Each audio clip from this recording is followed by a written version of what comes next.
The slider will get you faster, but So that's the max. Yep, And then that's shoulder max. all the way back. Shoulder is all the way back already. And you've got a nice, safe wrist pitch, or wrist elevation, so you can go ahead and bring your elbow all the way down. Once that's at the stop, you finish it off by bringing the wrist yaw to the right or to the left. to clear the hangar door. Other way. Yep. So this will tell you if you're going to clear the hangar. Yeah, I'm just trying to like, there you go, that's all the way, okay. Then slowly bring it Yep. down. Just tuck it behind the box. That'll be good. That's good, right there, a little bit more. lower. You can go more, yeah. A little more, a little more, a little more. You can see the fingers on the manipulator camera, so you know, Yeah, you know you're past, still clear. Oh yeah, they're past the box, okay. Is that good? That's good right there. Yep, perfect. All right, ready to come down. All right, so ship has been stopped for a few minutes. Yep, about 2 minutes. All right. Okay. Bridge is RV nav.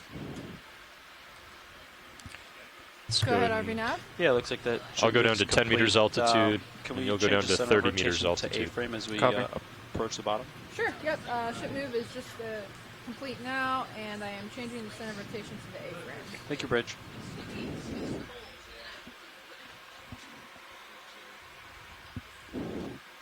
Ooh, what's it for bailout? Away. Let's go northeast.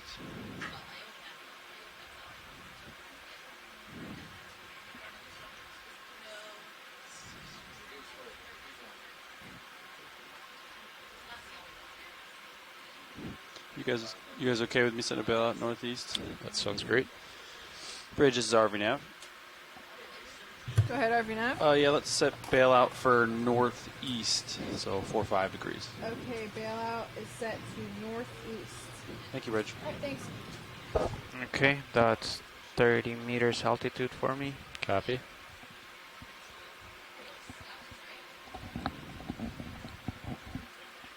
And I still don't see the bottom.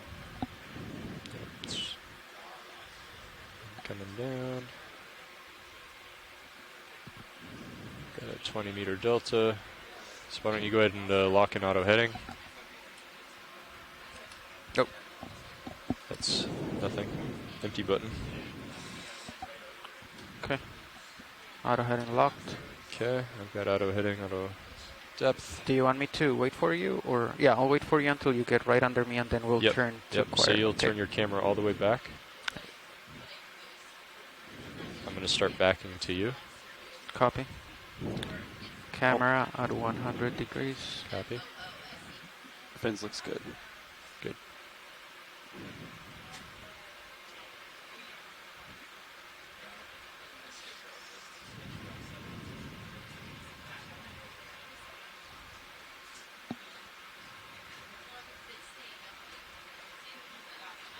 Can't see you on any of my cameras right now. There he Yeah. is.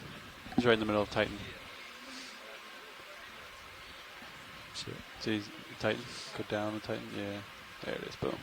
and I still got your lights on my tail cam, so Okay. slowly working my way back to you. All right.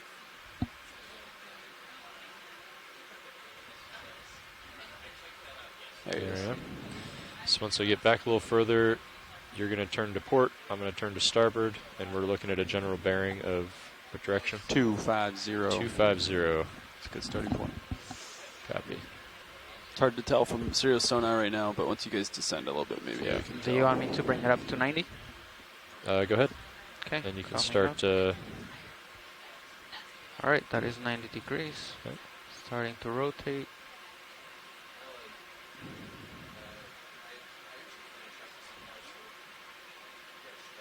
Okay, I'm on There's bottom. 250. Got bottom. Copy that.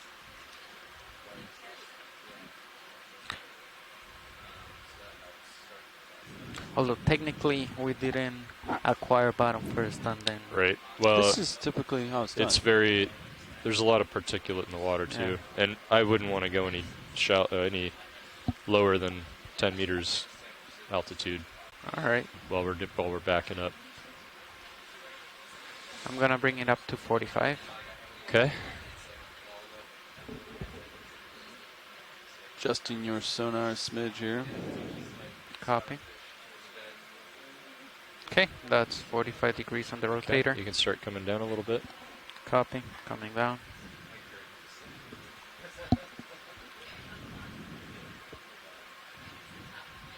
A little bit of current here. Yeah. Coming at you. Yeah. That's good. Better than the other way.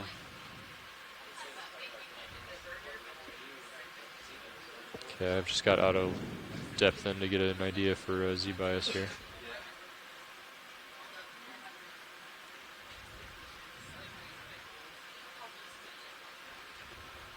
Want me to call this bottom Sure. on high pack? Yep. Okay. So, like 26 maybe. 25. I'll start with 25. So while the pilots are getting situated, have we had any of our science team from shore join us this morning?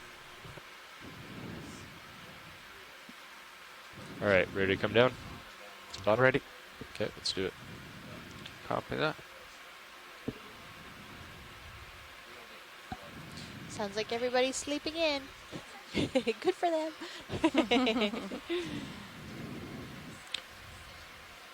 Or reading their Sunday Times. All right, watch lead. Watch lead, this is pilot. We've just acquired bottom. We're pretty much set up. Co-pilot's going to finish getting the lighting Well, if they're adjusted. reading news, breaking But news. I think We're we're on ready the to proceed seafloor. with the dive. Roger that. Thanks a lot. And we're ready to proceed with the dive. This is dive number 10. Hey, look at that. Is that a black belly rosefish? Might be. We'll take a look. We have not seen one, or at least I haven't been at the monitor when we've seen one. 452. 438. 453. See if I can Lots touch of down coral without rubber. startling him. Just going to say that. Yep, what we expected to see here. And we haven't seen one of these yet, the whole expedition. I was if wondering it is that. the Wanna go black in belly partial? rosefish. They're very common in Lophelia areas, so we'll probably see more of these. Okay, video. I have all my swing arms out. Let me know if you need me to change Looks any like lighting. he hasn't had his Sunday morning coffee. I know how you feel. Okay, we can go in tighter.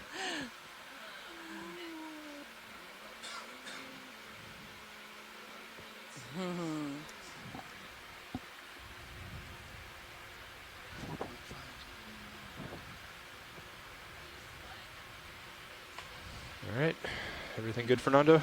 Everything good? Everything Yeah. ready? Even though Coming this down fish a little is bit. red, I believe the reason it's called Setting black up belly on rosefish is if you were to Maybe fillet it, 12 delta. its belly is actually black color.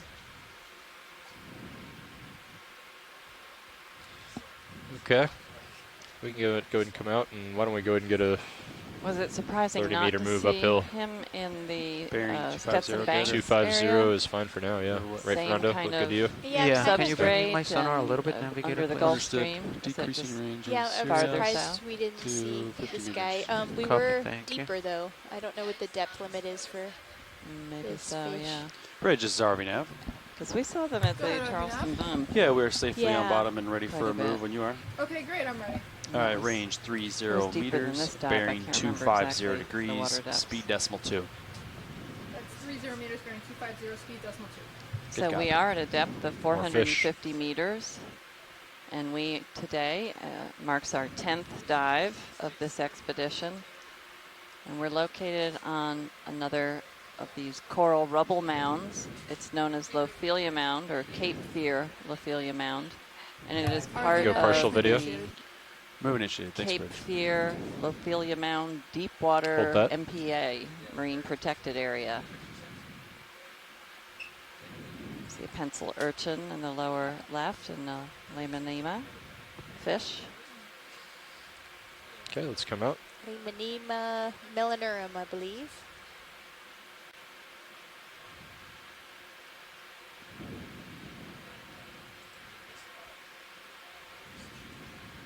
You want to go? Ooh. And our dive track today Bunch of is we will squid. be heading Yeah, into I'm the gonna Gulf tilt Stream's up. current, I think they're gone already. which fortunately isn't as Yeah, shoot bad off the as starboard- it could be. starboard side. So you can't, And we it's will out of be Yeah, we're seeing a lot of squid here slowly today, Watchley. elevating ourselves into shallow waters Oh. with the peak being the top of the mound. But we're going up a flank of the mound. It's just a long, extended ridge that moves off the edge of the mound, which is probably formed by the Gulf Stream's current flow around the main body of the feature.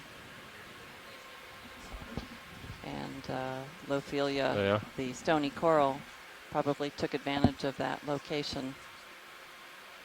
Is that a squid on the bottom? Yeah, it looks like it. Still floating upward. Can we get a zoom, pilot? Yeah, sure. I'm gonna come back down here. Thank you. And what are you On looking the at? What you bottom want to see there. the squid? Gotcha. There he goes. Oh, he's gone. There was a Yeah, Is we've it a- seen a lot of these. If What you is it a tuned in school as of we were squid? What is descending, it? We had a whole I school of think them. it's I don't know if you have a co- school of copepod squid. squid. school of squid? Is Schools that correct? grouping.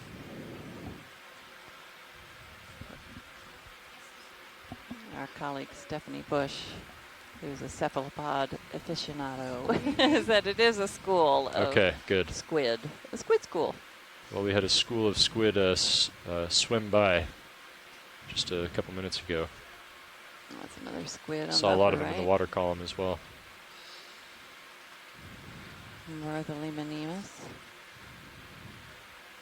Yeah, the squid were definitely keeping us company as we How long was got that move now? further down and It's a closer 30-meter to move. our start Copy, point. 30 I meters. think we were scaring the We ink are- out of your some ship of has them. moved 15 meters, so halfway through the move, looks like. There's a lot of ink Copy. in the water as well. All right. 70 degrees on the rotator. Copy. I'll push ahead. So Cheryl, these white stalks are Lophelia, I assume. Yep, that's what I would imagine. Oh, look, a little cat Oh, what's shark. that? Yes. Nice looking. Is that a Nice. shark? No. Yeah. Oh, good. The fish are keeping us company because there isn't that much else in the way of coral and sponges Try in to this touch down environment lightly yet. and not We disturb do 'em. expect to see a lot more. So I think this is actually the chain dogfish. Ooh, and that's a different looking fish too. Look at it, 3 in a row. 3 in a row. We can just look at everyone. Oops. That little guy's not cooperating as well. So I think, is this a chain dogfish? That's what Okay, I let's go in video. seen. Yeah. Called, yeah. And again, they're Hold that. common on the Charleston Bump area. They're beautiful. I love their coloration.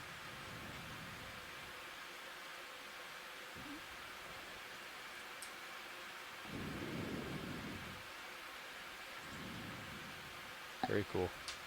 Okay, you want to zoom in on the head?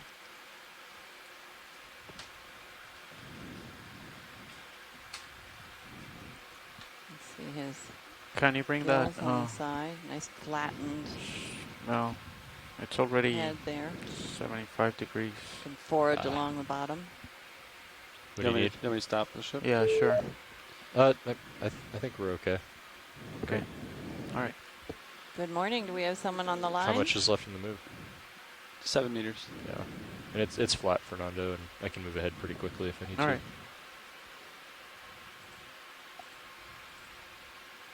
Cool. Okay, let's come out.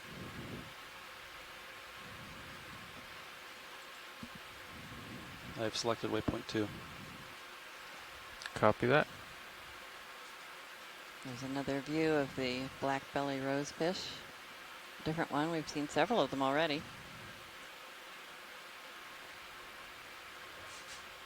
You know, it'd be cool. So you have the rotator. You can rotate all the way back. That would be neat. Or see at least directly down. At least, right? Point the camera down 90 degrees. And what we're Oh, looking so at we is a go field out of and coral that's one of the skeleton larger range of rubble, motion, essentially. which So that way makes there's up never the really blind entire spot. framework of this mound. Are you talking that about is about B2 or Serious, series? at least no, Oh, 40 okay. meters Sorry, I in mean, I was total just relief. speaking of that. In Probably context, yeah, more. serious We're rotator. starting along a So that flank way, of like, it, maybe not at the You greatest took a depth big at Sirius its looking base. at you. The big Zeus looking at you. Another one of those same fish. And the brown material is that rubble. And you see individual white stalks scattered throughout. Those are more recently dead. And any of this hard coral can act as substrate for organisms if there's enough food for them coming through the currents Arvina, here. bridge move You complete. can come up a little bit, Fernando. And When if I'm it's directly stable below enough, you, Move complete, go. thanks, be bridge. like 17 or 18 meters. Copy that. Looks like that move's complete, pilots. Copy. Probably not a lot of layback today. Almost zero, so. Or, swing. Lighting looks good, Bob? Okay. I think the drawer might be open a little bit. Yeah. Is it- Yeah. Oh, yeah, That's I from never when they bumped cracked the it in. boxes, yeah. Yeah. And this is a coral Urchin hake there. that you're seeing now, Lamanema melanurum. Just going off the screen to the right. Another Pilot, pencil can urchin. we take a quick zoom on the pencil urchin, Sure. please?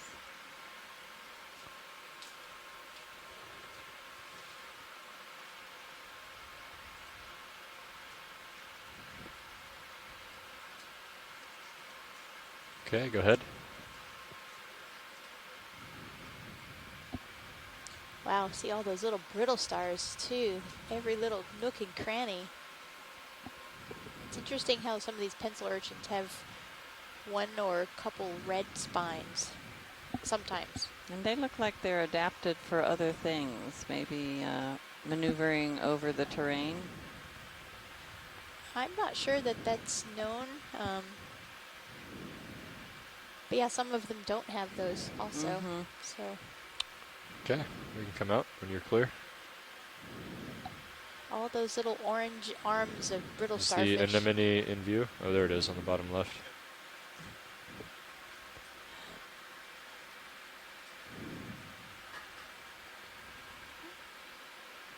Okay, go ahead, video. Squid and Sirius camera. Keep seeing him swimming by.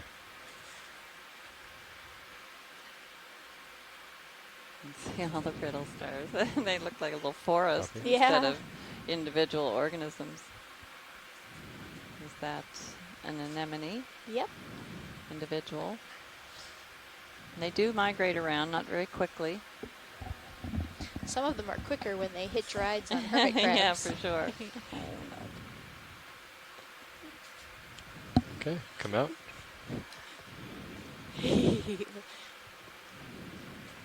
Wasn't supposed to look. I see it, the red one up there.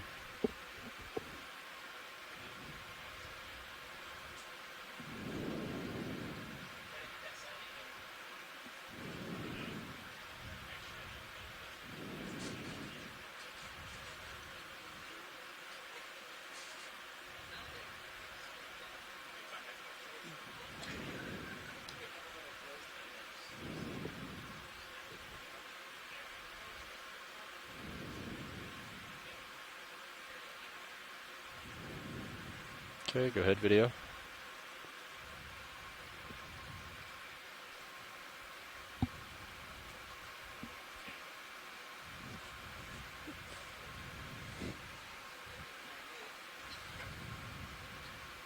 And this pencil urchin doesn't have any of the red spines, but his test looks more red also.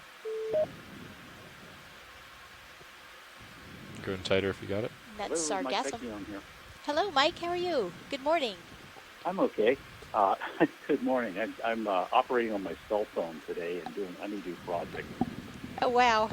But I just tuned in and saw Okay, let's several come out. squid swim past as you were getting close up on that chain dogfish.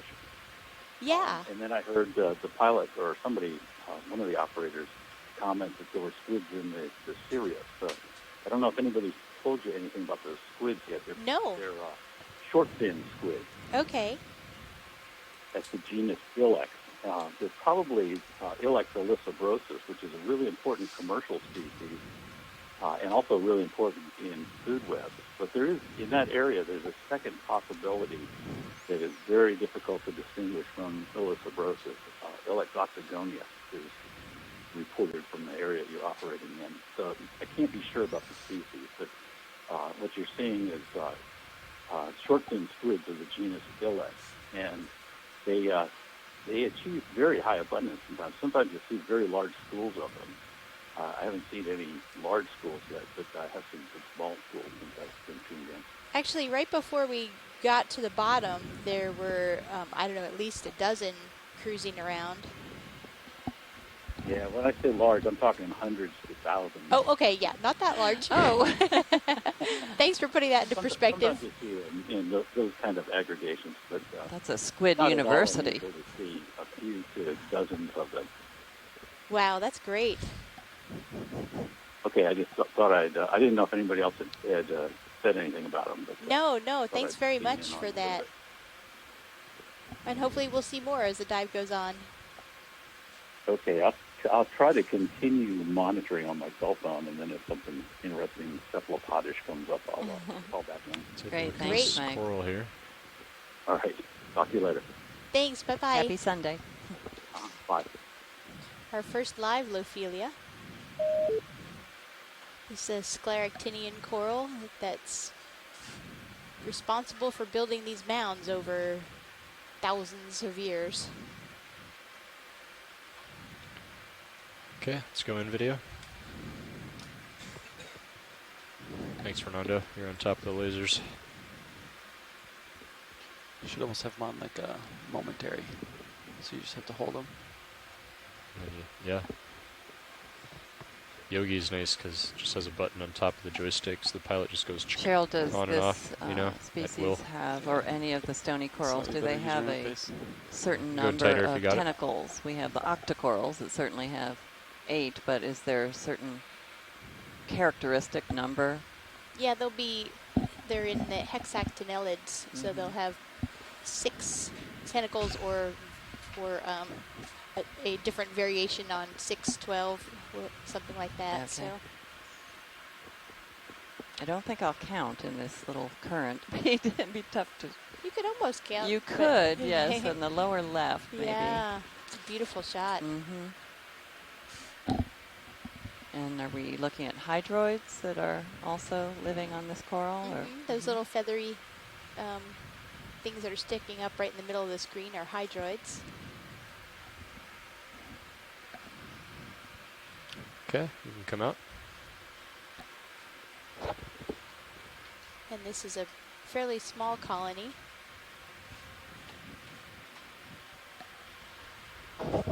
Probably get a move in. and what kinds of growth rates Okay. Just do 30, yeah. do Understood. they have in terms of Still 250 for now. how long does a Yep. single polyp live, and how long would it take for the organism or the colony to grow Bridge to Arvina. that size? perhaps? I don't know if we know exactly how long. Yeah, a like a move polyp range lives. 30 meters, we- bearing Sandra 250 Brooke degrees, has done speed some work decimal in the 2, Gulf of same as last Mexico month. where she brought a colony up onto Good the copy. ship, stained it red, and then put it back down and went and visited later. And different branches grew at different rates, so Uh-huh. it's really hard to get like an absolute You want to do a partial zoom? age. See that thing waving around? But it was on the order of Hold that. several Bridge move millimeters a initiated. year. Do you of see that? growth. You see that, watch lead? The green, Was that? see the green worm-looking creature in the middle of the frame? I just saw it moving around. Yeah. Yeah, there is something there. Wow. Yeah. I don't think I've ever seen anything quite like that. It's like a two-headed worm. Yeah. Interesting color too. We don't Let's see come out that partial very video. often. Come out partial, and then I'm going to touch down in a bit. When I do, hold that. Gonna maneuver to get a closer look at it. A bit when I touch down, he retracts.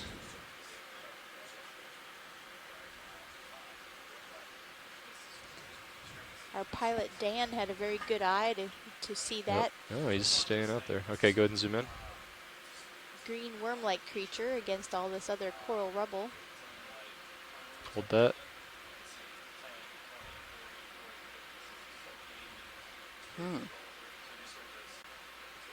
Oh, It is There a he goes, worm. there he There goes. Look at that. Wow.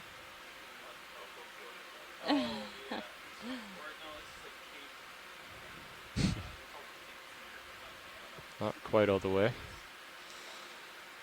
Okay, let's come out. Huh. That was great, Dan. Thanks. That's a new one for me.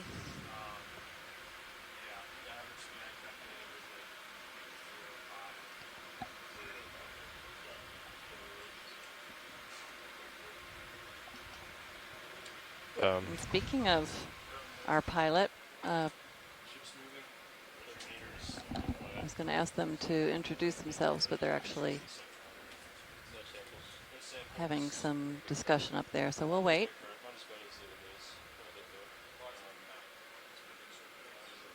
There's a shift change as soon as we start. So sorry we didn't get to introduce our first round of pilots for the day. I wonder if that worm that we just saw would be a spoon worm, an Echiurin.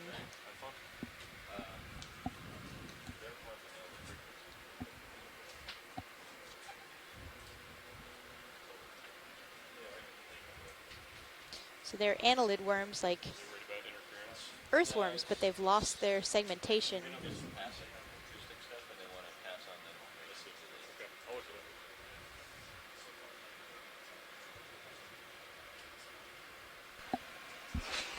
Okay, pilot, 80 degrees on the rotator, and I'm still moving.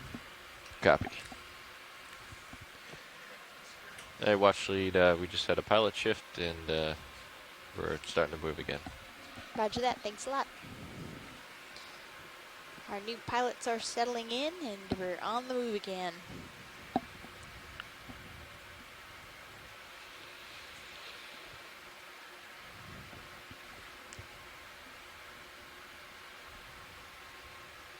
Once we get the new co-pilot in, I can describe what we're doing. Oh, I'm Roll gonna it. stay here for the next shift. Yeah. Oh, you are? Yep. Okay. Just do a snap right here.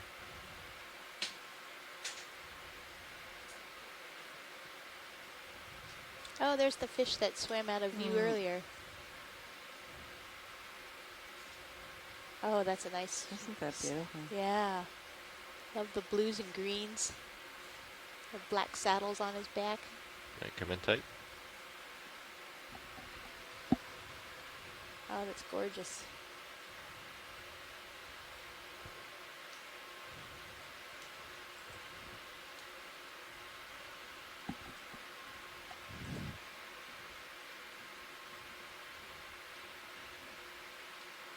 Hmm.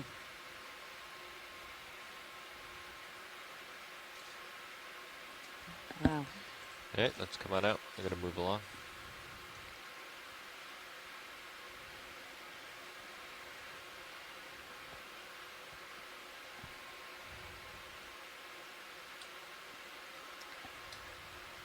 I don't think we have any fish folks on our chat room to help us with the identification of that. Perhaps Ken Sulak can review the footage if he pops online today. Let's get this Give fish us as some I come by. information about the species.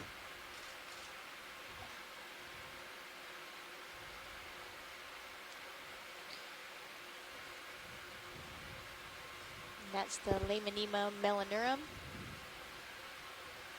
the reef codling or coral hake. That guy doesn't have as much black on his fins as the ones that we were seeing before.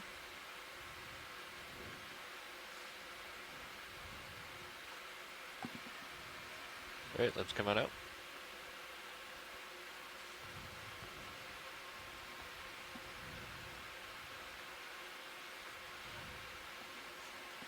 Alright, let's get this guy.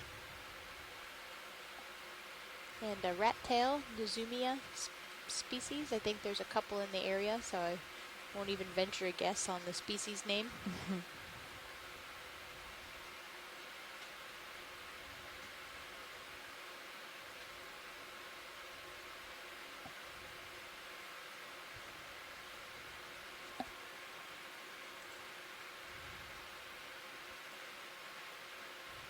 And Alexis Wenning from Temple University suggested that the green worm we saw might be an acorn worm.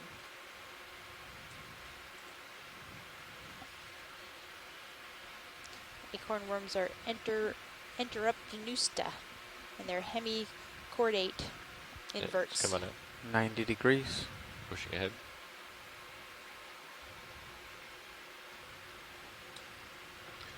I noticed that the sonars are both set to 50 meters on D2 and Sirius. Would you like those to be adjusted, or are you happy? You can feel free to adjust them. Copy There's that. not Mine a is whole lot good. to look at. Pretty flat. Easy enough. I'll leave them how they are. No, there goes another squid. And ROV nav bridge, move complete. Good copy, Bridge. Thank you.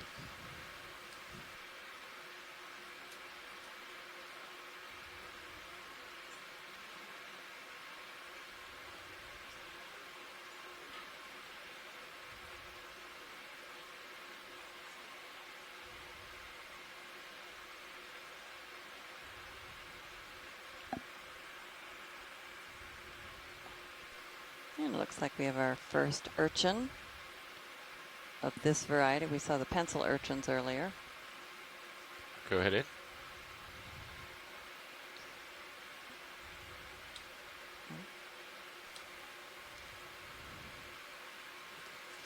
and I would imagine this is either Echinus or Gracilochinus, are the two urchin species that are common in this kind of habitat.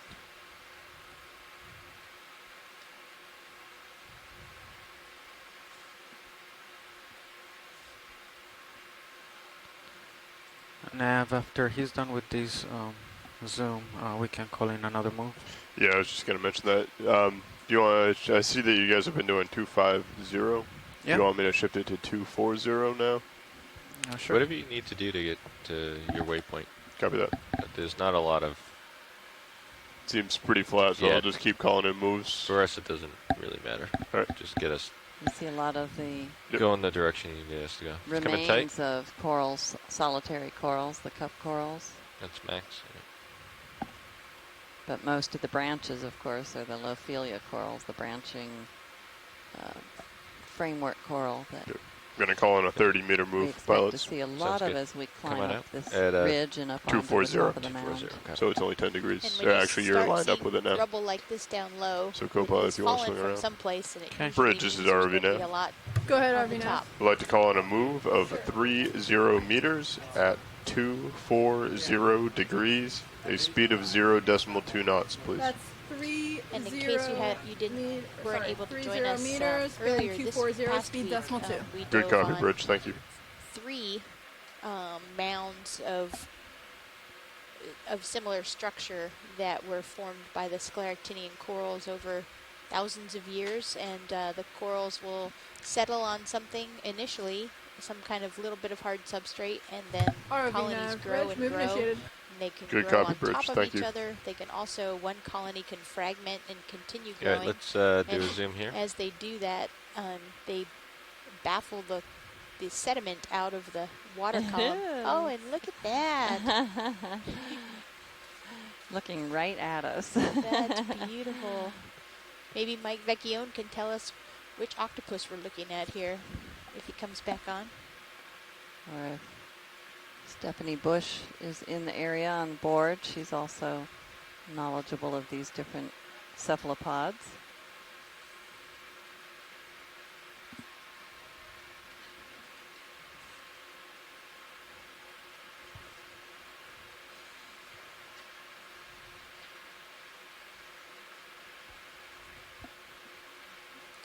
And Dougal Lindsay said that the colorful fish that we saw might be chlorophthalmus.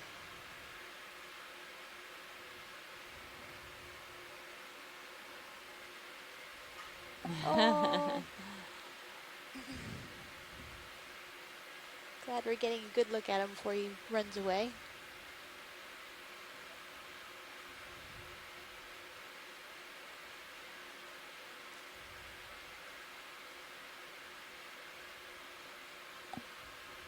He has stalks above his eyes. I've never noticed that before.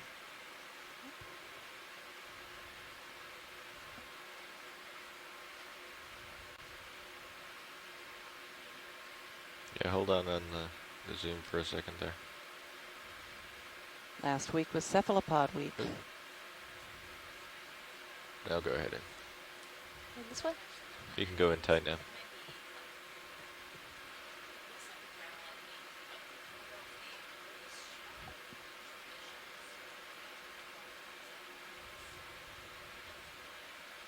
That's a beautiful shot, especially with the curling of his tentacles. Yeah.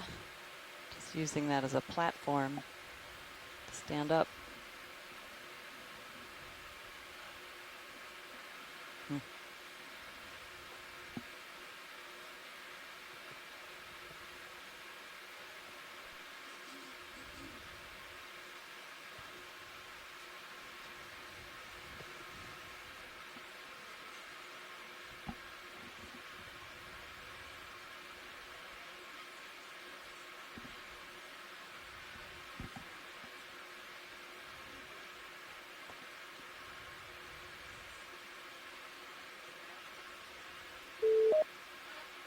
Hey, Mike Fickione here again.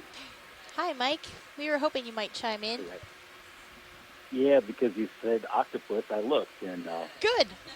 It worked. Looked like it was another Granoledone vericosa, Yeah, it's which we coming out. saw yesterday, day before yesterday.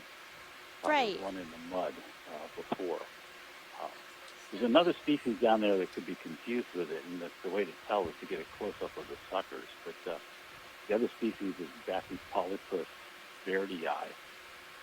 But this one, because of the bumpiness on the skin, I'm pretty sure it was a Granoledone. And are they fairly common? Yeah, well, they're not uncommon. I mean, you don't see big numbers of them, but you do see them fairly regularly from about Rotator where at you 85. are on north up to all the way up to Canada.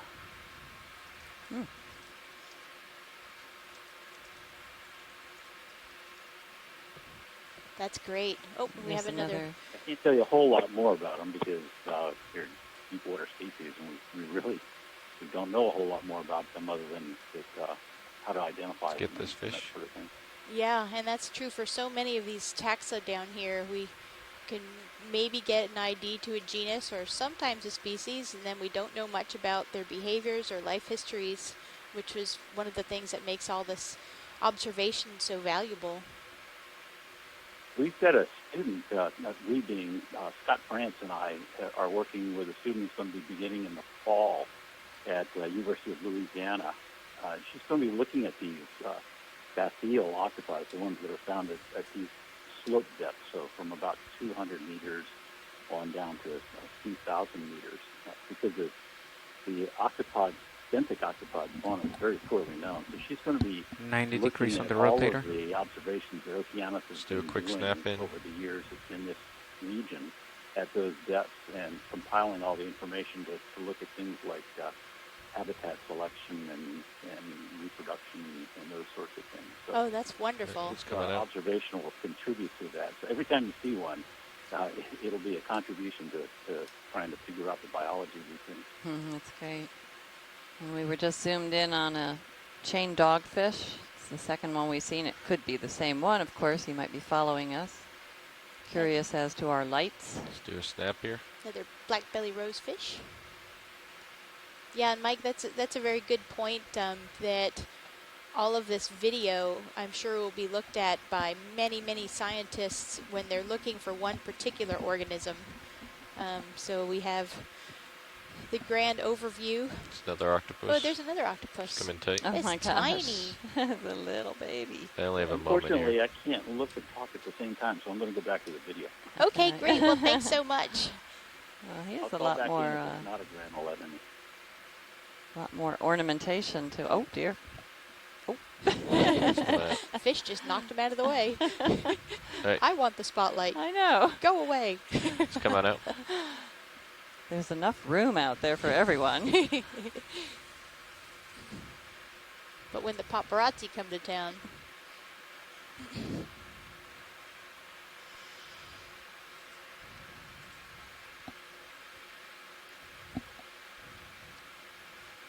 This Ooh, there's move a should be big wrapping up here one. shortly. I'll Oh, let is you that push our ahead, first pilot, wreckfish? and then I'll I call was another. going to say it Come looks on like in. a Copy wreckfish. Come on in, video. Yeah, that's a big one. There may be another in the Hold that. distance. There is. ooh, wow. Look at him. Kill Redfish lasers. or snowy grouper? Or is that the same thing? It is not the same Not the thing. same thing. And And they're both of them could be here, correct? That looks more grouper-like to me.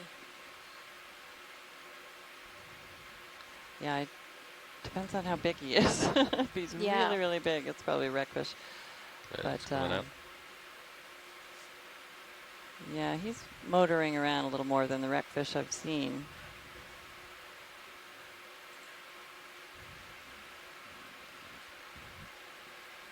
Let's get the crab. Oh, we certainly are seeing a lot of fish diversity. And our first Eumutida picta. I've been wondering why we haven't seen this guy. He's very commonly seen on a Lophelia habitat.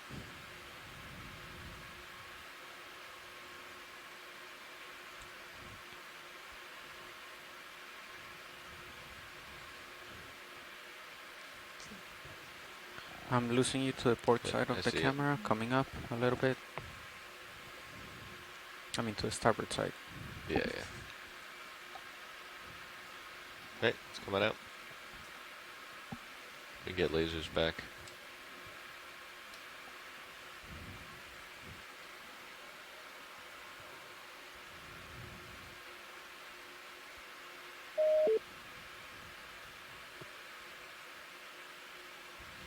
Do we have somebody who just joined the line?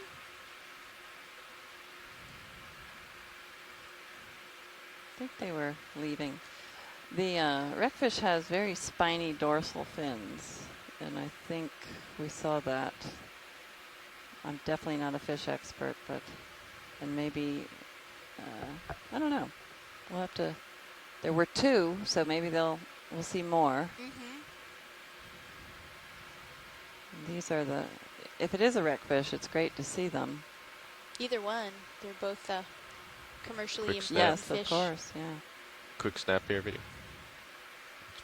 Let's pick a one there.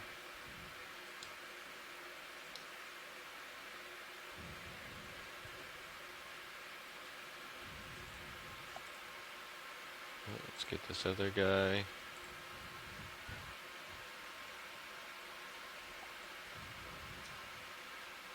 Go ahead in. Are there black belly rosefish?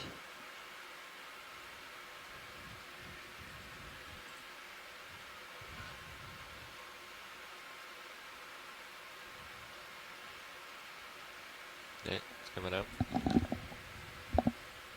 They are a type of rockfish in the Sebastidae family. They are sit and wait predators. I'm going to go ahead and call another move. Same thing, 30 meters, 240 degrees. Copy. Bridge, this is RV Nav. Go ahead, RV Nav. Would like to call in another move. The exact same thing, 30 meters at More of 240 a degrees, ledge speed here, 0.2 knots, please. 30 meters, bearing 240, speed decimal 2. Good copy, Bridge. Thank you. We've been slowly traversing this sort of ridge-like feature of the mound, which is located on the landward side of it, and likely formed by the Gulf Stream RV nav, hitting bridge the move main initiated. portion of the mound. Good copy, and Bridge. Thank you. moving its waters around it and providing some good habitat and the distribution of the coral around the edges of the mound as well. There's another Eumutida picta. We've actually seen these squat lobsters grab fish out of the water column and start eating. So they're definitely predators, and they often will be seen standing on top of coral, so they get a little more elevation so they can get up in the water column and grab small fish and other creatures that are swimming by.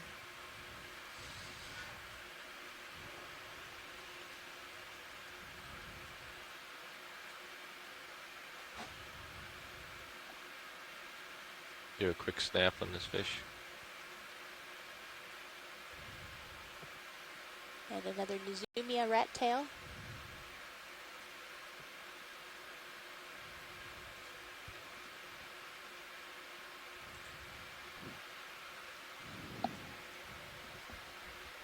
Watch lead, this is Neff. Right, coming up. Go ahead, Nav. Just wanted to let you know that we have moved 100 meters since landing on the There are bottom. a couple of Roger cup that, thank corals. you. You're starting, well, you start to see a lot of them now, the little yellow solitary corals. They're all at the base of this structure, so maybe that's a good sign. That could be the genus Bathopsamia, the I think there's little something to orange your starboard cup side. corals. A big fish. You can see several Eumundipicta here. Getting it, wow, a whole bunch of them. Getting into I a might little have higher relief gotten out of the way. and more live Lophelia coral.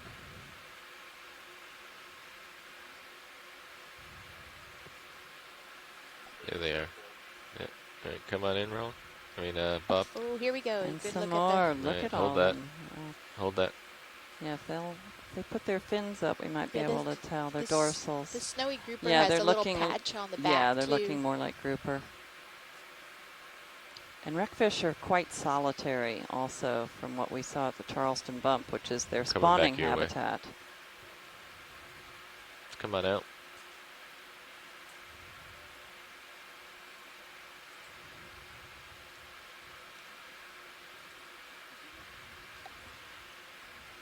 Snowy grouper, we're thinking that those are snowies. Yeah, at first we were hoping that it was a wreckfish, but on closer inspection, does not appear to be. Sure.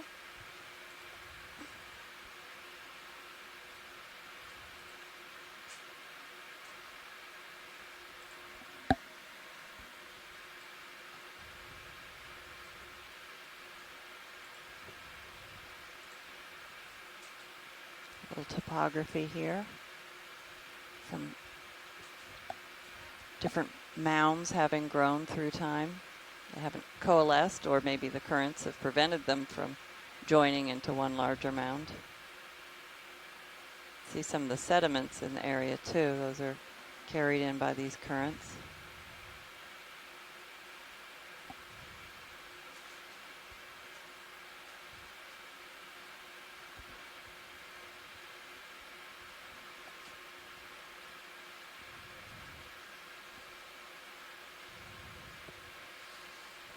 The snowy grouper are actually considered vulnerable on the Bridge, this conservation is RV status. Go ahead, RV Nav. I was just curious if a bailout direction was discussed with you guys yet. Yes, northeast. Excellent, thank you very much. Yeah, no problem.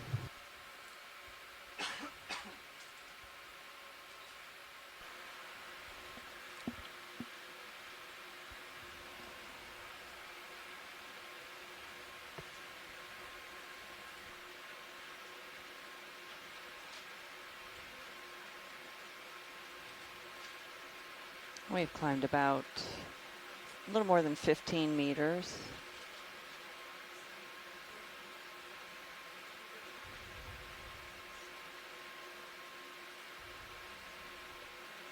Let's do a snap zoom here.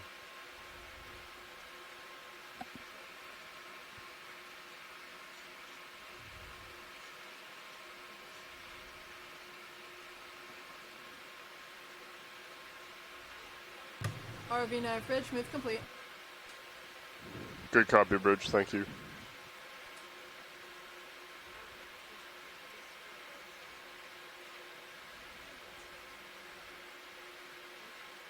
Just come on in, video.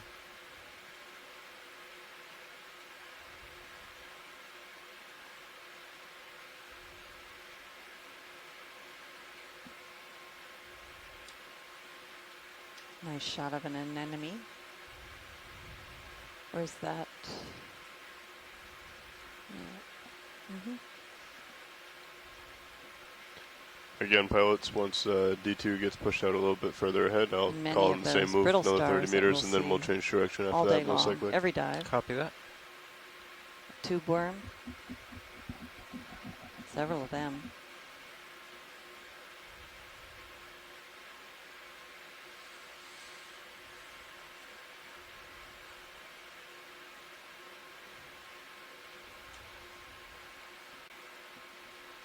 You can see the brown coloration of the dead coral that is from iron and manganese oxides precipitating out of the seawater. It coats them.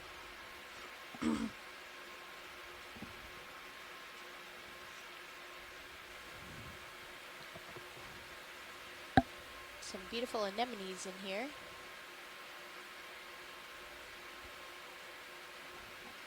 And more brittle stars.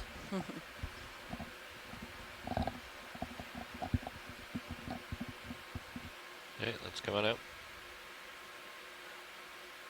There's a paper that some colleagues Oh, there's a sponge. published several years ago about brittle star damage. Basically, they looked at, took big get areas the of sponge. this kind of habitat and pulled out all the brittle stars, and about 60% of them had damage to their arms, and so they're probably quite a food source for many, many organisms, and they can regenerate arms, but those are very vulnerable, it looks like, when they're hanging on like that, and some fish or something else could come and munch on one.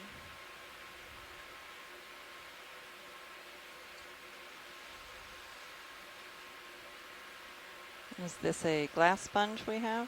One of the many we've seen in our adventure. At several different depths. We seem to encounter them everywhere in some form, different species, of course. Our Hey, come on up. greatest depth dive was at 3,300 meters. And we even saw them at that depth. We're starting to see a few more of those sponges.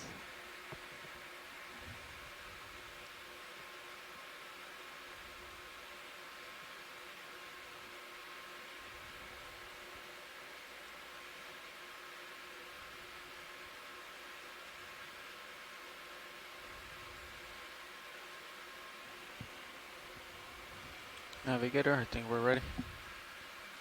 Good copy. I will call in the exact same move, 30 meters at 240. Copy. Bridge, this is RV Nav. You mooted a picta. Go ahead, RV Nav. We'd like to call in another move, the Okay. exact same thing, 30 meters at 240 degrees, speed We 0.2 were knots, please. Yesterday 30 evening meters, bearing 240, speed about decimal 2. Good coral copy, Bridge. Thank you. diversity and how it changes from dive site to dive site. And in this high lophilia habitat, RV lophilia Nav, is Bridge, move basically initiated. the dominant coral. Good copy, Bridge. So Thanks. we'll see high cover of coral, but it's mostly the one species. And that's quite different from some of the dives that we've done recently on scarps. I think you're reaching the where end of we your seem to tether, pilot. have a Yeah, much higher I know. diversity of coral types, coral species.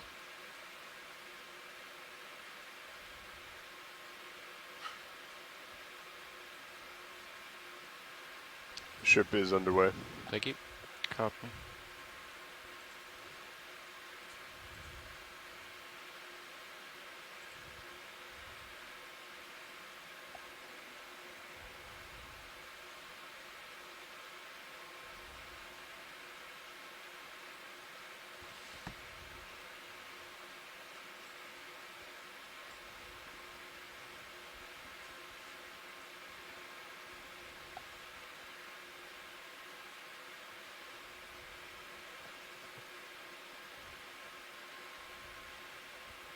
Let's get this squat lobster.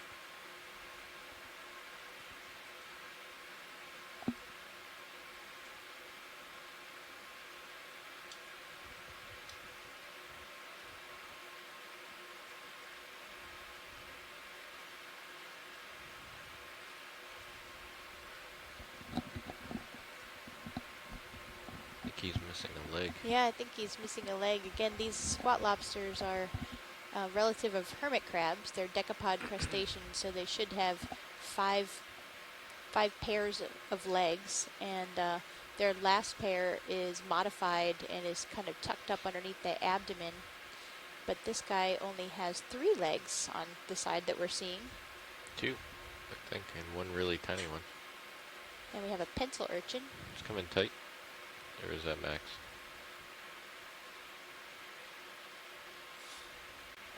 You can see where that leg is missing from.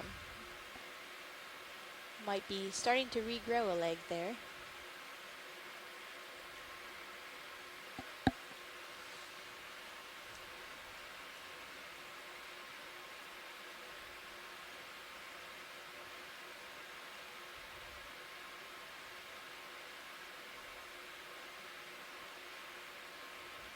Actually, he doesn't even have his. I guess it's the pincher claws that are missing. Yeah, he's missing. This guy's having a rough time. He'll have to modify his diet for quite a while without those claws to catch the prey, which is what they usually feed, how they usually feed.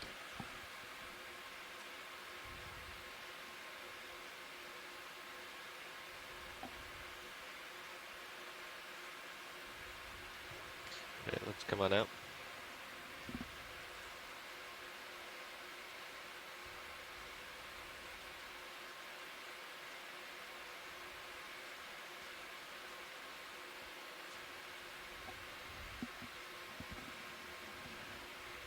When they have those claws, they're very protective or almost aggressive when we zoom in on them. They put those claws out, ready to fight.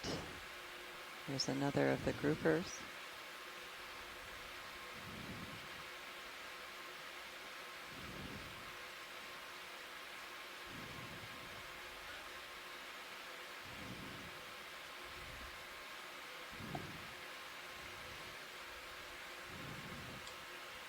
Oh wow, this one's Let's get lasers being real quite quick. cooperative. Where are you?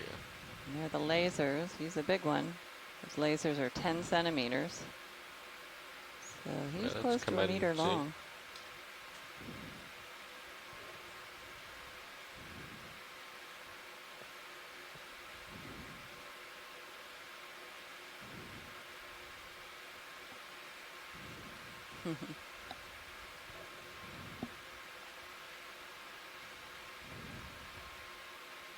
That's a great shot.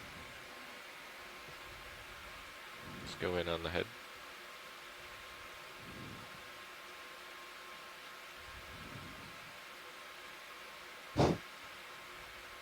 Wow.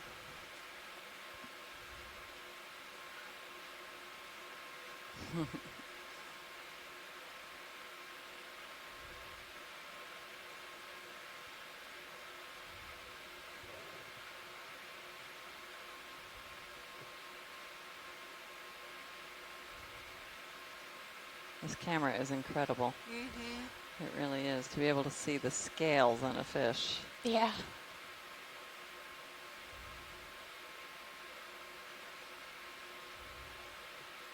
You know, if he had a little injury right below, Looks right like behind he has us. a parasite on his fin a little bit, on his dorsal.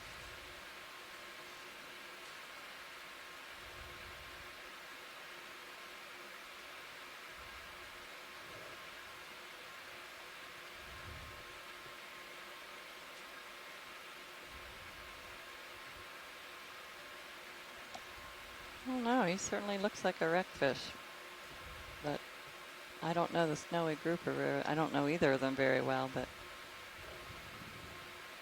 his coloration.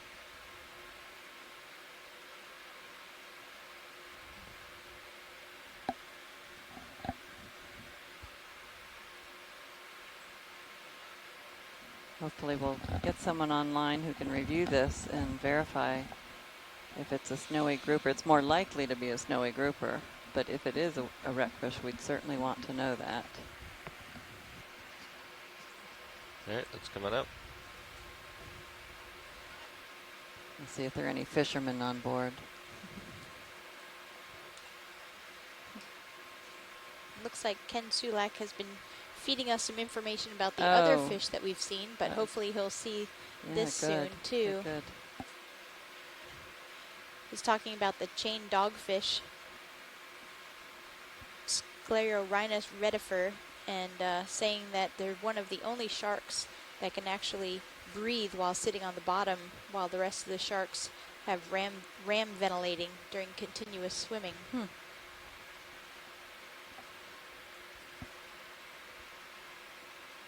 In the dim light that we have at this kind of depth, the chain pattern on the dogfish is a really good disruptive camo.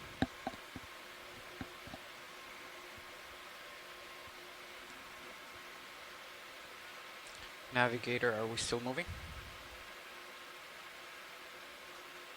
I believe we have just come to a stop or are about to come to a stop. Okay. We can call a move as soon as we are stopped. Copy that.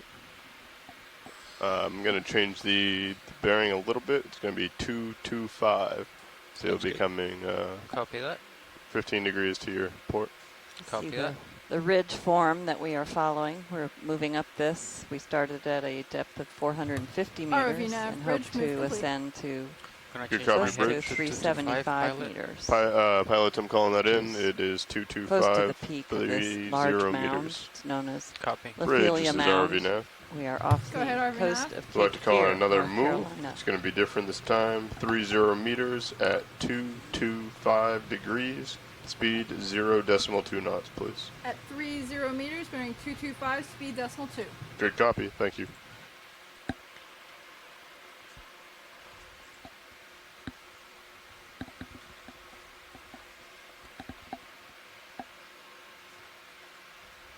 ROV nav, bridge move initiated. Good copy, bridge. Thank you.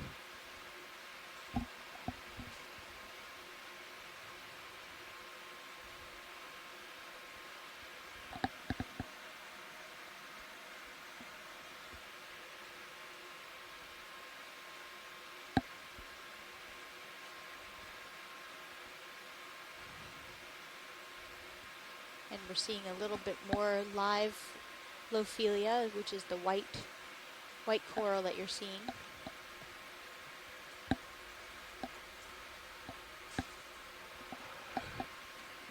And a Venus flytrap anemone on the left.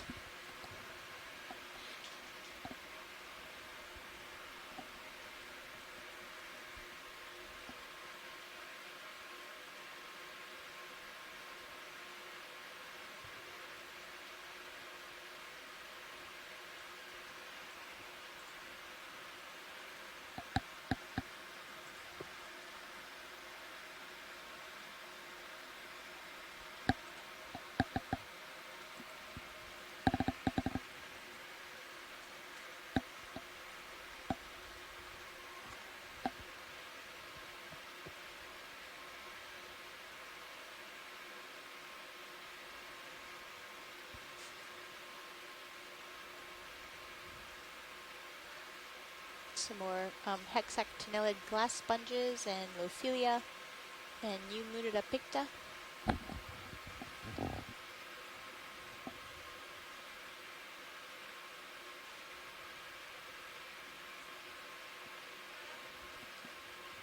And an Okeanos urchin.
Still the rockfish.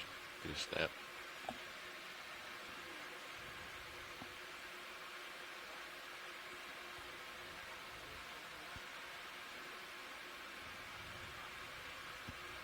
Well, this is a very different color pattern than we saw on the black belly rosefish. I know that there's another score-painted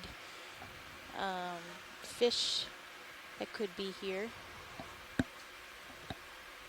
I don't remember the name of it, but hopefully Ken Sulak or another fish expert will let us know.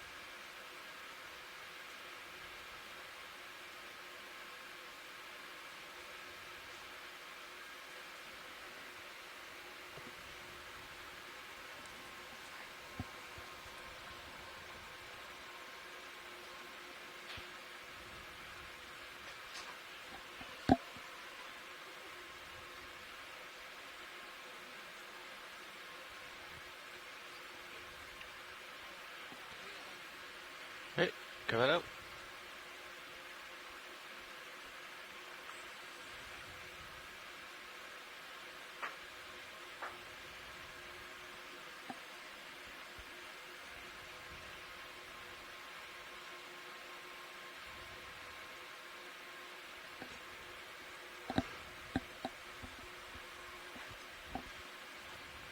Let's get this right here. Wonder if that's a very large hydroid and an Okeanos urchin. But yeah, that looks like a hydroid to me. That's quite a big colony.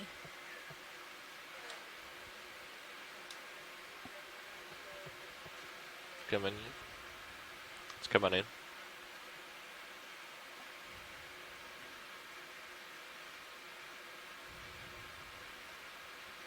Oh, and a little baby shrimp on the left, lower left side. Wow. Oh, and another one just below it. And that lower one has eggs, green eggs, on her pleopods. If you can see through her translucent body and see that green color. Wow, those are beautiful.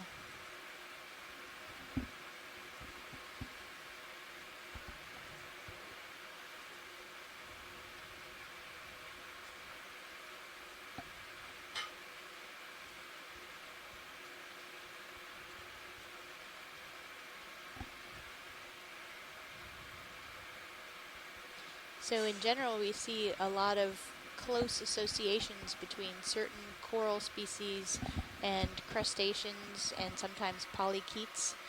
I'm not sure if this particular association of this shrimp and a hydroid is something that's known or not, but there's a third one and a fourth one. So there are at least 4 of these little tiny shrimps.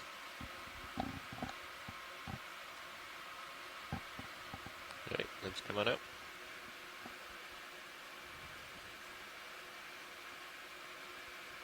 Oops, and we have a Nozumi, a rat-tail fish in the background. Full white.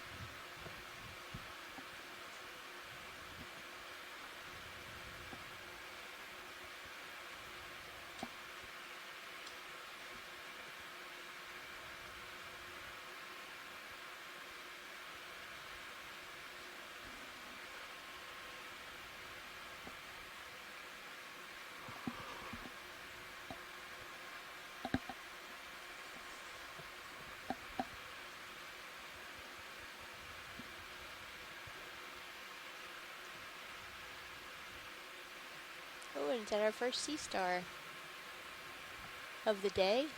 Of the day. All right, come on in. Some more sponges.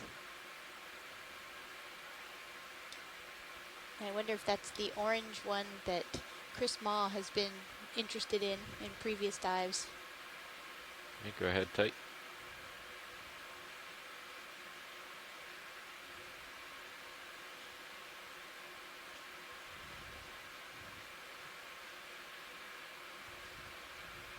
And we'll get this shot and then I'll get closer.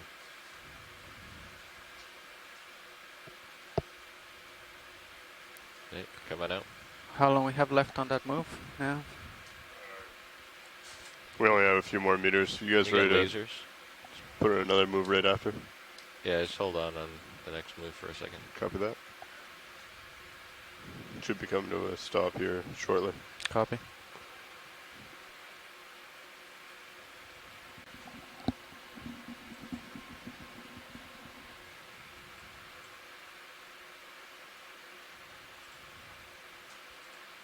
Right, come on in. Didn't have fog lights on for this one, Amanda.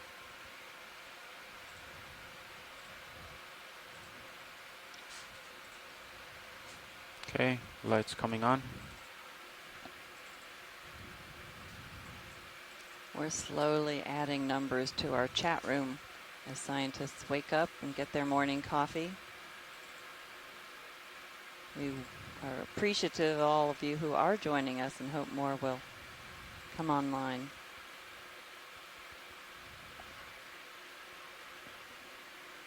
All right.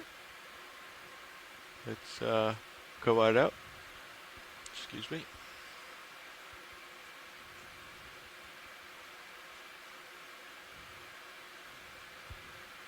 Yeah, you can kill the fog lights. And that's a goniasterid sea star, but which species I'm not sure. I was looking back through my notes from when Chris Maw has called in before. There was a pulsaster and a plinthaster. Peltaster. Pultaster. Or plinthaster. Mm-hmm. Ready for that move. Looks like you're Yeah. starting to. Okay, calling in. Another 30 meters at 225. Copy. Bridge, this is RV Nav. Go ahead. Another ship move, 30 meters at 225 degrees. Speed decimal 2, please. Roger, 30225 at point 2. Good copy, Bridge. Thanks.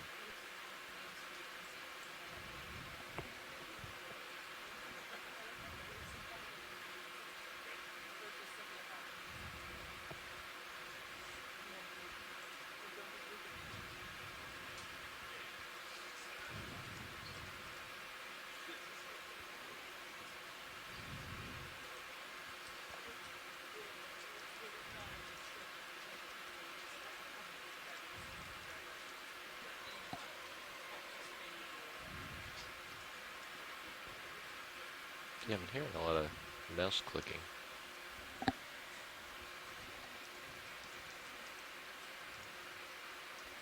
You hearing that?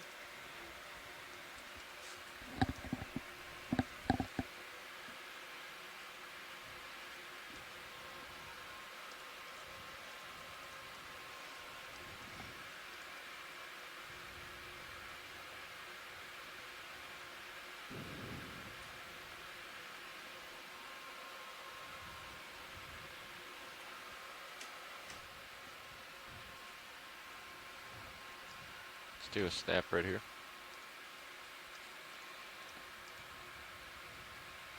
Wow, look at all the brittle stars on that. It's amazing. It makes it look pink. Yeah. Huh. Goodness. That's high density. So what are we looking at here? Is that another? Another hydroid. The hydroids. Yeah. And a Eumundida picta with all of his legs. Hey, coming out.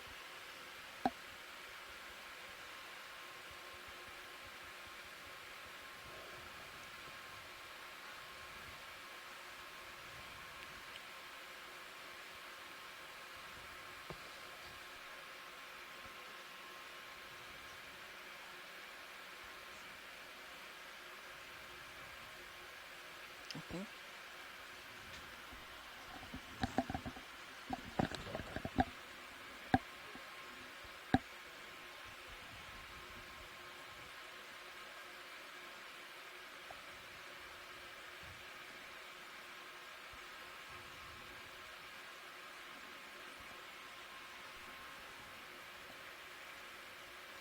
Get a feel for the topography of this area. We are riding up the backbone of a ridge north of the primary mound feature called the Bridge, this is RV Nav. RV Nav, this is the bridge. Could you repeat what the current move you're doing is? That move is, looks like he wrote a 30 bearing 225, speed decimal 2. Good copy. That's what it should be. Yeah, but I'm looking at the screen and it's looking like we're moving astern, right? Yes, that's what I'm seeing as well. Maybe he didn't type in the correct number, so I'm gonna bring us to an easy stop and then type in what you initially wanted, which was a 225. That is correct. Thank you very much, I'll Bridge. do that. Thanks. I suspect they typed in 30 for the bearing. I would agree with that. So you might want to let watch lead know we got to back up a little bit here. Yeah, and pilots, just so you know, it looks like we've moved back about 20 meters before I caught that. I apologize. That's fine. It shows you how vigilant you have to be. And how quickly things change. Agree. RV Nav Bridge. Go ahead, Bridge. Oh, did you copy that? Move of bearing at 225 has been now initiated. Good copy, Bridge. Thank you very much. So watch lead. Was never in the ship move, so we were going backwards for a little bit there. So hence why I'm backing up with the ROV. So we'll have to do a couple ship moves before we start moving forward again.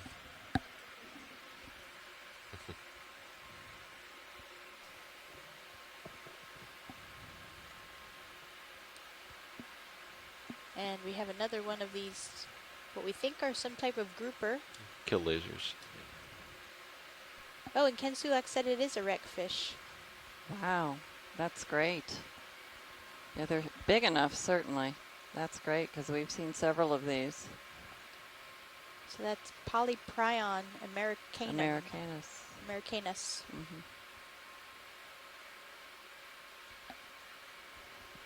So they have an interesting life history that is being worked up, certainly, as we learn more about them. But these fish, their only known spawning area is in a place off of Charleston called the Charleston Bump.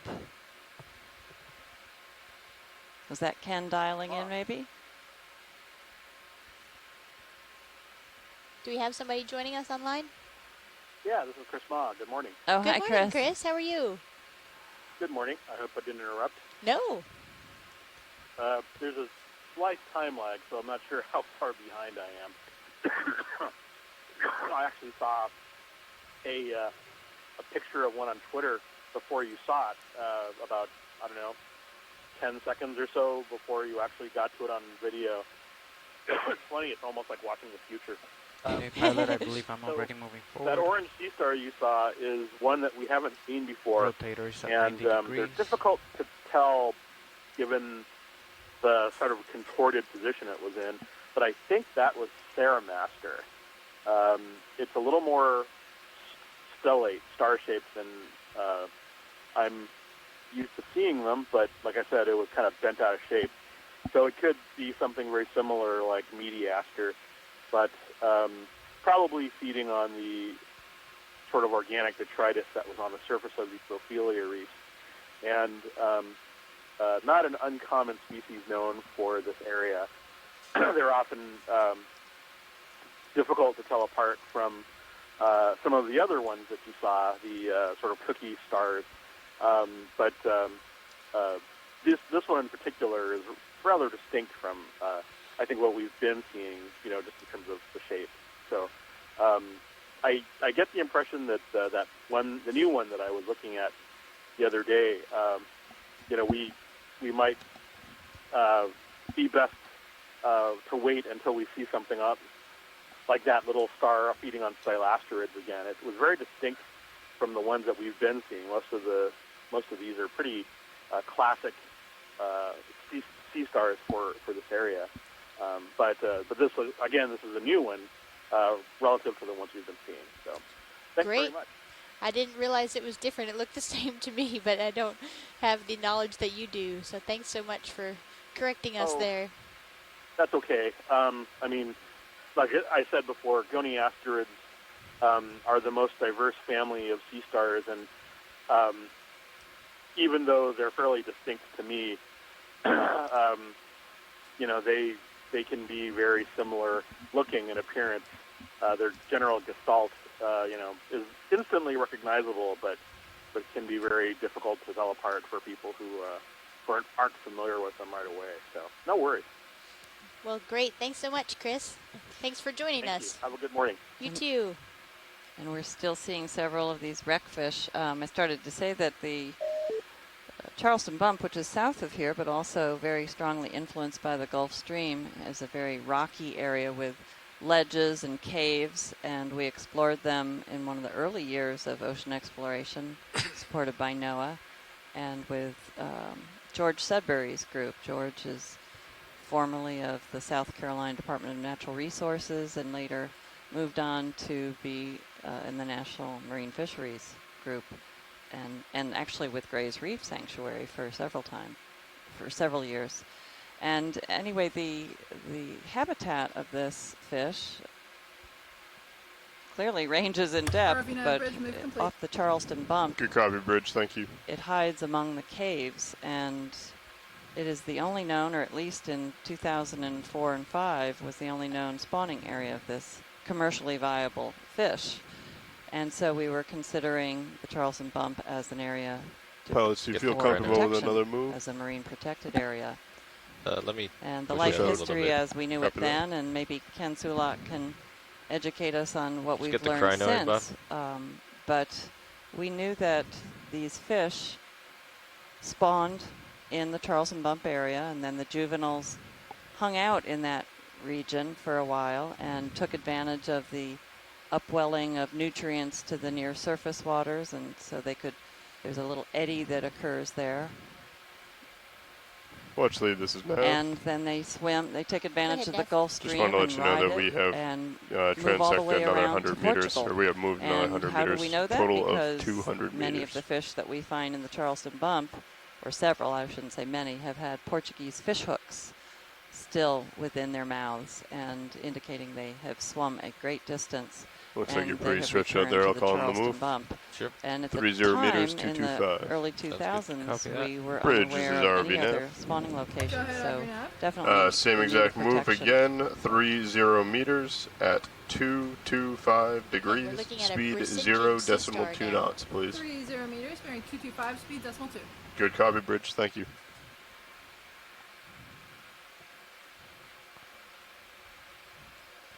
Do you want more lighting video? Put on the fog lights.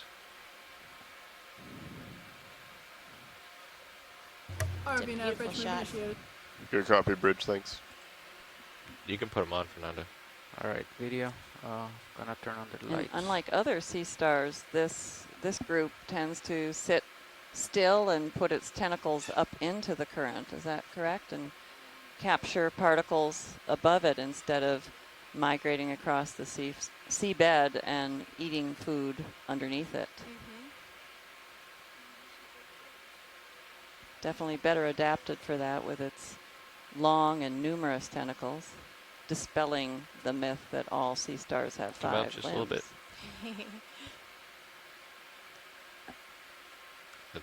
That's good. Should you call in that move? Yes, I did. I don't know if called that's it in truly a at myth anymore, but a 1427. lot of people think that. Right, come on out. Let's kill the lights. Okay, video. Lights coming The off. little yellow dots you see here and there, those are the cup corals. They're solitary corals instead of living among these stony frameworks or skeletons.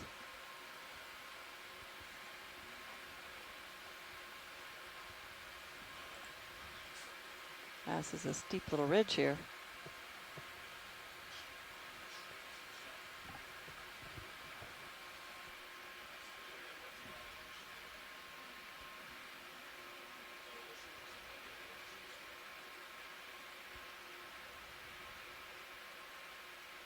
Let's just do a snap here.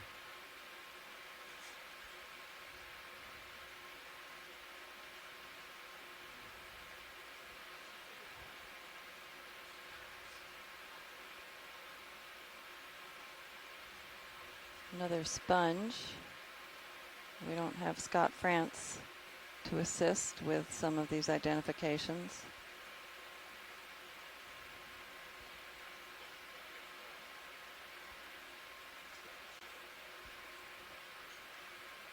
Or Nolan Barrett, he's been very helpful with some of these sponges, and of course Shirley Pomponi.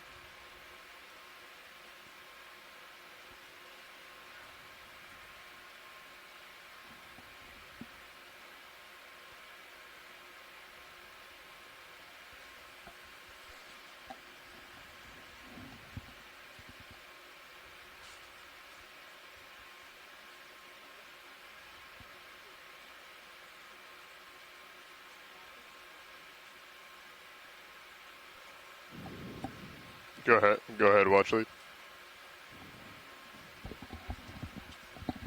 Yeah, we can go ahead and do that now. I believe we're in a good position. And we'd like for the front row to introduce themselves, please. So pilots, we're going to go ahead if you guys are comfortable and ready to go. Roger, start us off. Okay. Good morning. This is the front row speaking. I'd like to introduce you to ourselves. My name is Lars Murphy on nav. This is Josh Carlson in the pilot seat. Sitting as co-pilot, this is Fernando Aragon. Bob Nutt on video, and we have nobody in the clipping chair right now, but we are all from the Global Foundation for Ocean Exploration. And Let's zoom in here. we picked a time when Art Howard just stepped out of the control room, but he'll be back, I assure you. And in the back row, we just have myself and Cheryl. I'm Leslie Sauter from the College of Charleston Geology Department, and I am serving as the geology lead for this mission. And I'm Cheryl Morrison from the U.S. Geological Survey Leetown Science Center, and I am serving as the biology science lead. And this fish is hoping that Very will go shy. away. Shy or terrified? Or both. Or both, yes. I don't know if we've seen him today. Have we seen that Can you species? put on the fog lights here? It's hard to tell. I don't think so. Video, the lights are coming on. Yeah, come on in.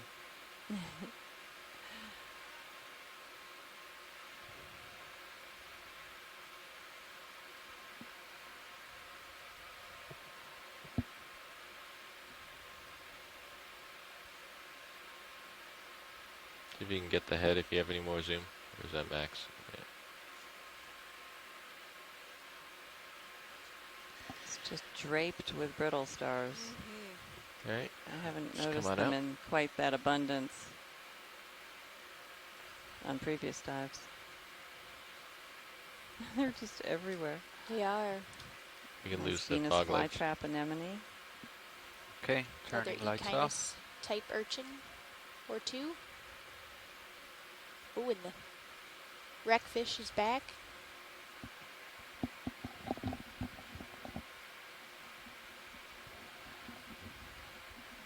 These are close to 1 meter in length for scale, if not more than 1 meter. Some of them definitely get larger than that in these waters.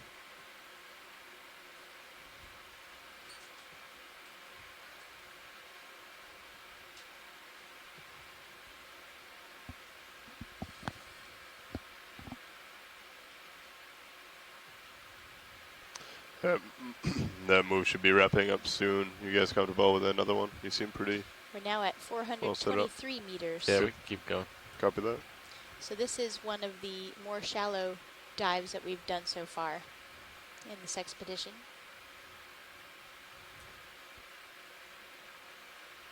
And the furthest north that we've been.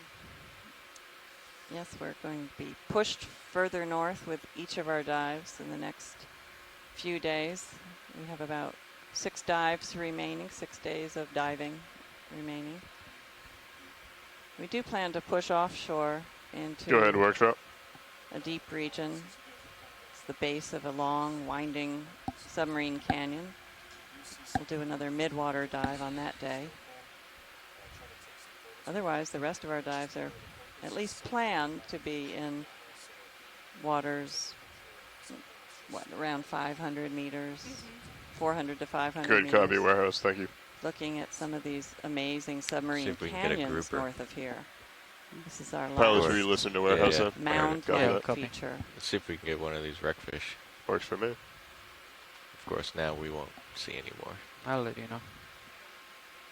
Yeah, we can go ahead and call in that move. It's interesting that gully Copy between these mounds filled with sediment and no corals. Bridge, this is ROV nav. You can see it Go there. ahead, Arvinav. Looks like you guys are done with that move. Are you ready for another? Just about done. I'm ready for another one. Excellent. We will do the exact same Yeah, I thing. imagine some of the sediment 30 meters has at deposited 225 on the mound degrees, itself speed 0 within the decimal corals, 2. and then it Okay, slips 30 down meters into at the 225, gullies. speed decimal 2. Good And it's copy. Thank you. also- It must be protected from the current somewhat, or it wouldn't have Do a a chance to zoom on settle. the sediment. But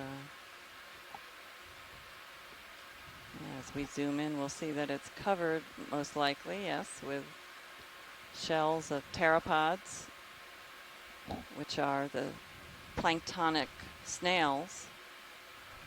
Good copy, Bridge. Thank Very you. fragile tests, or shells in this case. They're known as shells. And they're made of aragonite, which is the same composition as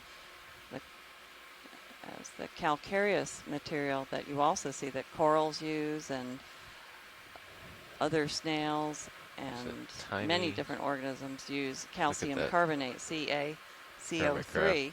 Oh, look at that That hermit is crab. awesome. He's using a piece of coral rubble so as funny. his shell. I don't think I've seen that before. That is, Sort of he's like, got to be like wearing a smaller lampshade. than the pteropod shells. That's great. Wow. Seems like an awful lot of structure to carry around for such a small hermit crab, but he's making it work. Definitely good camouflage in this setting. Yeah.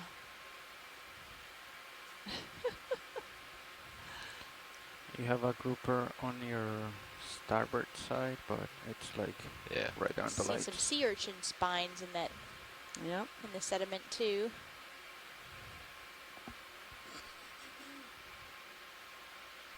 Oops.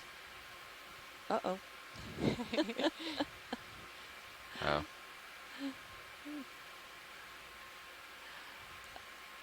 I wonder if he's just trying this out, or if he's been carrying around.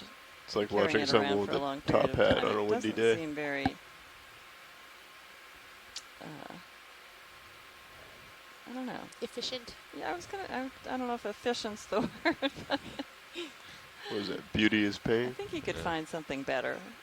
Let's come out, get some lasers Maybe on at him, least a smaller share the piece. scale. That's great.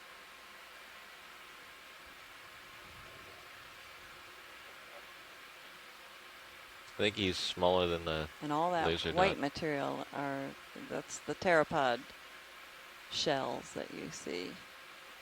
And as I said, they're made of aragonite, which is the That's same coming up. chemical formula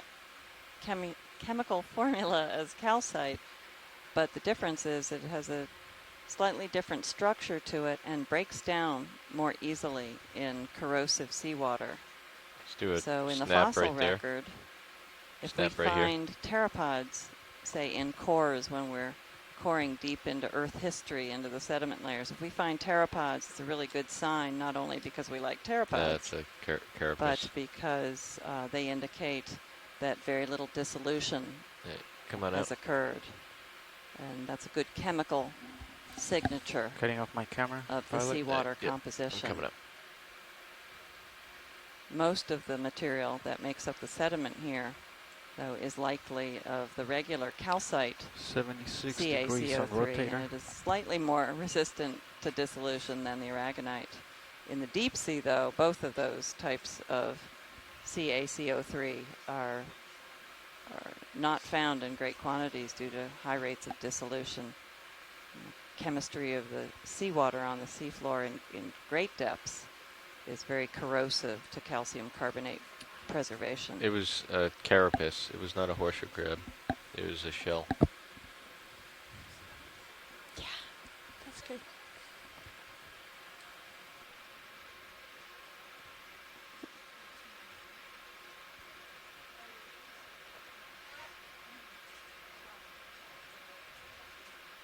Let's do a quick zoom here.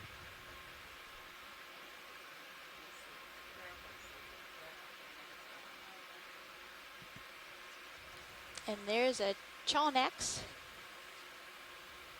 This one looks a bit more yellow than the ones we've seen in previous dives.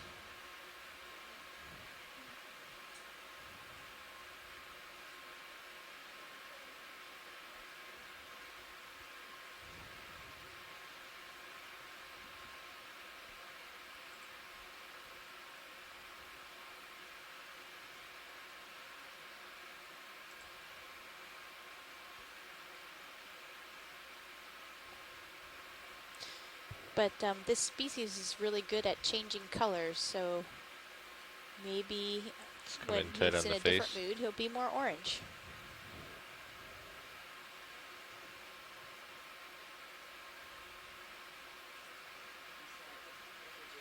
Chonex.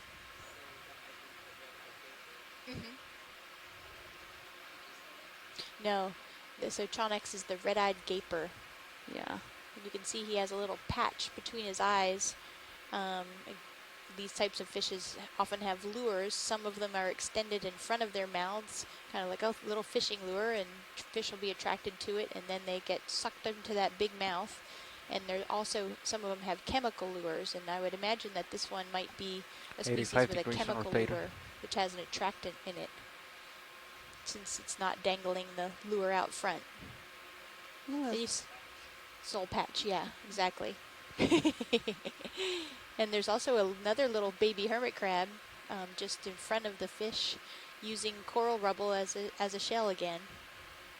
We collected a couple of these on the Charleston bump expeditions, and we used a suction device. We were using the Johnson Sea Link, and as soon as he was grabbed with the suction device, he inflated with water and became a very round. He looked more like a puffer fish, and his little modified fins were just dangling and wiggling, and he remained completely inflated all the way up to the surface. And it wasn't until we kept him in cold water, we were hoping to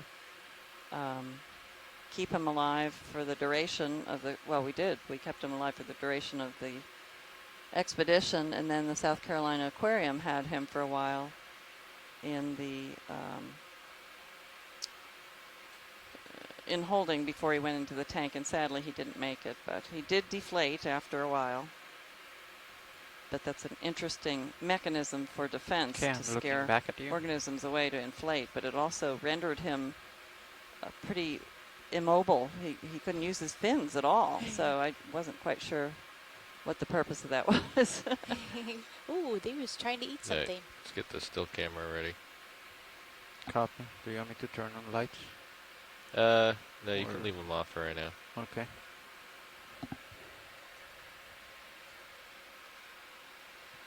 Ken Sulak said that these wreckfish often stay together in small pods, so not big schools of fish, but at least a handful at a time. Should see it on that screen momentarily. And that seems to be what we're observing today. And this one sure is posing nicely. Yeah, you can turn the lights on. The lights coming on. You might not like that. Yeah. Oop. Well, we got something.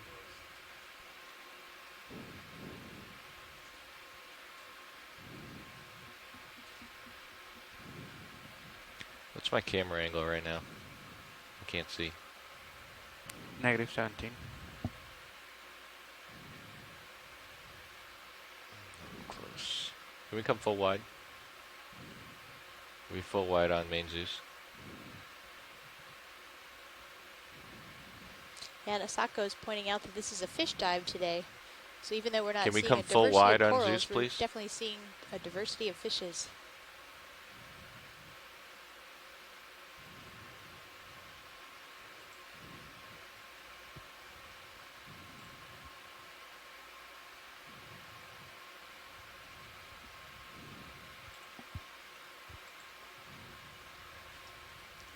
There you go.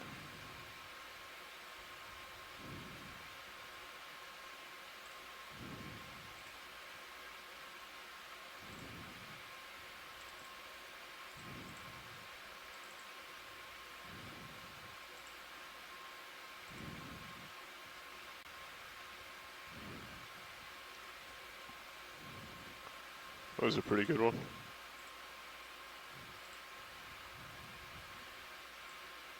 Alright, what's that camera angle? Negative 12. Right. I'm going to push ahead. We can turn off the still for now.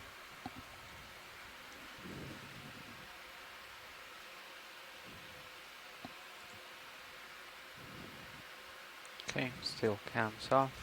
And the light. Lights are off.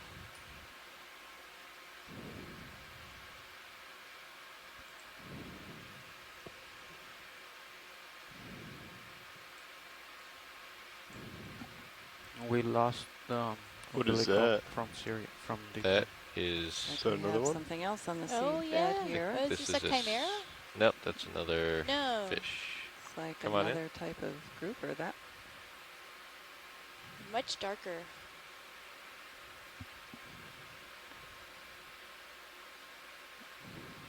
might Is that the be same a thing? snowy grouper.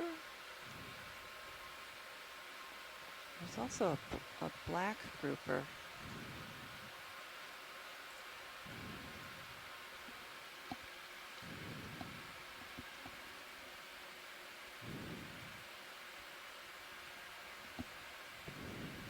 We're going to keep Ken Sulak busy today. Yeah.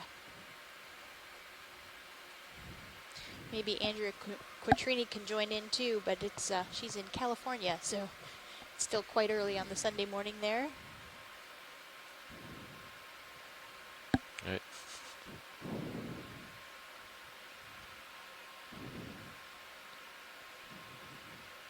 This move should be wrapping up here shortly. Do you want me to call another one as soon as it's done? Sure. Copy that. Same direction. Copy.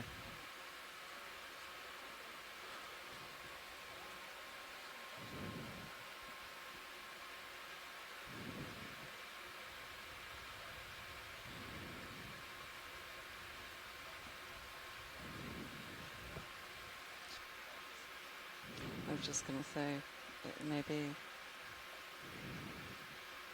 a juvenile or a female. Yeah, that's Has the coming out. same body line.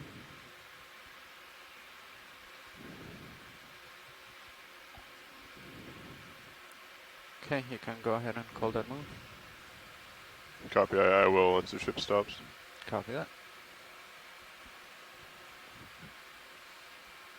And we're at 417 meters at the Cape Fear Lophelia Bank is the name of this site. There have been several dives on this mound feature, but we're coming You're up a reaching the different end of your flank tether, pilot. than I think other mostly submersible dives have occurred. Let's do a zoom right here. Good copy, Bridge. Thank you.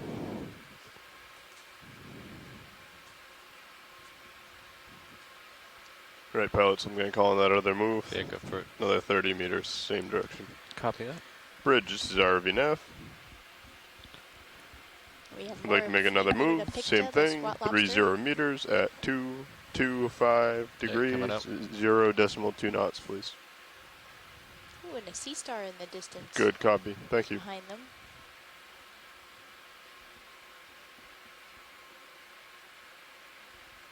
We try to get the sea star from here. It's coming in. Get a halfway decent view of the sea star. It's pretty far away from us.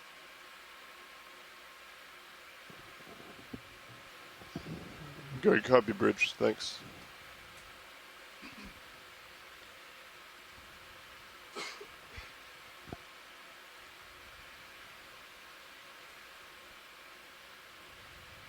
Right, coming up.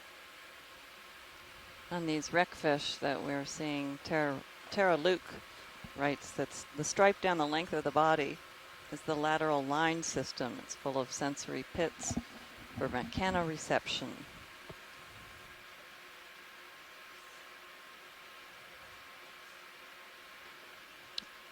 Oh.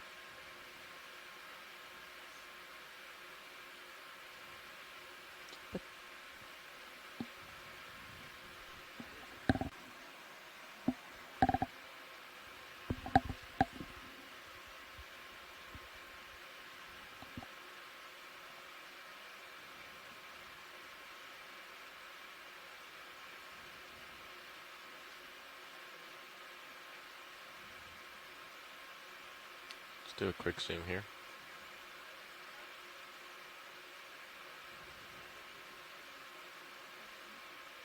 Okay, you already have more tether, pilot.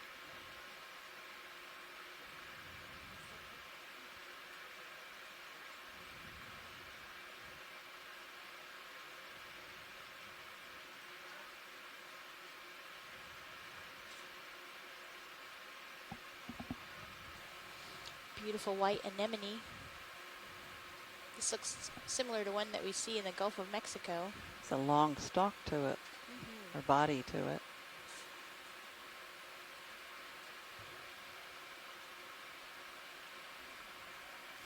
Probably retracts when it's feeling threatened. Yeah, it's coming up. And Megan McCullough thought that what the little bivalve looking shell that closed when we zoomed in on the anemone might be a brachiopod. Oh, yeah, we just barely caught that. It wasn't quite in focus yet, but it was, I did notice it took a gulp. Okay, go ahead. Seeing the squat lobsters on the defense. Oh, and that's a great view of the sea star.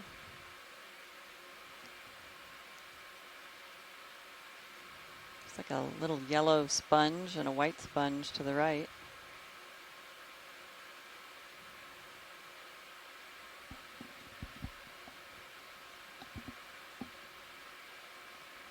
This is a goniasterid type of sea star.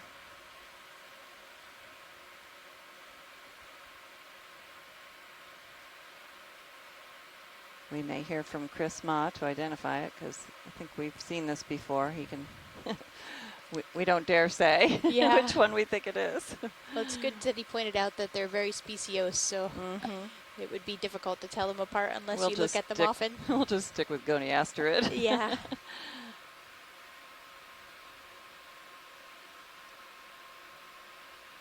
And Ken Sulak said that the Chaunax we were looking at might be Chaunax pictus. Okay, let's come out, get lasers.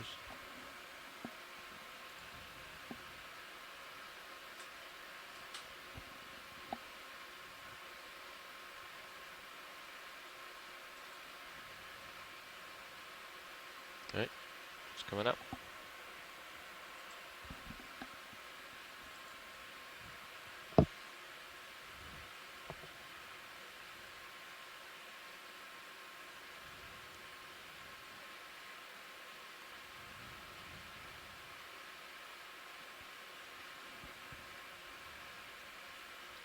There's a lot of life out there. As soon as you zoom in, you see it. Doesn't look like it at first.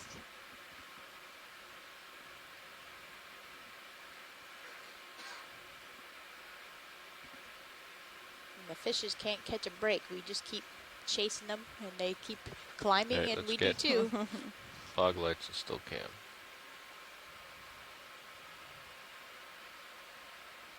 Okay. Lights coming on.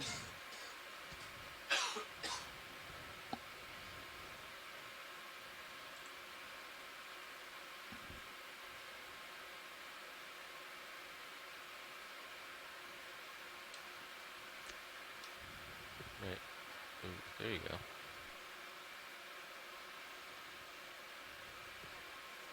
Yep, go ahead.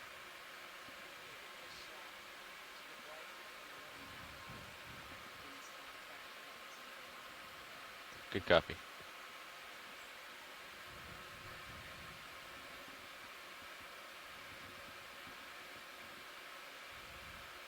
Ken also confirmed what we were talking about earlier, that Chaunax has a pit in its forehead with its lure embedded, and it's a chemical lure. And they're ambush predators. Your rotator's at -12 right now. Kill the lights. Kill the The still lights can. coming off. Well, we could probably try a shot on this guy too. Okay, still cam still on, but lights are off. And this is a Venus flytrap Should anemone. I turn them on? Yeah, let's turn them on. Okay. Aptly Video named. lights coming on.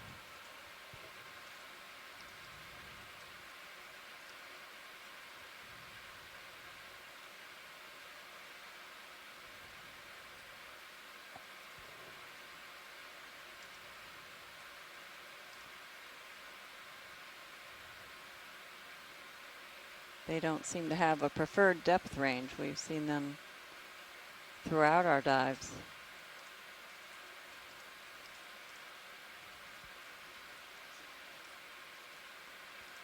One second.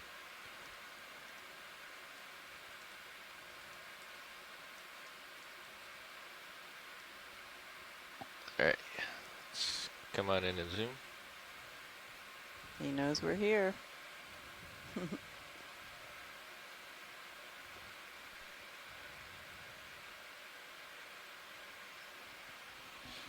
And several other anemones of a different type.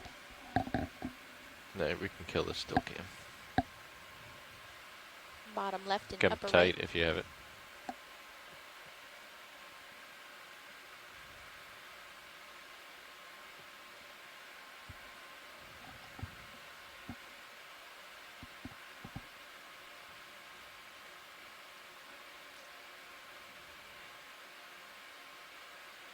Looking at the other anemones here, Bob.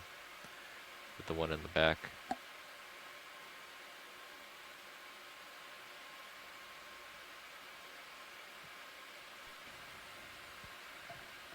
Is that a...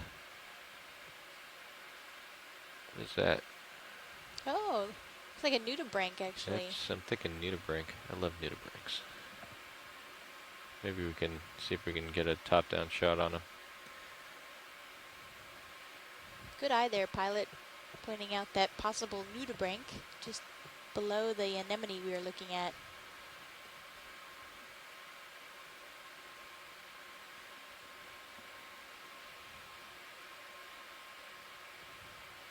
Hey, come on in.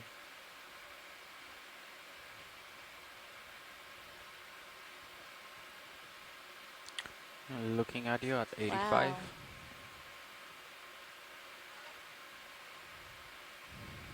It's beautiful.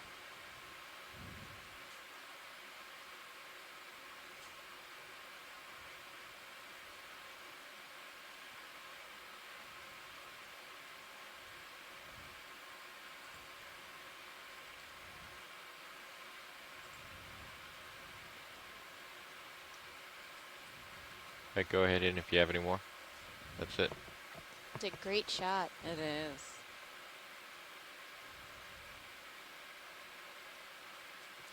Yeah, the more you look in these types of dead coral skeleton, the more life you'll find.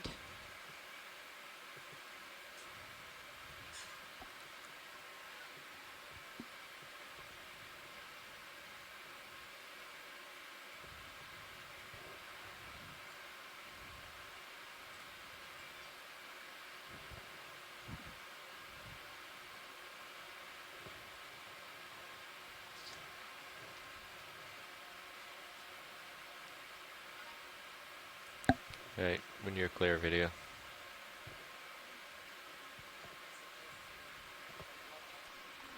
Love those guys. Pilot, would you mind if I power cycle the aft cam Sure. to see if it comes back? Yeah, you can kill the fog lights also. Copy. Killing fog lights video. And then it's utility cam aft, correct? Yes. Okay.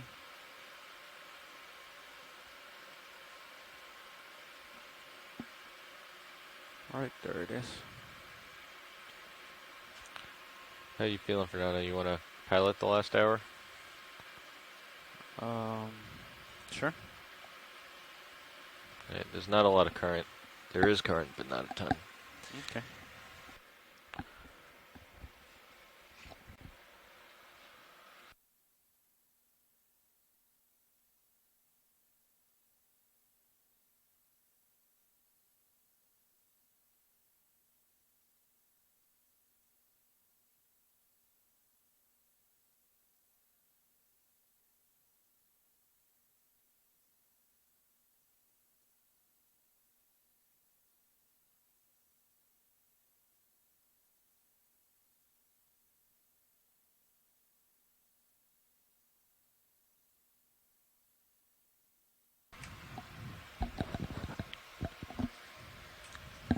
Okay.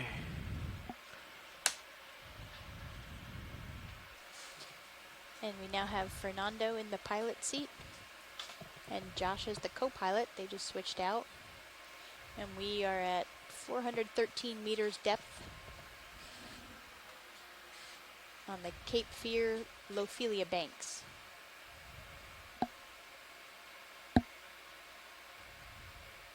We're seeing a fair number of Okeanos urchins and the squat lobster Emunida picta that you see on the left side of the screen. Pilots, would you feel comfortable with another move? Call it in. Same thing. 30 meters at 225. Okay, copy. Bridge, this is RV nav.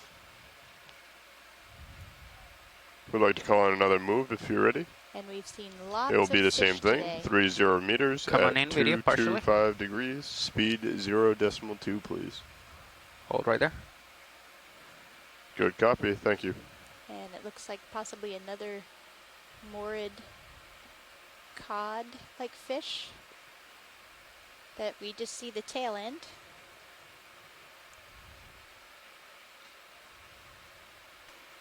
I'm going to adjust your lights here. Copy.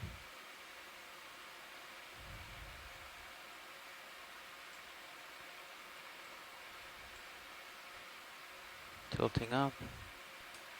Copy that, Bridge. Thank you. Okay, come in. Hold right there.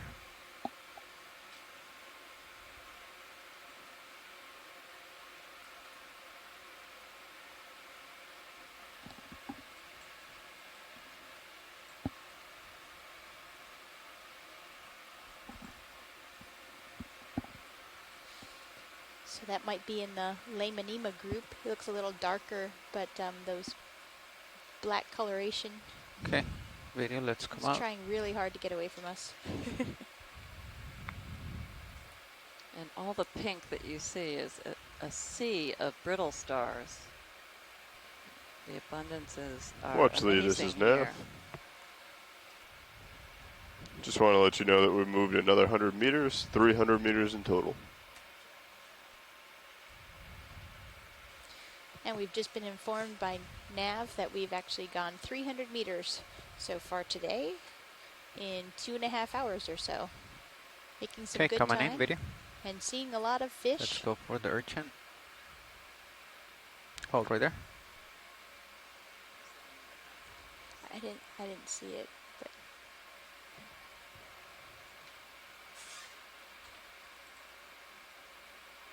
Okay. Hold on. Just a little bit of living Lophelia, the bright white coral, stony coral.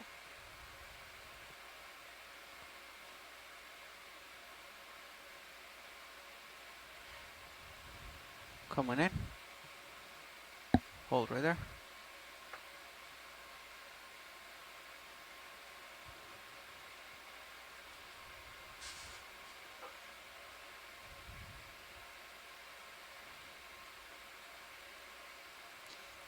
and Ken Sulak also pointed out that the wreckfish we've been seeing are Let's come out. opportunistic predators, and they are attracted to disturbance. Hold right And there. so our ROV vehicle is probably one of the biggest disturbances that will happen in their world today, and so they might be attracted to it.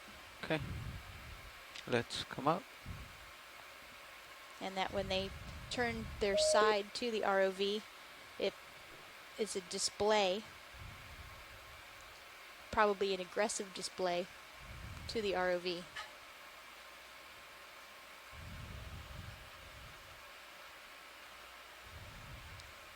A lot of squid. And Megan McCuller let us know that the nudibranch we are seeing is probably an aeolid, and they're the type that have those long extensions on their back that we saw. Let's come in right here, video.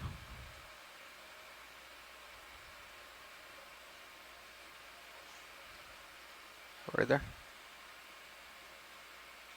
Oh, there's a sea star buried back there, I think.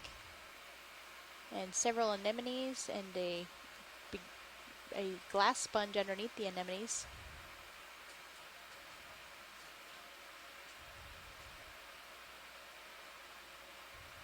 And lots of orange brittle stars.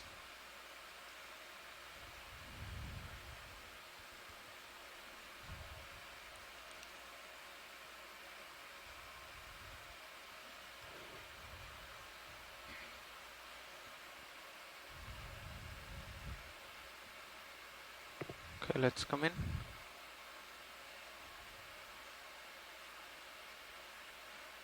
Looking back at you. Hold right there. Okay. And the last Yeah, sea let's come star out. we saw was probably Plinthastor dentatus. So I don't know if this is the same one or not. We don't have a very good view of them, of this guy.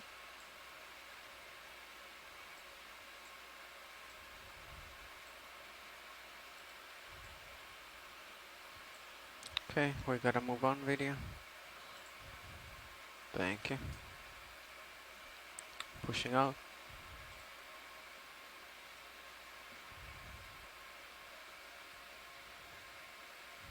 Ooh, what's that? On the upper left corner, there's something. Another cephalopod. That's what I was thinking. Come in. Octopus. Hold right there. Is that the back side of him that we're seeing? Maybe? I'm not sure. Well, that's his cephalus. I You think only his have a tentacles couple are to seconds the here, left on Fernando, the, so on the Okay. bottom. get your shot. Okay. Alright, video. Come in a little bit tighter. We have a lot of time. Alright, Okay. whenever you're The good, same Good video. copy, species Bridge. we've Thank you. seen. Looks very similar. Let's try to hold it. Let's come out partially. Let's hold it right there. And then when you're good, we can zoom out and I'll continue. Go ahead, Bridge. Copy. Alright. 5 degrees to starboard. Let me double check with pilots, but I feel like that should be all right. Give me a second. Well, lots Pilots, to what do see you think? here. 5 degrees to Spot starboard should lobster, be. the As long as echinoderms, it's about the the A-frame, that's fine. Copy that. Venus flytrap on the right. As Bridge, we this is pass RV over. nav. Just wanted to double check that rotation is around the A-frame. If it is, feel free to rotate 5 degrees to starboard. All taking advantage of this great habitat that the dead Lophelia Thank you very slimy much, coral Bridge. makes. And it's also great habitat for living Lophelia. Mm-hmm.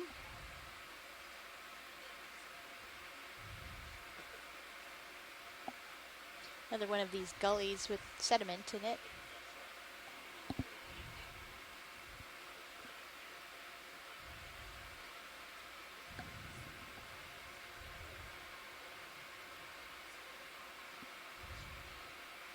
We haven't seen much in the way of coral diversity, though, have we?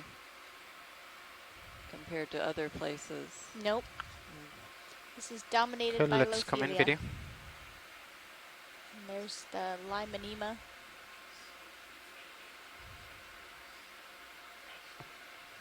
Cup corals, yellow individuals. And those are most likely Bathopsamia. Let's come in right here.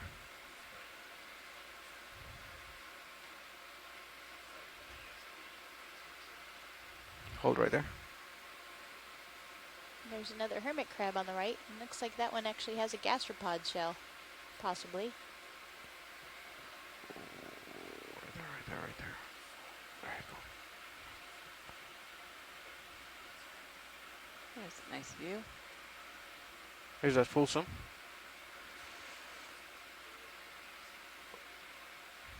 Yeah, that's great. They're tiny. Yeah.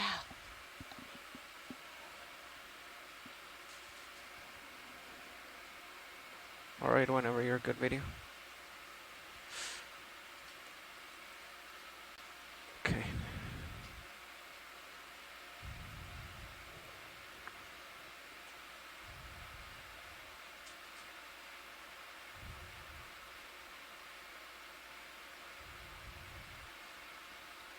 Okay, rotating up.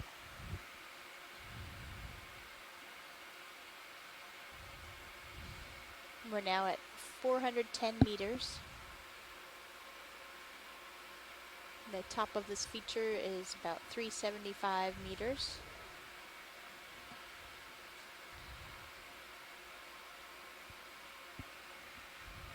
And as we get closer to the top of this feature, we'll probably see a lot more of the live white Lophelia.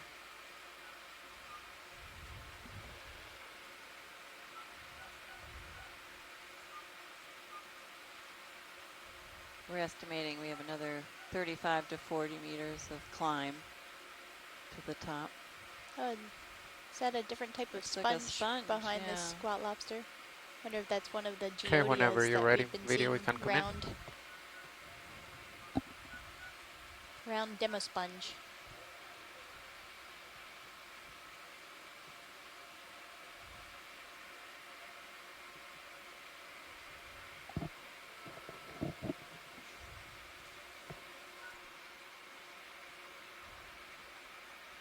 Okay, video, if you're ready, we can come in.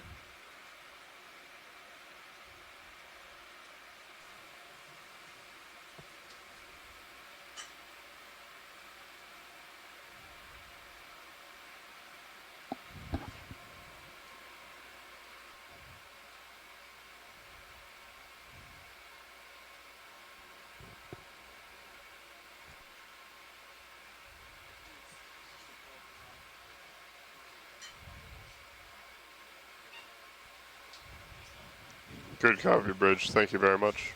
New heading change of 235. Okay, let's come in, video. Hold right there.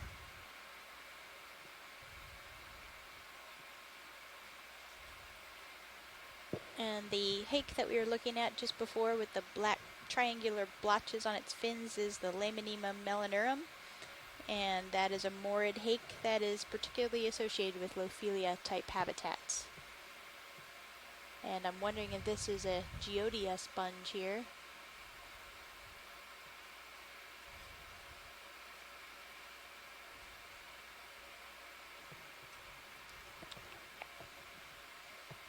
Okay, video. You can come in a little bit tighter, and then when you're ready, you can come out.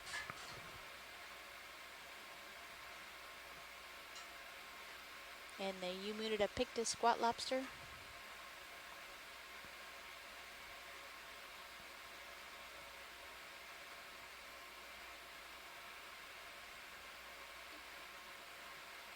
My lab has done a little bit of genetics work on these squat lobsters, and it looks like there's actually potentially two species Okay, that whenever you're good, we can come out. commingle at the same sites.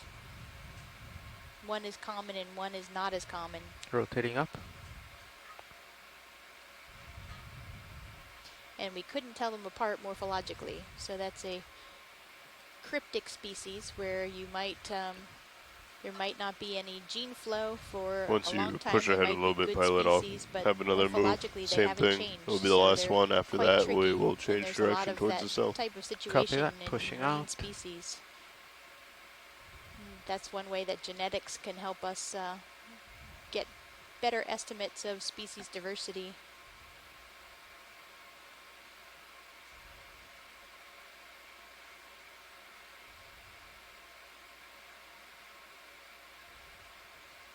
Rotating up.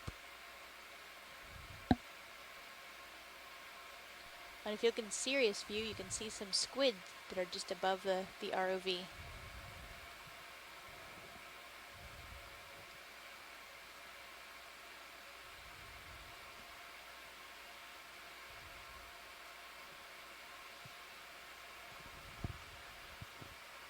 There's a lot of topography Okay, let's around come in here. right here, ready? Yeah. More of the Just partial. highs and lows, Hold the right there. gullies. It's another sponge. I'm approaching it slowly. And then when we're done with this zoom, now we can go ahead and call the next move. Copy that, pilot.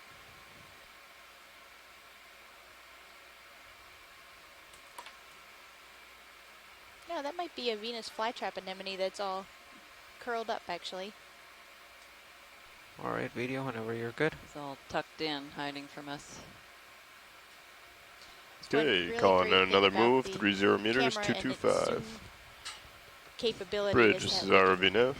if you just looked from this Another distance, move, you same might thing, pass it off as 30 the same meters sponge you at saw, but when you zoom in 225 and you can degrees, get a speed closer look, 0.2 knots, please. it gives you a better idea of what the species actually is. Good copy, thank you.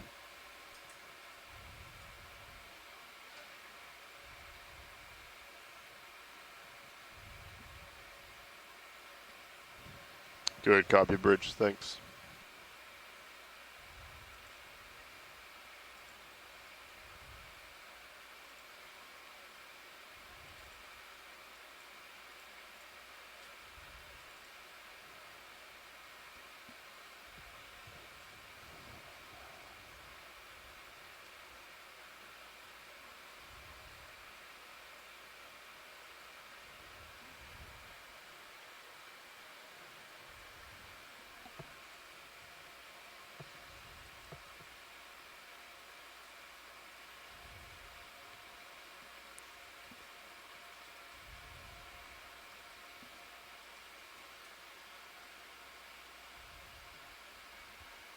And as we've talked about on previous mound dives such as this, all that standing dead coral creates a lot of habitat for other species, as we've witnessed when we zoom in and we see all sorts of brittle stars and even nudibranchs, all sorts of species.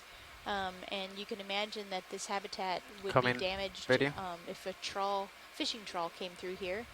But luckily that shouldn't happen because this is actually the Cape Fear Marine Protected Area. Hold right there. There's one open up. Yeah, there's a flytrap anemone on the right, like the one we just saw, but this one is actually open so you can see its tentacles. And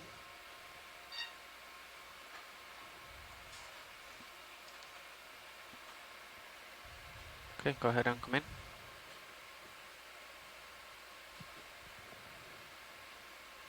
Hold right there.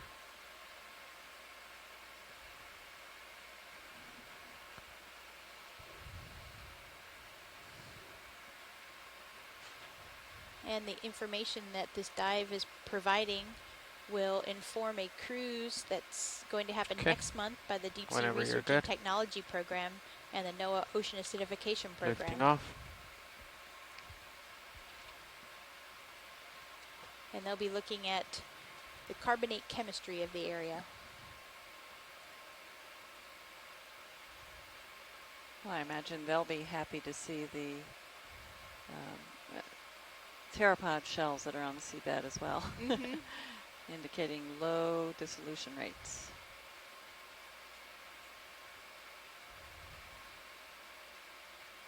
And the wreckfish are just lurking. They like these little gullies. It's interesting that we saw so many squid as we were descending, and that's the primary food for the wreckfish at the Charleston Bump. The fish hide in the caves of the cliff that forms the Charleston Bump, and during the daytime, Good afternoon, pilots. They do their Roland. diurnal migration. They sink down How's it going, into the video? waters, and the wreckfish just It's going well. See you guys seeing lots of big fish. It's easy pickings. Yep. Yeah, we get some stills. See how they came out. So I wouldn't be surprised if they are also feeding on. Any interest in this this coral? area. Watch lead. It's a hydroid. Oh, all right. But you can do a snap on it. All right. Sorry for that. There's a coral to your right. See the stalk to your starboard? Yep. Let's come in, video. That's not what I was talking about. And this looks like another Hold right hydroid. there. We've seen some really tall, large hydroids on this dive so far. We've actually collected slowly. Some of what appears to be a similar species on previous dives. I am approaching it slowly, yeah. And earlier today when we zoomed in on one of these hydroids, we saw 2 pairs of little tiny shrimps. Okay, rotating down. That might be You can come in. associates. Going in. Hold right there. Watch Lee, can you get your mic closer? Sure will, thanks. And Cheryl, hydroids are also in the phylum Cnidaria along with the corals, right? It's just Yep, a they different sure class. are.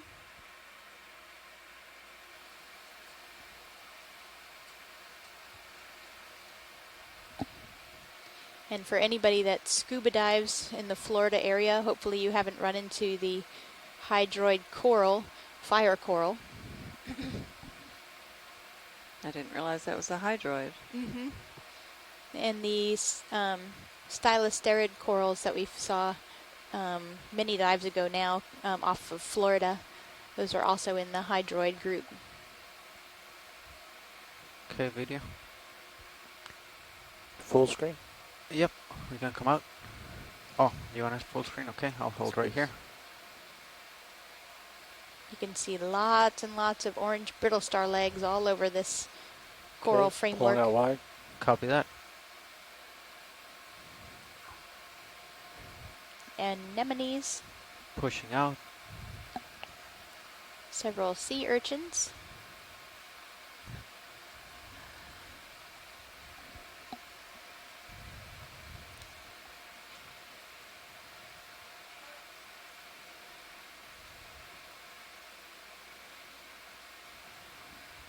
Rotating up.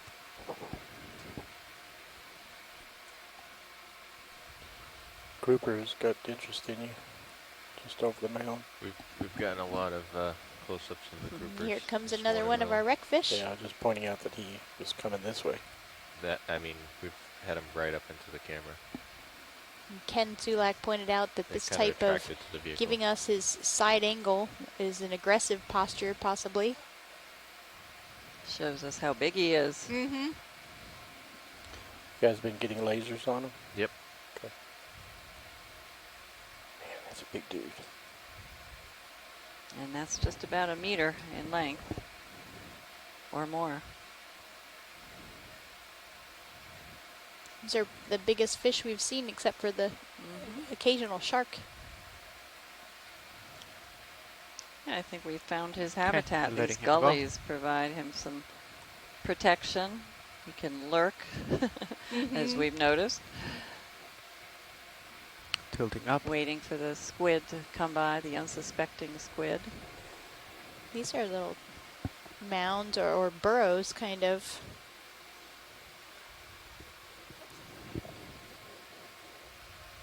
Another Venus flytrap, anemone. Oh, and this might be our first soft coral here on the left coming up. First octocoral. It's white and coming up in the center of your view.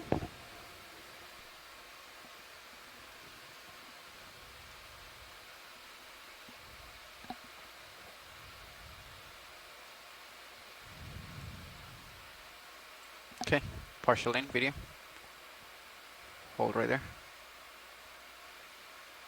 That's pretty.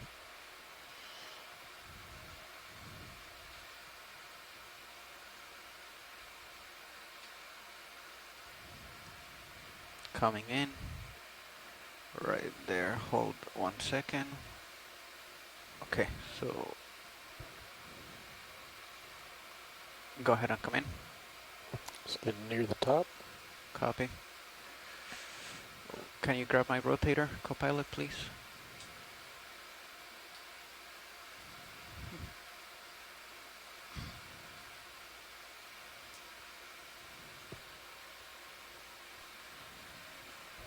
Tilting down. You're backing away from it. See how high up you are? Yeah. Lasers are clear.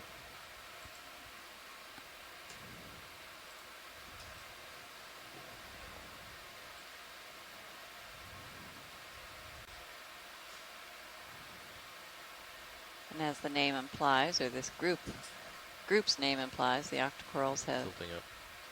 8 tentacles on each polyp.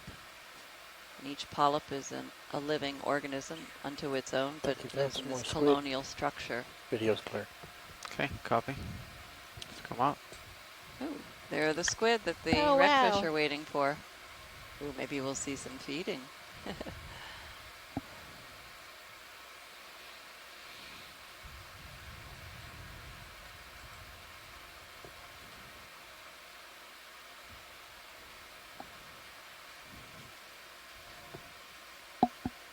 Some ink trails behind in the water. We've seen a lot of those today.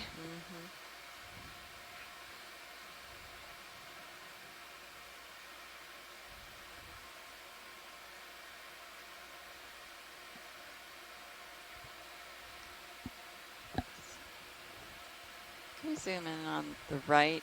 There's a small I mound think sponge. that's a shark coming in center. No, it's a That's fish. grouper. It's a That grouper. is a side. Sure that's a fish? Yeah. Okay, never mind. Sorry. You can see another ridge in the distance. That was one of the larger gullies. Gill Different wreckfish like climbing out of it. Let's go ahead and let's come in. Partial right there. Hold. Come in. Hold right there. I imagine that's another demo sponge. I don't think it's the same one we saw before, although that one was round also. Either that or this one has a little more sediment among the spicules. It's hard to tell if that's ornamentation or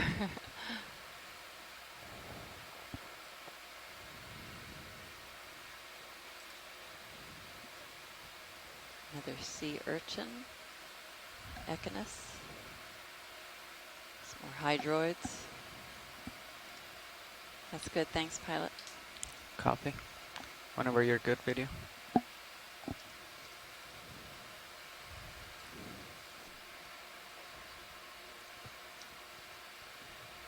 Yeah, we saw those this Oh yeah, and you can also see a pencil urchin there, just to the right.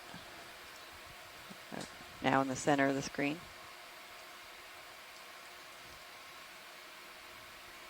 Wow. This is steep. So Steep maybe topography. get another move in. Yeah, I'm going to change the direction. I'd like Tell to how start the heading at corals like to live on 188, tops of the so it's mounds going to to take be advantage of quite a the bit to your strongest port, currents. Just heading south. sort of look at this whole little area. We've reached waypoint 3, and now we're heading to waypoint 4. And the dead coral skeletal So material. what was that heading now? 188. The heading is 188. Some of it falls into the gully, but it's also Copy. getting buried by When sediments the two that of you are get able to settle in the settled, lower I'll current. go ahead and make a 30-meter within the gully. move that works with you. Copy. We should see about a similar to flatter slope as we approach waypoint 4, as in reference to what we just saw. Okay. Okay, if you're both settled, I will call it in. Bridge, this is ROV nav. We'd like to make a ship move, please. I'm curious to know if this has been 30 identified meters as a spawning at habitat 188, for speed 0.2, for the please. wreckfish.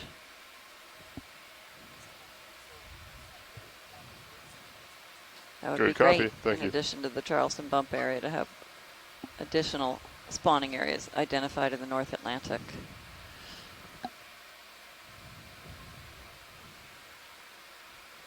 You need to come back to port Copy. and not go forward anymore. Copy.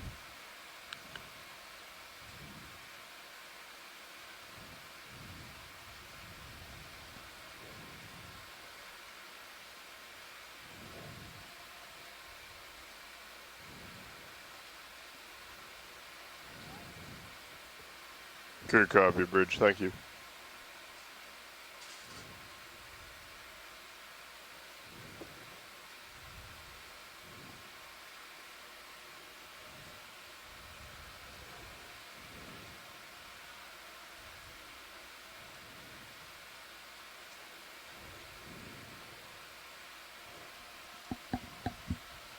Okay, gonna drop down.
Is that another sponge? Mm-hmm.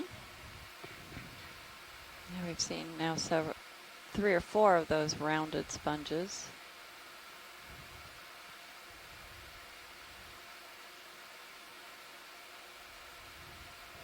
And we're getting close to 400 meters. We're at 409 now.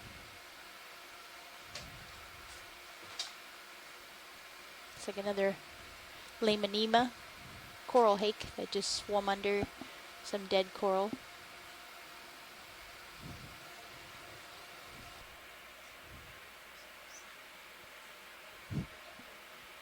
Let's come in right here, video.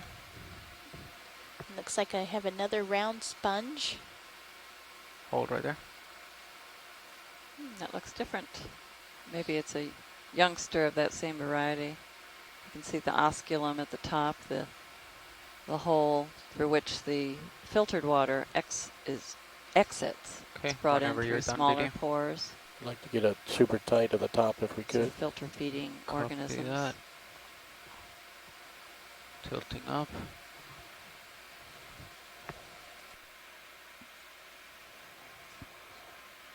Go ahead. Oh, hold on. Let's come partial white.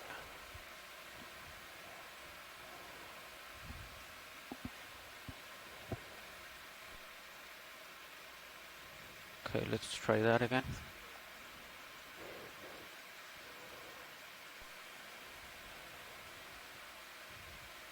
Slight tilt.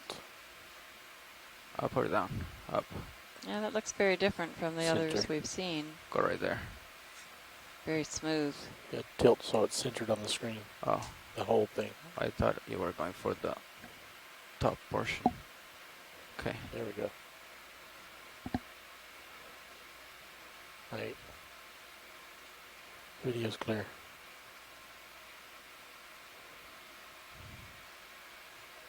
Okay. It's hard to fly. Squid coming Copy in that. overhead. It's hard to fly and do the rotator thing with one hand. It is. Okay, pushing out. Rotating to get in line with you. There's a white thing up to your starboard. See that line off in the distance? Yep.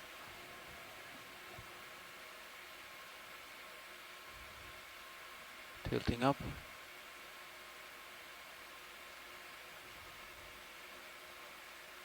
What is this? Sponge.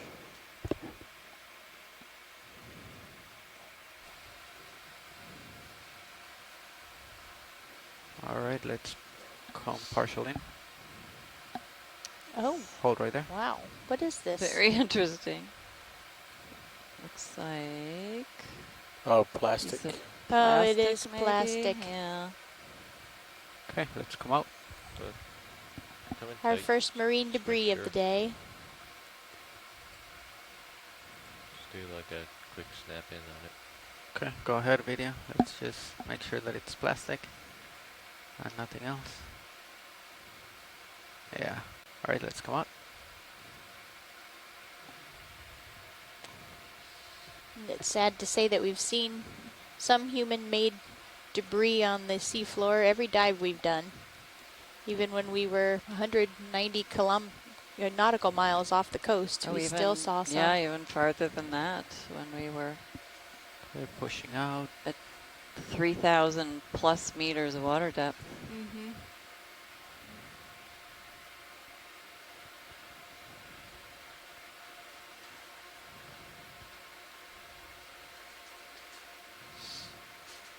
We even saw something on the shipwreck that we watched yesterday. Yeah. It was very disappointing since it's part of a cultural heritage site to see modern zoom right debris here. Video. within the ancient wreck. Hold right there. There's another one of these round demo sponges. Okay. Just come out. Alright, pushing out.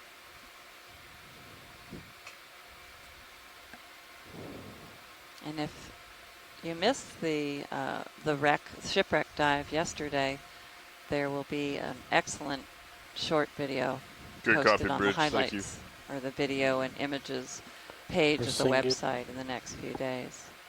You guys Our ready for video another move? team is Hold on. amazing Pretty, at hold it. Yeah, hold on that a little capturing Copy that. clips and combining them into wonderful short stories. We have another brisingid starfish, sea star underneath the bit. Do Venus you think I flytrap can anemone. get around and get it from the other side without you moving? Yeah. You Okay. have plenty of. All right. I'm looking at you at 48, so you have plenty of. Okay, let's try to do that.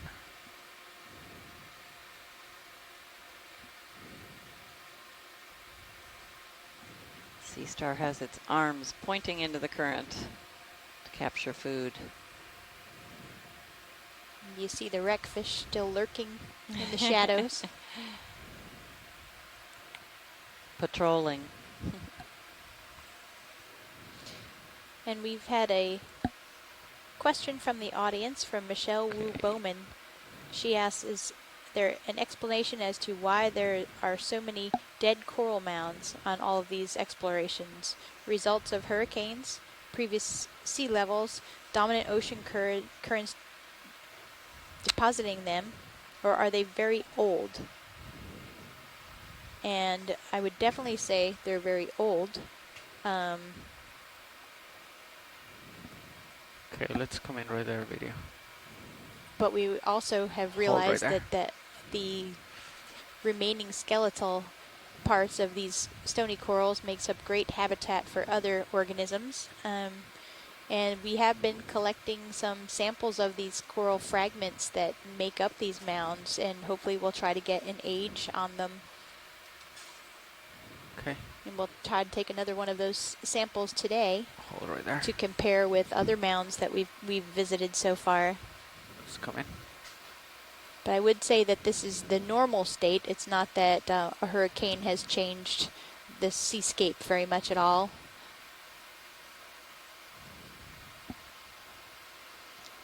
Is that full zone? Almost. Let's come in all the way. And there's been at least one of these coral mounds, not in this area, but off of Copy that. Norway, I believe, that was cored. And the ages of the corals, the rubble found at the base, or as far down as they were able to core, was at least 1 million years old. So it is a very, very long, slow, steady process of building upward.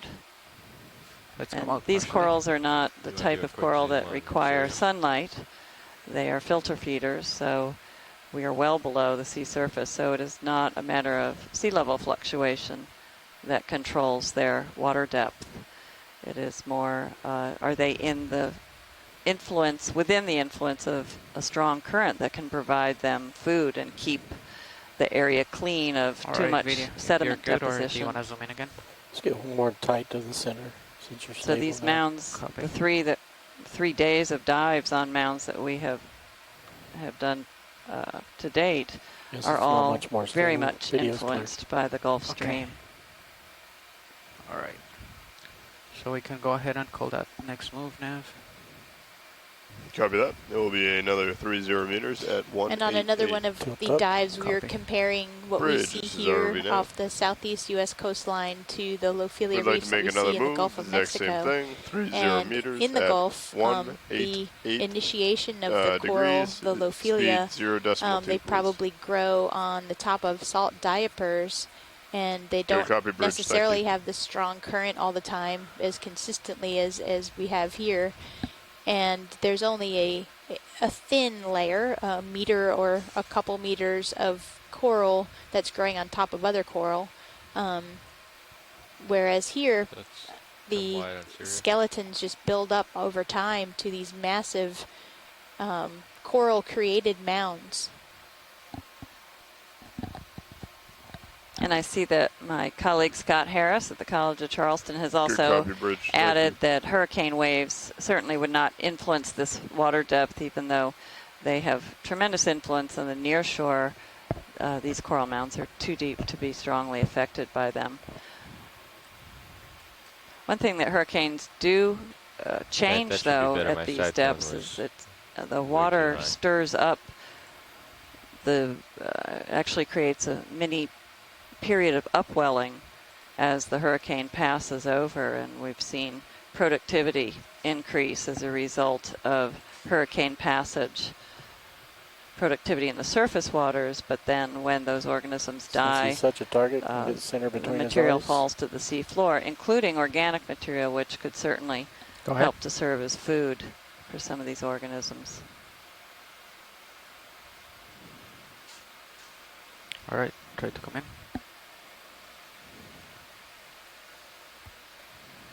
The Gulf Stream, over millions of years of history, has had major shifts in its location as well as its strength. But in the last million years, we haven't seen evidence of it having shifted position too dramatically.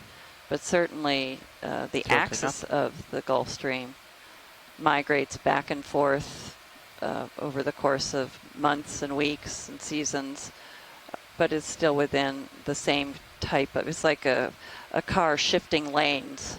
It stays within the highway, but shifts to different lanes. Watch lead this. And we've had to keep an eye on that. It has shifted in the Just want to let you know that we've passed couple, another 100 well, meters. almost 2 weeks that we've been out That's here. 400 total. So we have to look at the models that show where the strongest flow is, the axis of the Gulf Stream, because that definitely will affect where we can or cannot dive. And we've had to change our dive location on several instances because of the Gulf Stream's axis. We were uncertain we'd be able to dive here today, but it's looking pretty good. The axis, I guess, is to the west of this area right now. No, I'm sorry, to the east, turning around.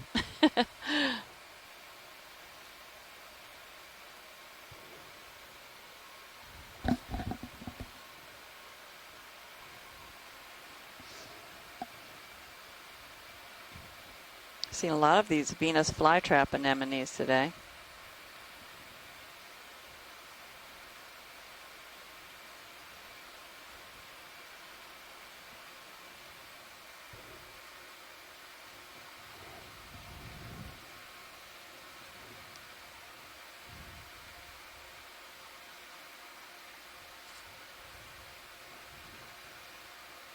And just to clarify, the type of sea level change that really I'm talking about is the smaller scale sea level change from glacial periods and interglacial periods that I think we've seen it before, but raise and lower sea level on the order of 100-meter water depths.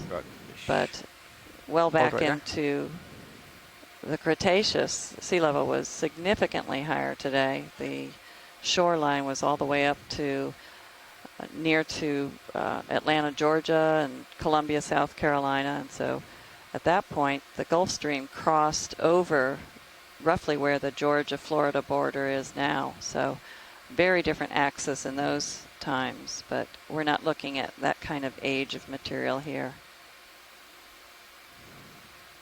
Ready for tight? Yeah.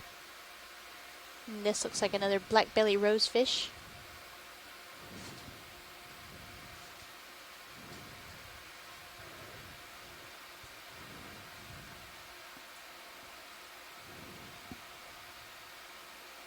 Drifting back. I always do. Video's clear. Copy that. Okay. Are we stationary now or are we moving? We are currently moving. Copy.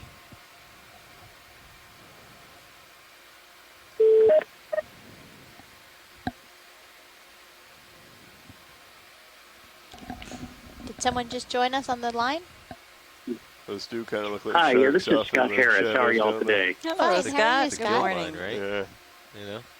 Good morning. I didn't realize we were diving so deep when I made that earlier comment. Or so shallow. So shallow. We were much deeper today, and I just looked on camera 2 and realized we were only at 400 meters or so. Yep. And so, yeah, what Scott France said is absolutely right. This would have been really close. I mean, it would have been a lot shallower here. Probably 175 meters or so water depth. And we would have had icebergs going by, as I think y'all are all aware, and it would have been a pretty interesting place. We would have only been maybe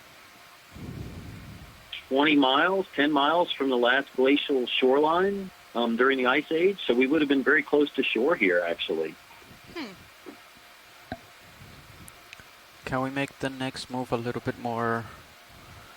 And Scott, you're referring to the 18,000 year ago last ice age, I'm assuming, just for our listening audience. We reach like the top and then we Yes, the last ice age about 18,000 years ago. The shoreline was literally, actually, I'm looking here at some of my maps and Google Earth, that it would have only been about 10 miles from here to the northwest. So it's not that far away where the ancient shoreline was.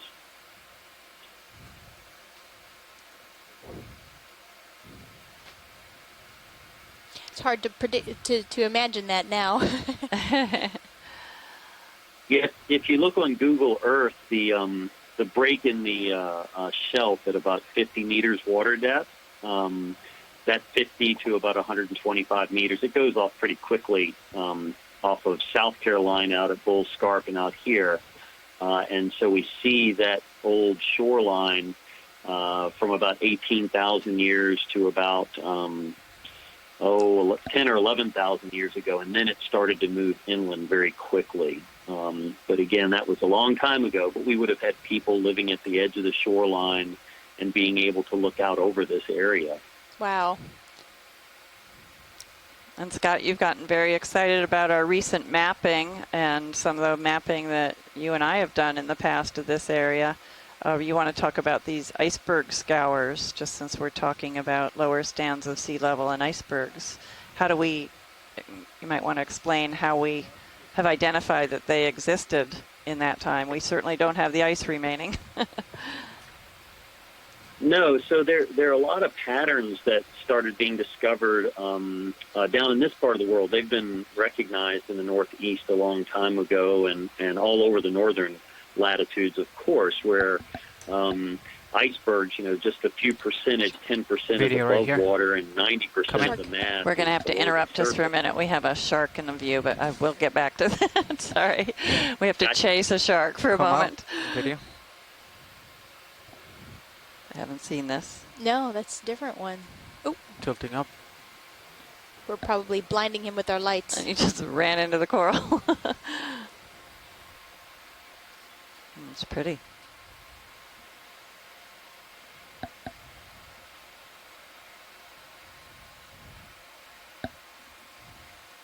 Wow, that's great.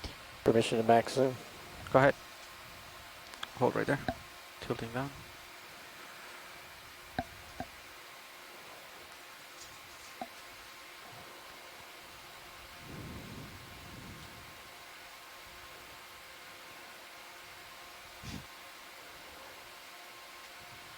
So can we pick up where we left off? Yeah, sorry, Scott. You know, the charismatic megafauna always stop the show. So you were talking about icebergs. Yes, and so back in 2006-07, when George Sedbury was doing a lot of the work on the Nancy Foster, they started mapping out off of Georgetown Hole and recognized that a lot of the fish habitat were actually located along these rotated, rocky blocks on the seafloor that created long lines. And it was clear after a little bit of thought that these were iceberg scours. And Jenna Hill had published on those, and then they started looking at some of the currents that were flowing along the East Coast. And so during the last glacial maximum, so when the oceans were much lower, there was a coastal current that came all the way down into this part of the world. And during the breakdown of the glaciers, the icebergs were transported south. And when they hit shallow water, the keels of those icebergs would grind like a little plow into the seafloor. Some of these are 15, 20 meters deep and a couple of 100 meters wide. You can actually trace them for many, many kilometers across, going from basically northeast to southwest. So they're very impressive features. They create a lot of habitat and are just wonderful to look at. And some of them have a very zigzag pattern as the iceberg has tipped back and forth. Thanks. Yeah, so they will, when they get too shallow, they might stall, and like a little,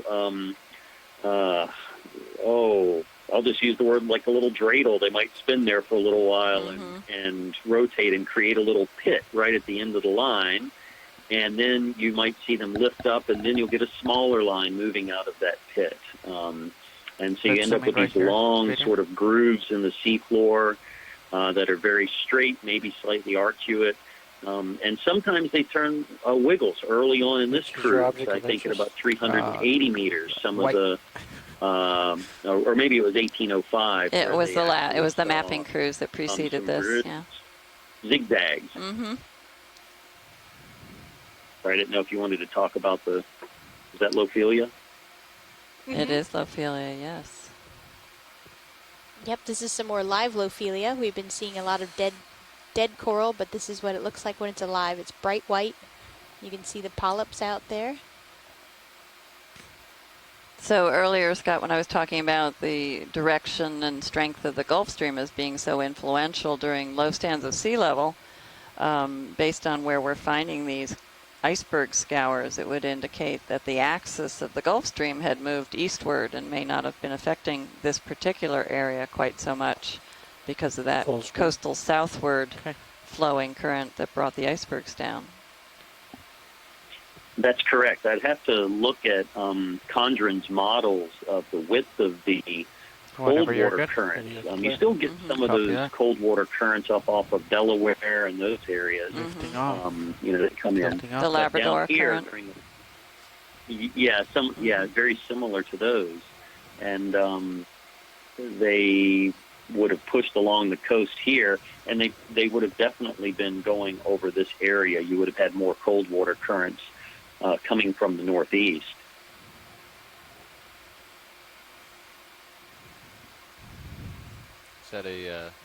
Those may have only persisted during these large changes in the ice conditions in the northern latitudes. They had large ice dams that would break and large volumes of water would come in. I'll let Leslie explain that in better detail because she'll probably be able to communicate it better. You're doing great. Well, it's interesting. If we grab some of the rubble around here, there's going to be some age dating done on the older pieces. It would be interesting to find out if any of them dated back to the Ice Age, and maybe that's why there's so much dead coral, that there was too much cold water flowing from the north across this area at lower stands of sea level.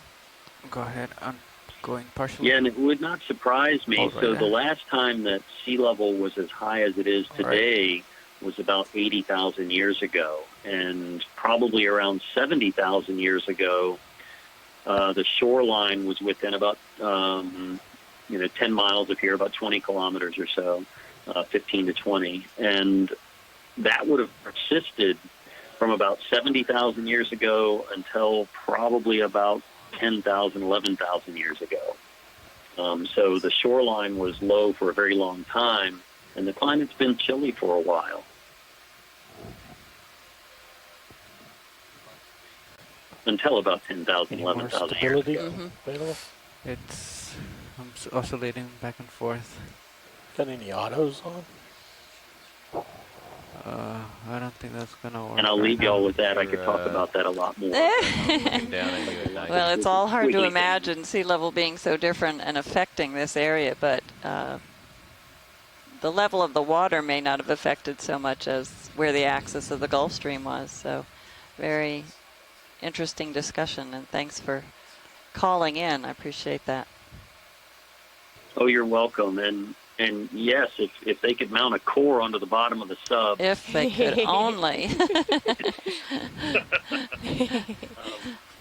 But it would be really interesting. I think, I look at these and started outlining a paper for understanding the geology and physical evolution of them, just because it's really interesting. And thanks to Derek for, helping try to get some higher resolution sub-bottom out there so we can see the internal structures. I just shot an email to y'all hoping we can go slowly over the area on departure. Copy. But seeing the height and the base of these seem to be the bedrock with a pile of sand and rubble over top. What brings the summit from here? Hopefully we can get some finer detail. And the comments the other day about wanting to core them, yes, absolutely. So if anybody just not with the ROV. Right, need a different instrument. I believe they want us to come over to the western side of it and then make our way up. Anyone out Okay, there and that then would like waypoint to 4 help is Waypoint 4 is right and move here. forward on trying That to was the 188. appropriately core these, that would be a lovely endeavor, I think. Still is 188.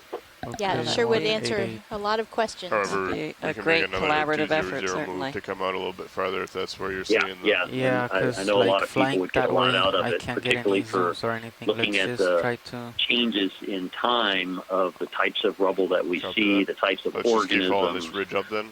Yeah, even the maybe. types of sedimentation that might 200 is carry us good. through the last several I'll ice call in ages one more would move. be Sure, just I'll call in amazing. another. But I'll leave y'all at that. I'll hang up now and call back in if I need to. All right. Thanks so much, Scott. Have some other discussion. Thanks so much for y'all. It's having a wonderful cruise. I'm enjoying it a lot. Great. Thanks so much for joining us. That I'm not aware of any. Bye-bye. Co-pilot, I don't know if you heard the discussion. We have a few We're biology making another move, updates. 30 That meters shark at that swam by a 200 degrees. little while Copy that. ago was a 30 cat meters, shark, 200. and Calling it in now. that was I'm at 200 atypical right behavior now, pilot. for cat Bridge, sharks, this which is RV usually now. just stay Like to make another sitting move, placidly on the 30 coral meters rubble. at 200 Ken degrees, Sulak also noted speed that 0 it was decimal 2 knots. a rather chubby cat shark, so maybe it And I'm just had a looking at nice you meal. at 65 degrees right now. Copy. Good copy, Bridge. Thank you. And one of the Eumutida picta squat lobsters that we zoomed in on looked like it might have been carrying eggs in its abdomen. The abdomen was a little bit descended, and it might have a bunch of eggs and pleopods under there.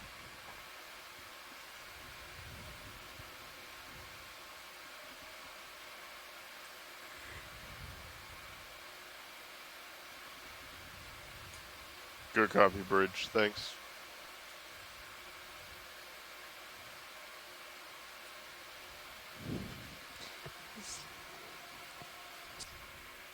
I know.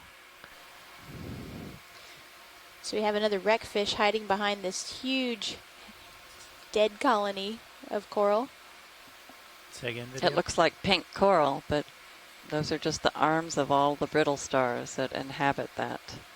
Can you imagine how many millions of brittle stars are on this mound? I know that our sampling manager, Stephanie Bush, is just hoping we don't collect a piece of that because there would be so many associates living on the coral that would take forever to pluck them all off. And we'd lose a lot of arms in the process. Yes. Not ours, but the brittle stars.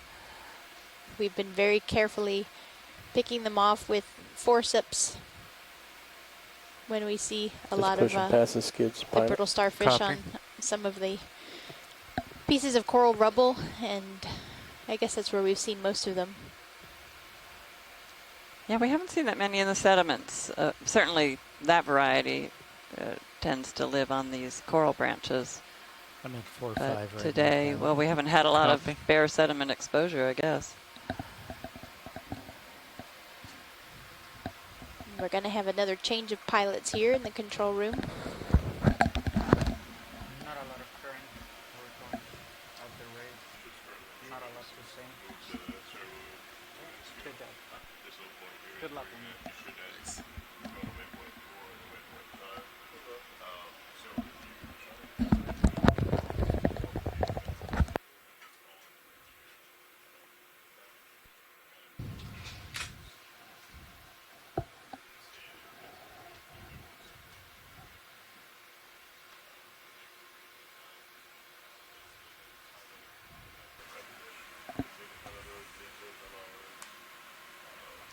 All right, co-pilot. Let's see, you're facing 200. Yep, I'm looking down at 70 degrees. Copy that. I'll push a little forward and center up.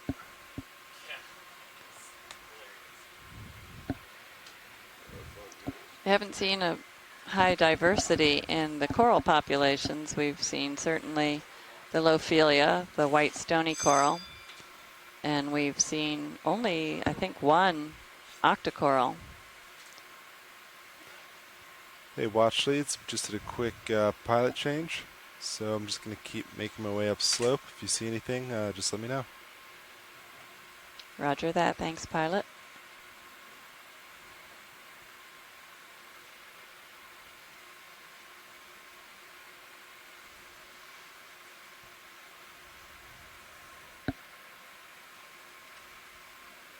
Pilot, I'm at 4-5 now. Good copy. Looks like a squid. Our general dive track today is to climb the backbone of a ridge that is on the side in terms of the current, and on the side of a larger mound. What's ship status? This is an area called the Lophelia Banks, coming to an end very and shortly. it is a marine protected area, a deep water marine protected area.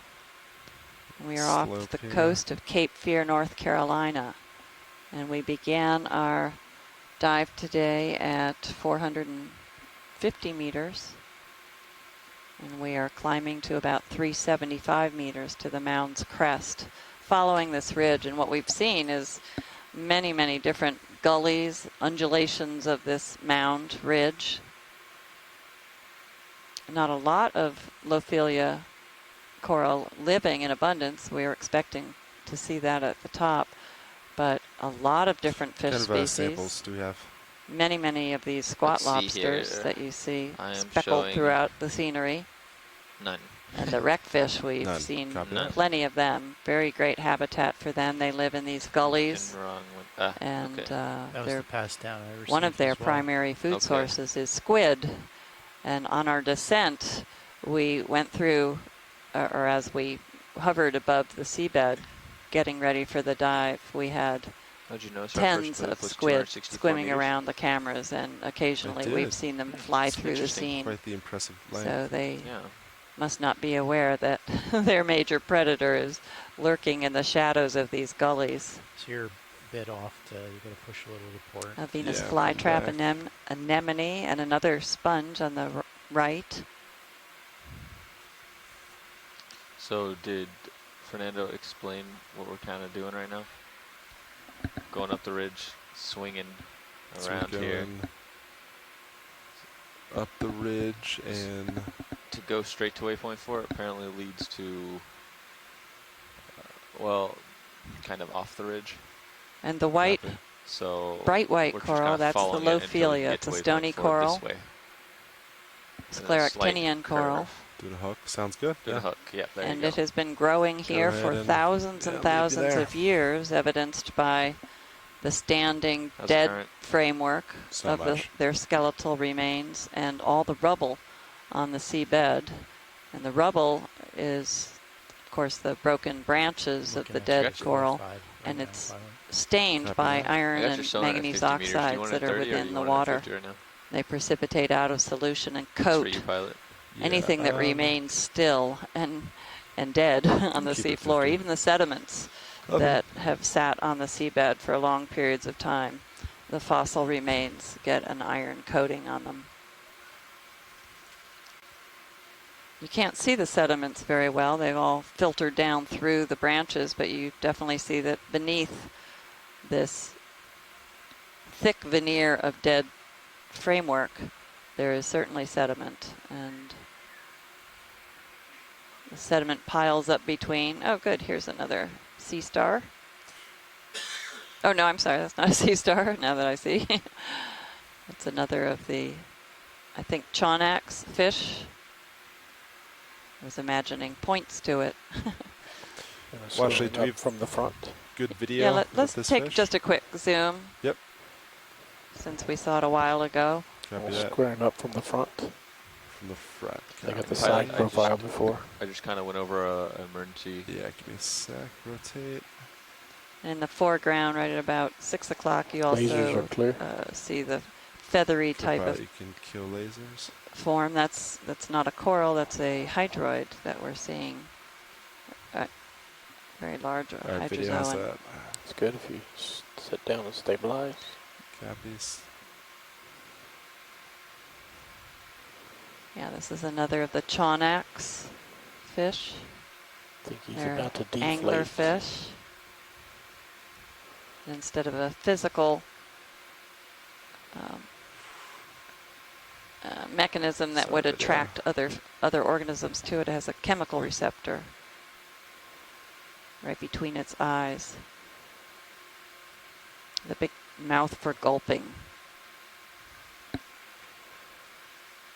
And those lateral lines down its side and top, those are receptors as well for determining changes in the water nearby.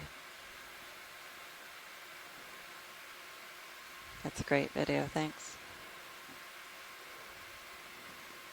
It has modified fins that allow it to walk across the substrate, which would not be very easy in this area, but it does have that ability.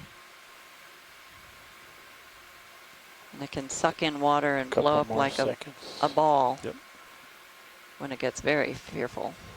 Yeah, video's clear. Thanks, Great. pilot. That's great. All right, moving on. Does that crab know how close he is to that thing?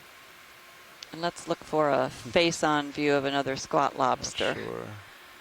I haven't looked at There's those in a one while. They're all in over front the of you. place. Watch it. Did you say you wanted to zoom?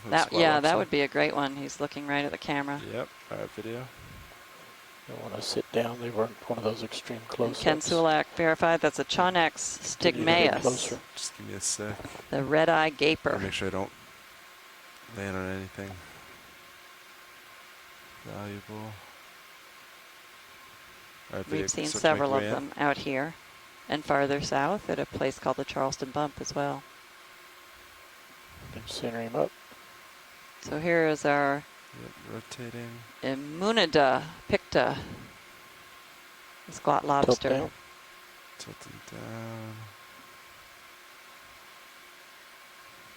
Its rear 2 legs are modified so that it tucks its last 2 legs underneath. So it appears that it only has 8 legs, but it actually has 10. Bridge RV It's nav. part of the decapod crustaceans. This guy appears to be missing an antennae. You can see it's starting to grow back on the left. Bridge RV nav. Hey, just want to claws go on the over front your 2 current legs. bailout plan. Do you currently have it set at northeast? Yeah, he's missing one of his antennae.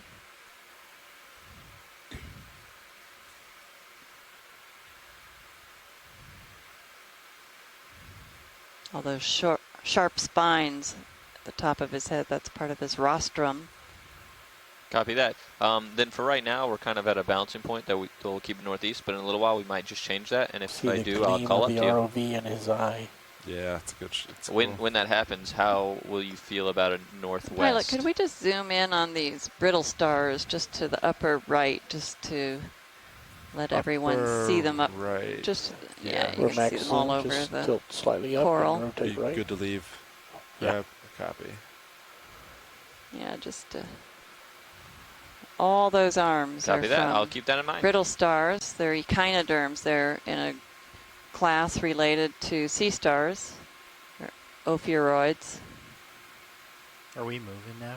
It's all that pink color we've been seeing that as we about? fly Are we over these moving? coral No. frameworks. Those are really just colored Pilot's a by little bit stretched these out brittle from stars. We have Slowly not pulling seen them out. Would in you like to quite get another move in these there? abundances as we've seen Wait them to hear here. from pilot. Yeah, no, we can definitely Hundreds move if we. in that Beautiful view. shot right there. So our last You moves have see a been at full one in the upper Copy left. that video. You can see Hold it his for a little and just let me know when you're main ready. plate. I think these These were all at have 5 arms or 200. 5 rays, So you feel good about that one again? like their for pilot? cousins, Sounds good. Pilot. Asteroidea, the sea 200. stars. I'm going to get you a 30. Although not meter all move, sea or unless you stars want some have more, 'cause you're gonna 5 move forward. rays, as You do we've 30. seen. Sounds great. Okay. We may come across a few more of those multi-armed It's kind of Brisingid lateral, so don't sea pull stars. you anymore. Co-pilot. Bridge RV nav. Another sea urchin. Slight tilt up. Hey, we'd like to put another ship Popped move up in. on the 30 on the meters framework. at 200, 0.2 knots. Okeanos Good copy. and a Venus flytrap anemone. Anemones are related to corals, the phylum Cnidaria. They don't build a skeletal framework, though, like the corals do. And not all corals do as well.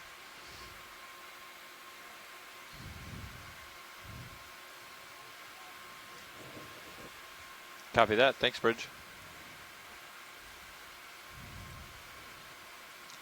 This has been a great fish dive so far.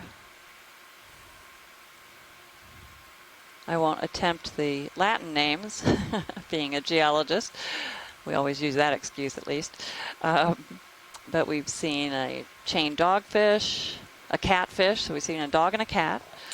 I see this is video. A rose belly. Pilot, do you see what I see on sonar?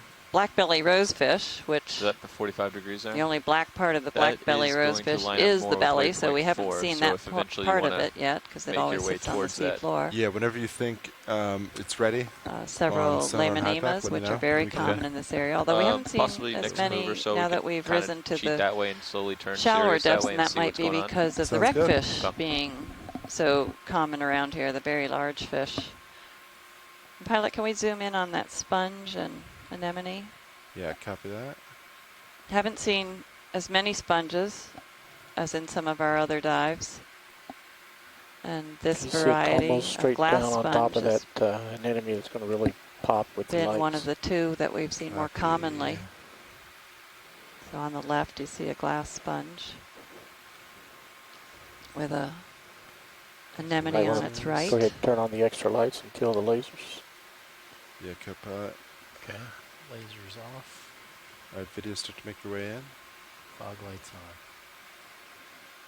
And a few cup corals that were in the foreground. We may take a peek at them as well after these. These are beautiful colors.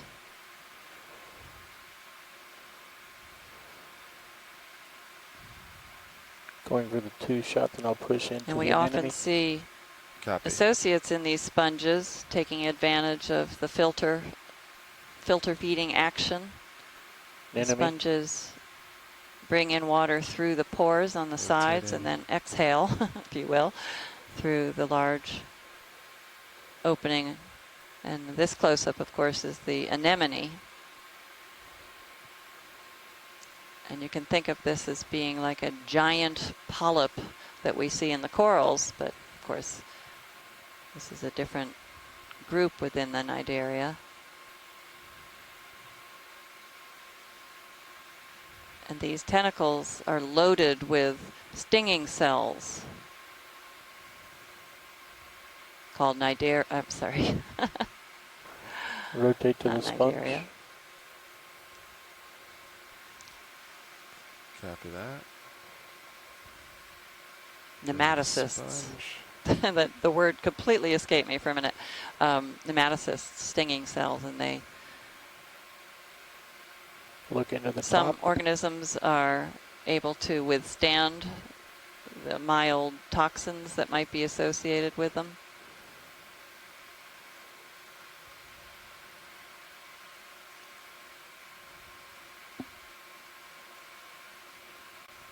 And it looks like we have some maybe zoanthids across the top. I can't really tell. I'm waiting for some of my chat room associates to give me some more information about the sponge. That might just be sediment caught on the surface. Sponges of this type have, well, all sponges have spicules. And in most cases, those spicules are made of silica The light bar. and opaline silica. And the spicules are very, very sharp and are often shed. And certainly when the organism Starfish dies, coming those to bottom. spicules detach from the body. Starting to And get a lot of bumpy, those pilot. spicules remain in the sediments. And each sponge group has a characteristic spicule shape. And if they're preserved, if those spicules are preserved in the sediments, they give us an idea of what species. Forget how shallow we are. Yeah, let's zoom in on the pencil Yeah. urchin, Quicker, unless you can't stop. Feels like the current might be going. Yeah, we just did a ship Okay. move watch. It was, okay.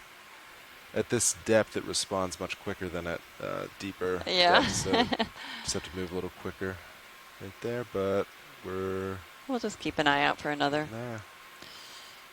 Check out another target over there to your port.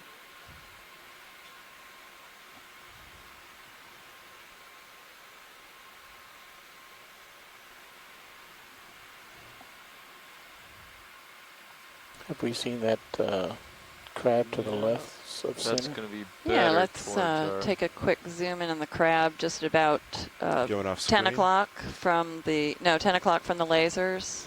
Right above the squat lobster. He's right up in above the that. lasers. Copy that. I wanted to say a bush, but of course it's coral. It's not a living organism. And there's another lobster video. right in front of us. Not Wait, lobster. there he is. It's just over Another the top crab of that in front of us that looks a coral little in the different. center. There are two of In the these. background. So yeah, this one would be easier to zoom in on. I was looking farther That's on the next cool. Oh, look at all Oh, of was them. it past growth. me? But no, Yeah, no. it's next to It's the right in ball. your view now. I'm sorry. That's it. Let's see if that's another squat lobster or that might be, it's not a squat lobster. I was looking for Bathanectes spinulus, which is, I think that's how we pronounce it, but it doesn't have the long spines on the edges of the carapace, but I think that's different from what we've seen. It's a lot of squids in Suez. Does not look like a golden crab to me.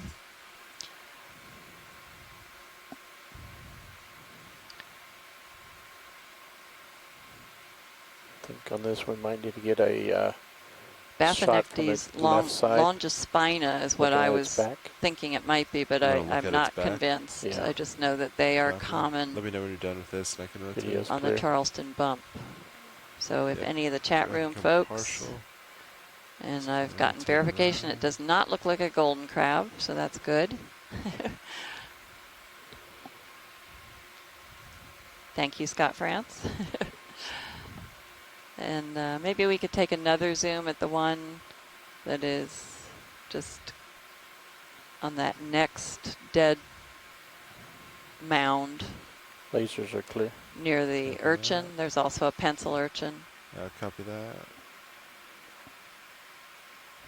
Let's look at its back real quick. Oh, yeah. Let's do Okay, a great. quick I'm looking zoom at the next video. one already, sorry.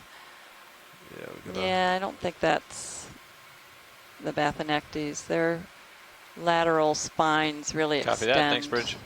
quite far. This one, Scott France noticed, has very flat fifth legs, the fifth pairs of legs. So Unlike the after squat you lobster push who off uses from those here, Pilot, why don't we last turn a two little legs bit more to to the tuck south and underneath, see and you can what's see there? that example in the South, upper copy. part of your screen, how you last two legs are modified. So We'll hopefully go from whatever we somebody see. could, Sounds good. he's likely a member of Bathanectes, but I don't think it's the longispina, which also has a little more coloration to it. Video's clear.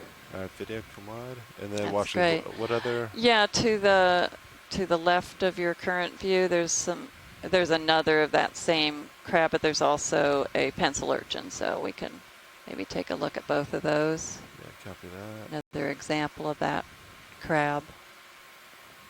And the Okeanos urchin also, so Video good. coming into in. center. It's the Just one on the left.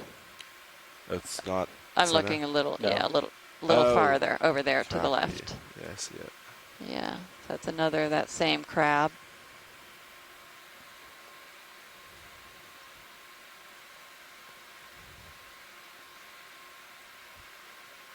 Apparently this is a portunid crab, which I assume is the group of crabs that has this arrangement of legs and the modified fifth pair.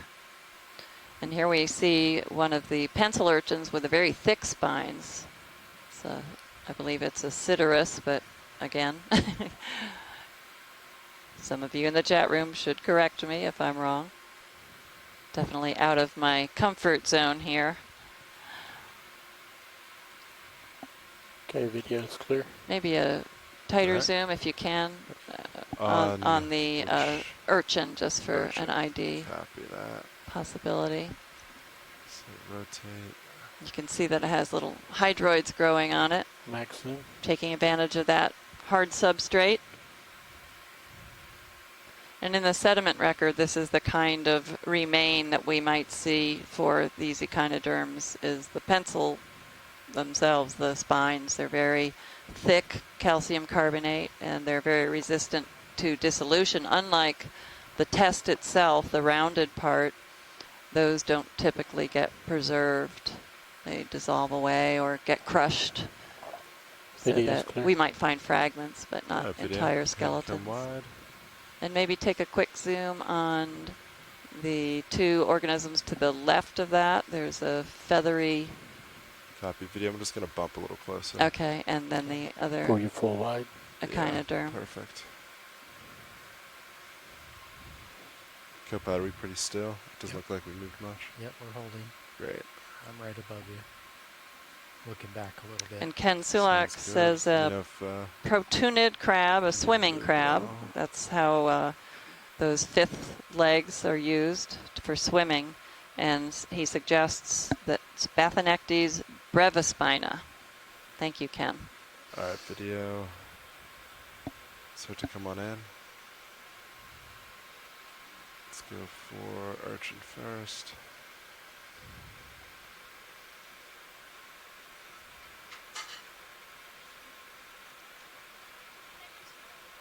And we've been calling this Okeanos. That's the genus.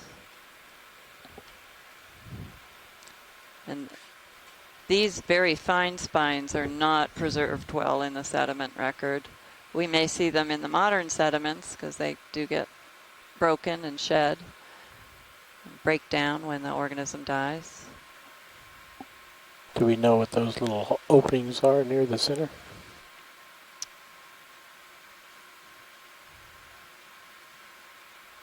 Not sure what the 5 openings are. You can see that pentameral symmetry. If you count those little openings, there are 5 of them.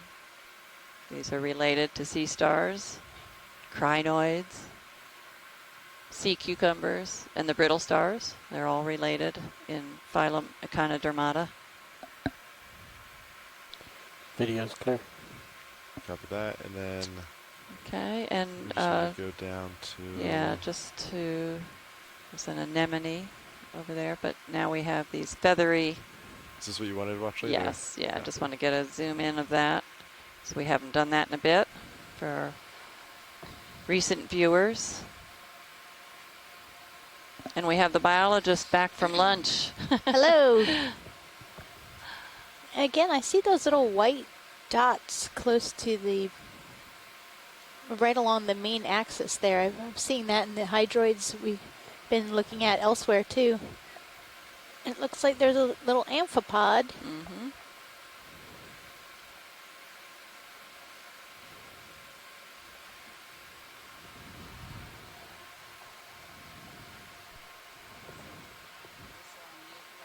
Okay. Bathanectes, yeah.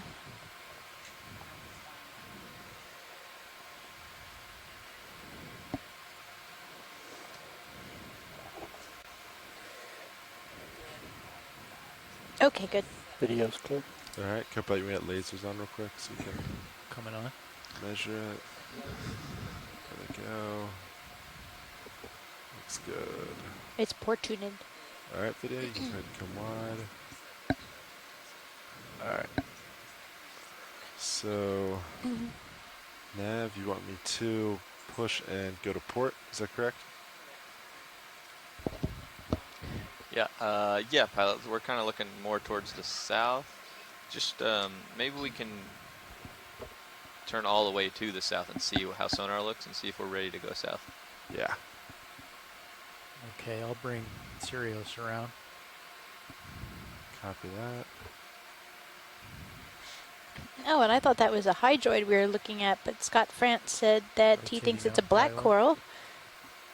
And that would be consistent with the white dots, which could be gametes inside the polyps. Which looks so thank you, and Scott. Once you push out a little bit, then maybe we get it moving, because we got a quick response time, but I don't want to move if it just drops off all of a sudden. Yeah, I agree. But that's the direction we head? That's, well, actually, it's more 185, so about 10 degrees to your right. Copy. Yeah, you look good.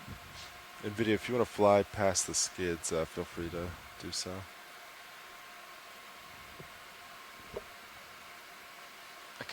I think that's going to be pretty good on. And we haven't made any collections sonar, today. so Maybe like if we see another one of those 30-meter move-in hydroid-ish looking black corals, that would make a good collection so we could be sure of what it was.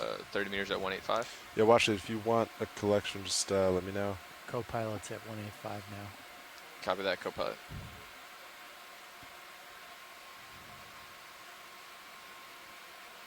Ready, Jarvie Nav. Hey, we're ready for a ship move. Great. Let's go ahead and do 30 meters at 185, 0.2 knots.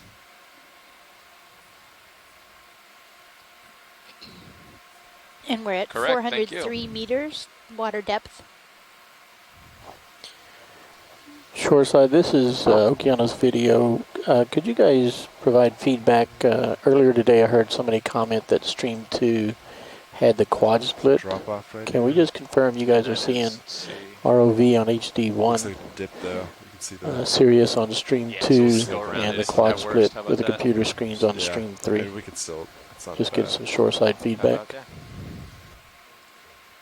And we're coming to a very steep area of this feature. Serious camera view. And from our dive profile, that's what we expected Bridge, towards the top of the mound. Okay, I'm looking at 4-5 pilot. Copy that. A rotator.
We're seeing really, really thick stands of old dead coral and just a little bit of white live coral on the top.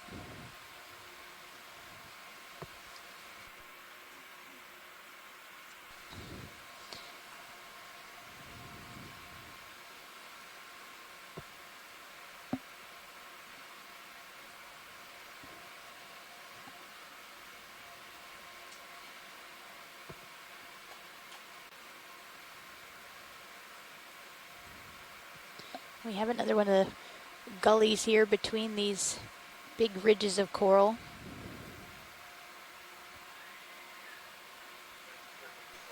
Did we get out of range of our big fish? Range is in measured it? Or? No, as in we're no longer seeing those big yeah. groupers. I haven't seen one in. Yeah, I guess we must be out of the depth of the groupers. The wreck fish that were following us around earlier.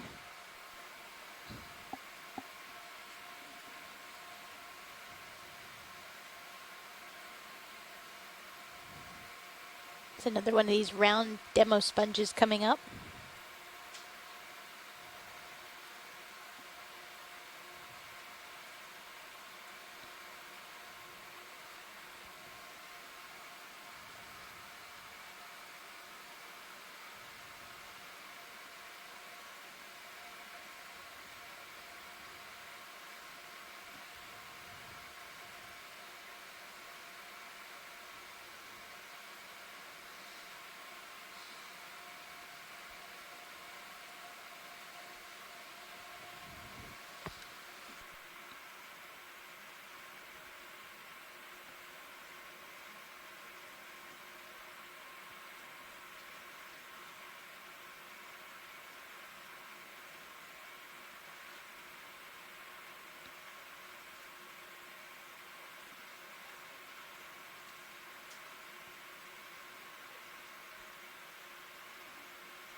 And this squat lobster is hitchhiking. Yeah. Next time. You should pick him up. No, It's trustworthy. my parents taught me not to do Another that. Venus flytrap anemone on the right.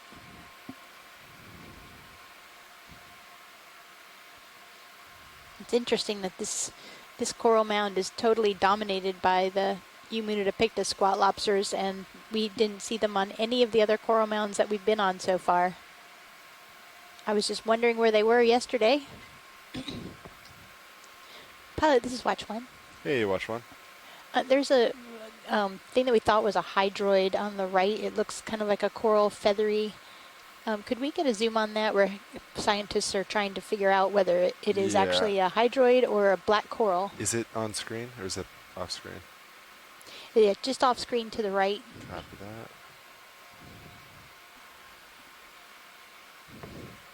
Coming into view next in front of that big white Lophelia. Copy that. Alright, video, give me 1 sec. Get in as close to it as you can. Copy. And I think it might be good to try with the extra lights again. Should I turn them on, pilot? Yeah, go for it. Coming on. Looks like there might be another Bathanectes swimming crab, a portunid, underneath this either hydroid or black coral. Alright, video, you can come in. We might have both in this area. But yeah, these have these little white dots again that Scott said could be gametes. Maybe this is a black coral. Oh, and there's that shrimp, that same one that we saw on the first one of these that we looked at. It has very bright green eggs. You can see the eyes in the lower right side. And on the previous coral that we saw this shrimp on, there were 4 of them all together. Oh, there's some caprellid amphipods also. So they're really hard to see, but they look almost like branches and they're moving around. They're called skeleton shrimp. My guess that the shrimp, the bigger shrimp that we're seeing is probably in the stenopid group, like the banded coral shrimp, but that's just a guess. Any more stability?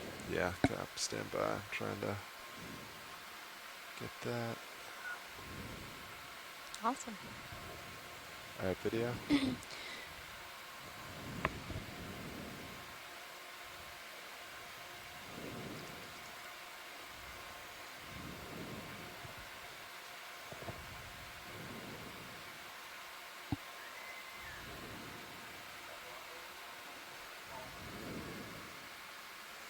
Okay, going to pull for full screen.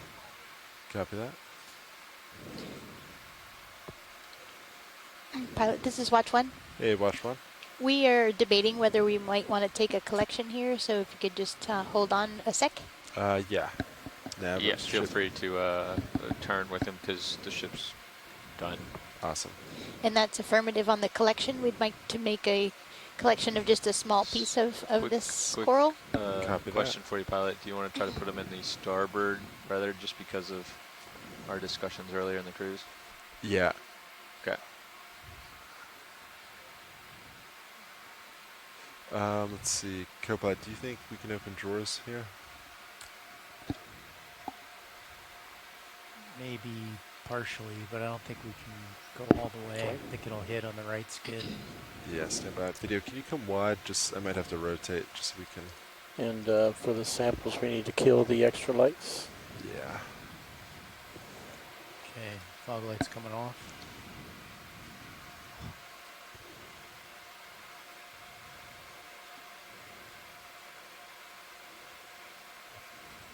Alright, co-pilot, could you please grab Joylock?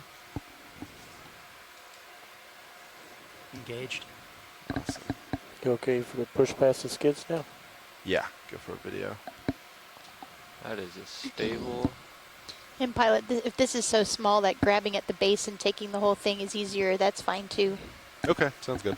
Yeah, video, come in and let's see what the base looks like. Copy that. Thanks. Where the base is.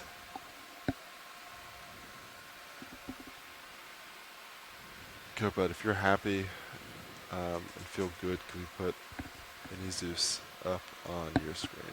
Absolutely. And I'll can take you, it. yeah, zoom in and see? Is the base to the left? I believe based on the branches, it's Duckboard to the base you're left. worried about hitting? I'm sorry? Are you? I was just looking for the base of the specimen. Ah. Do you think you open drawers like that? I think so. All right, great. Yeah, center up on. Okay, I think it's the base.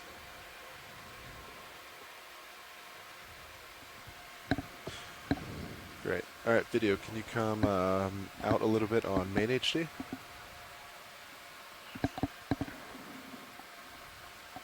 That's great. Partial.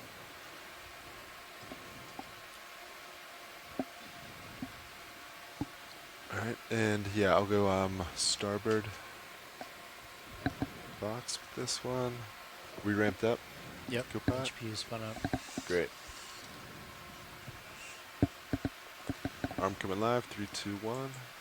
Arms alive.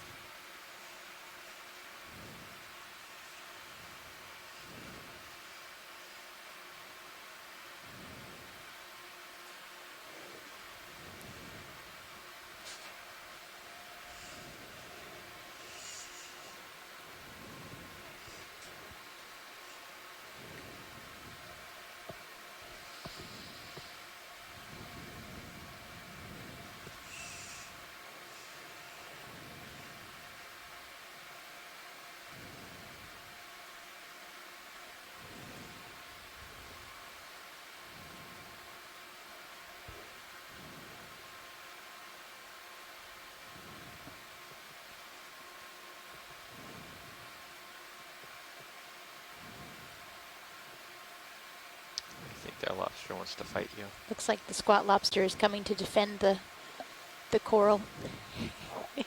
Keeps it up, he might become a sample himself. Looking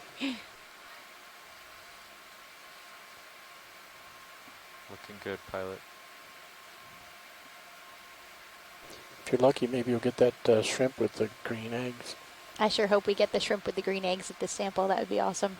I'm not sure if that association is known. I've never heard of the shrimp in a hydrocoral, if it is a hydrocoral. All right, how's that look? Or a black Watcher? coral. Pilot, Looks I good. think you might want to rotate the jaws. So the grabber's at the top. Say it again? No. Yeah, he's cutters at the bottom. Cutters right? at bottom. Okay, sorry. Yeah. All right, I'm going to close.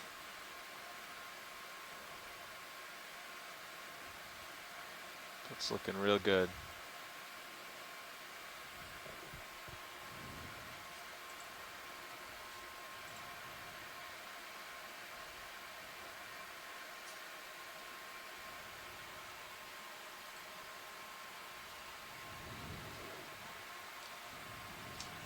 All right, Copilot, you can extend drawer. Okay. If it won't interfere with anything. Okay. Extending slowly. Do you want me to continue to follow you with good over here. HD2 or just leave it wide? You can leave it like that. That's fully That's a good extended. angle. Great. Do you like the angle of the HD2? Maybe just center it up a little bit, but keep that zoom. I think it's a good zoom for now. Center on the box? Yeah.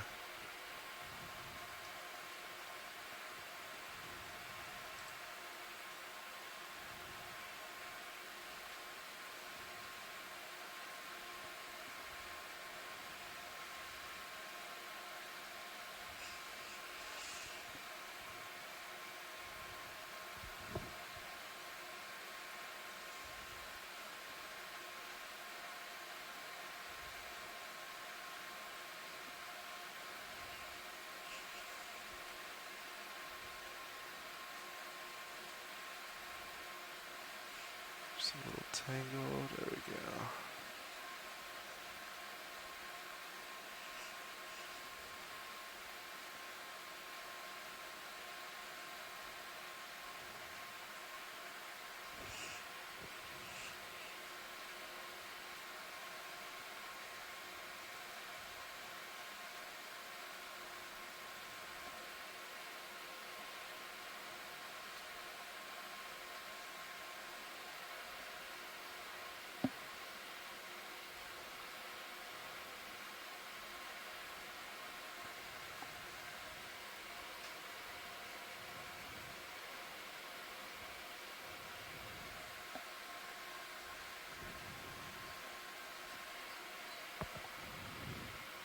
I would imagine it is a bit floaty. Copy that.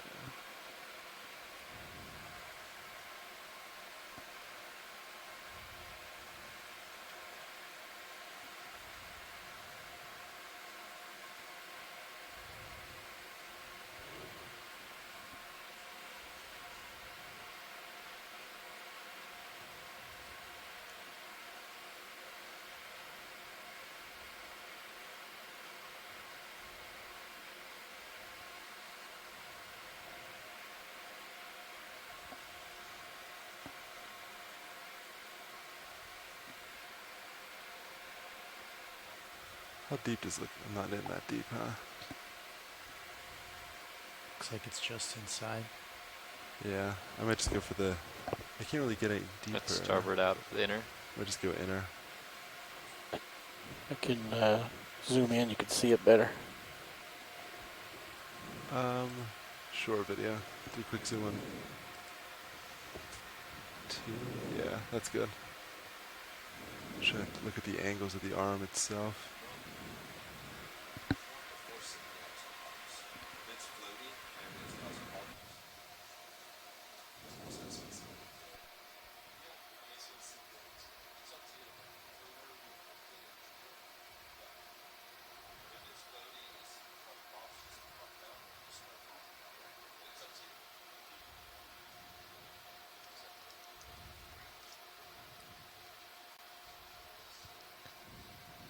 You got this.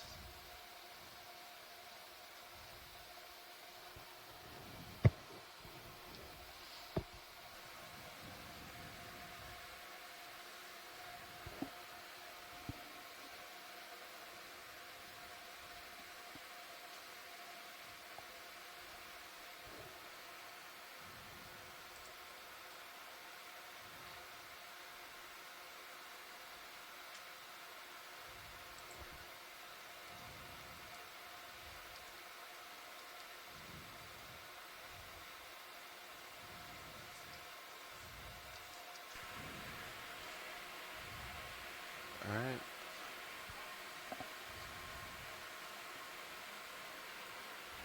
The buy boxes don't slide. Only the rock boxes, yeah. That'd be nice. But no, I think it's gonna be pretty good.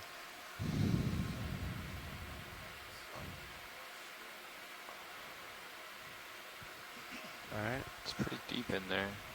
Yeah, I think it should Nice. sink right in.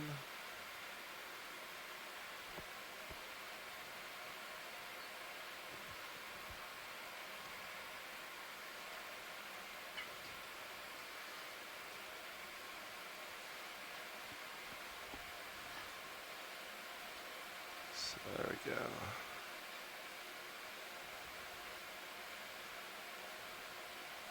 Sorry, I'm all backwards right now.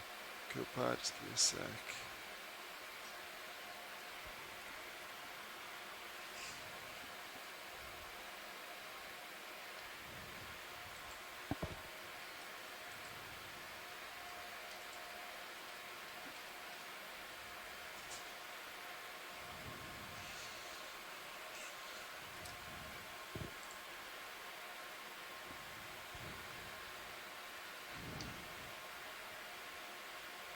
Should I go? Yeah, go for it.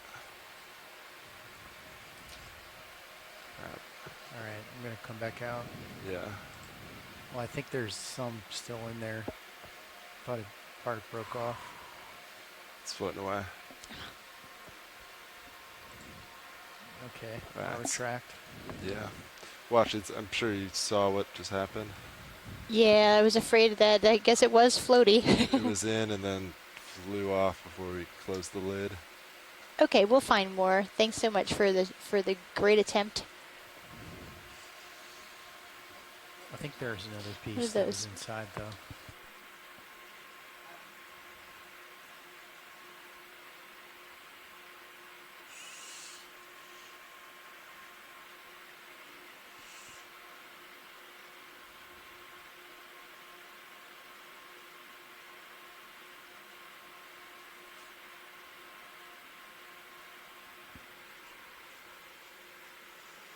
Alright, arms coming off.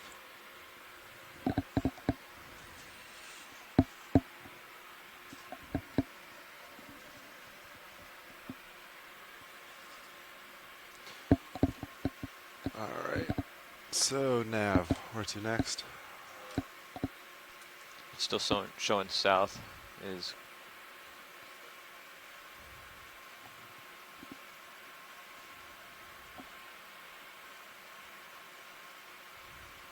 $180.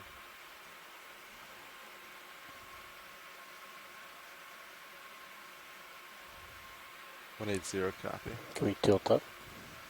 Yep. Okay, I'm at 217 right now, pilot. So I'm going to start swinging over to port, head back at 185. Is it still what we're after now? I think so, right? 185? Or yeah, somewhere between there and 175, whatever looks good on sonar when we get back over there.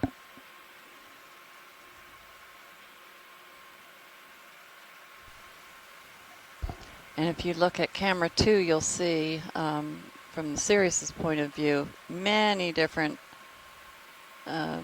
squid are flying around above us, above the ROV. It's a great view. Is that the same stuff? Future food for the wreckfish.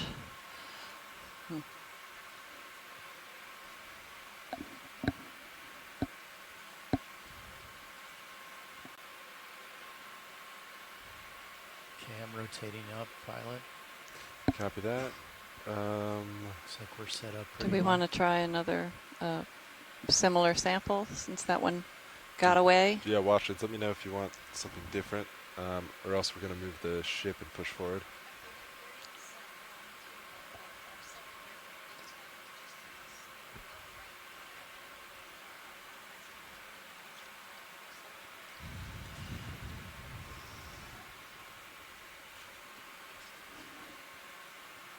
Yeah, copy that.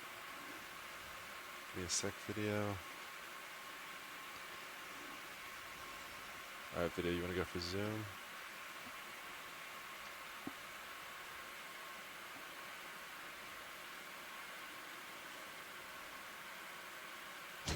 Look at all those brittle stars. Oh my gosh. Well, if you grabbed it with all that coral on it, those brittle stars, that'll hold it down. Yeah, that is actually a good idea. We could get a sample of the coral rubble then also, and it would definitely weight it down. There's a solo to the left of this view that might be. Do you want to come partial? It's down this little slope a little bit. Yeah, all by itself next to that crab or either of those. So Either one. The one right above lasers has an enemy on it also. Yeah, that would be great if we could capture some of the other associates with it by grabbing rubble and. I could try to break a piece of that off, and Rubble might be real delicate too. That's why. Yeah, it's pretty delicate. I could try it. It might crumble, but if you'd like me to try it, Washlets, I can go for that. Yeah, I think we should try it. All right, video, come wide, or you're wide. Stand by. Hey, Mike Vecchione here. Hello, Mike. How are you? I'm okay, except my phone the battery's almost dead, so I might cut out on you. Oh, I Just hope not. looking at the short fin squid that are visible above the sub. Right. Serious In serious view? That's the kind I was talking about before, but what I wanted to mention is they're probably attracted by the lights of the sub. Engaged. Oh, okay. It's a common way of And catching then squid, open is door to here? attract them I at think night so, with yes. light. All right, video, you want to come in real quick? That's interesting. They actually probably hang out right at the edge of the lights, and then they look for other things like amphipods or shrimps that are attracted to the lights, and they dart How's in that? and grab them. All right, you got it. I'll probably just try to break a piece So off we're the right. kind of chumming for squid with light. Well, you probably have a small school of them that are following the sub Also, around get the arm out. and eating whatever else is attracted to it. Yeah. Opposite Oh, side that's of the arm great. now. But yeah, you can see them we'll really see. well in the serious view, as you've mentioned. Yeah, that's streamed too. If Great. anybody wants to switch over and take a look at all the Video, squid go ahead and, right above come D2. partial. Fairly That's great. consistent. The other thing I could tell you is Live, I've looked at 3, 2, 1. you've seen several octopods, and They all seem to be that one species, Granoledone ericosa, which the common name for that is a warty octopod. It was what? So I they couldn't have quite hear. cartilaginous warty, W-A-R-T-Y. Oh, warty. Okay, okay. Because they have, they have cartilaginous warts on their body. Oh, wow. It's, if you get another look at another one of them, and you get in close to the skin, you'll see these bumps all over the skin, which are made out of cartilage. Great. Okay, that's all I had to say. Well, thanks so Thanks, much, Mike. Okay, I'll hang up before my phone dies. Yeah, now you got to get that phone charged so we can keep you on the line. That's right. As always, great wealth of information. Thank you.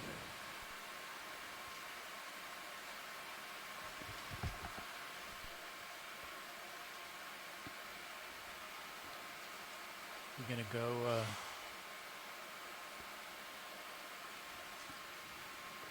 And I think it just crumbled. I don't think we actually got any of it, did we? It doesn't look like it. Maybe. Yeah, it looks like there is a piece of it in there. Yeah, it's in there. Oops. But oops. Okay, No, there it's it is. not. No, it's not. There it is. Would a scoop work here? Especially now that it's In the current, I don't know. Oh, Because yeah. it's so floaty. Mm-hmm. But if it's attached to that piece still, maybe. It's maybe. I could try it if you'd like. I think it's worth it, don't you, Cheryl? Oh, yeah. Otherwise, it's another grab. Maybe trying the one next to it and grabbing. Go for grab or scoop? Or grab then scoop? Or? I have a feeling that the scoop is going to be a little bit tough here Might be. because of all the... Yeah, grab, and then if that fails, we can try a scoop. Copy. And a pilot, are you thinking starboard or port? It depends how secure it is. If it's Yeah.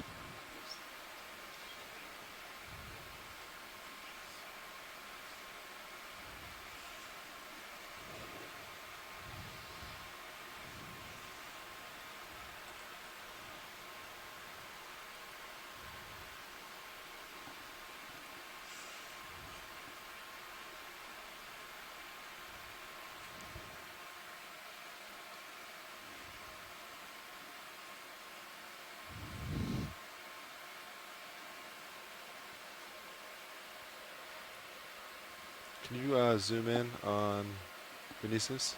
I think I'm center. Yeah, it's good video right there.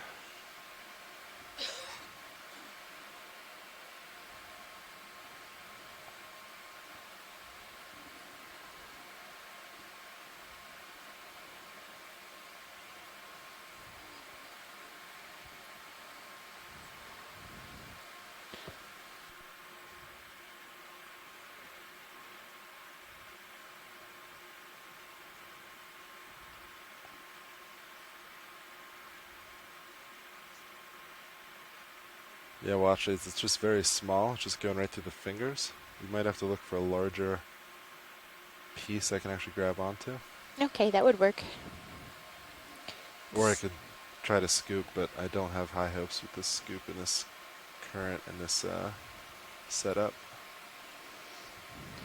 Yeah, there's too many stout limbs of coral here, skeleton. I have a feeling that the scoop isn't going to get underneath things very well. Yeah, I agree. There seem to be plenty of these around, so we can definitely move on and look for another target. All right, copy that.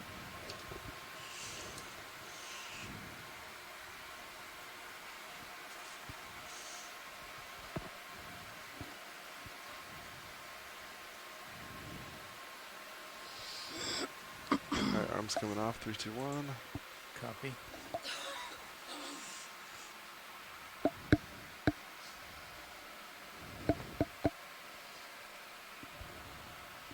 And Scott French was just pointing out how amazing it is that the rubble appears so loose when you touch it, because when you're just looking down on it, it looks like it would be all more cemented together.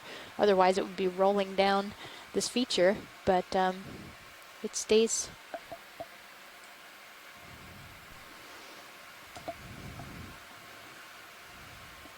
Yeah, I get the sense that most of it stays in place over time, and that's Sure, yeah. It would have to, because that's how you get the height built. 180 This again? mound, Yeah, whatever you think. Great. Gets us there. Sounds good. Bridge, RV nav. and then the sediment filters in Hey, we'd like between to it put and another kind ship of move in. keeps it in place over Let's time. go for 30 meters at 180, 0.2 knots. Good copy.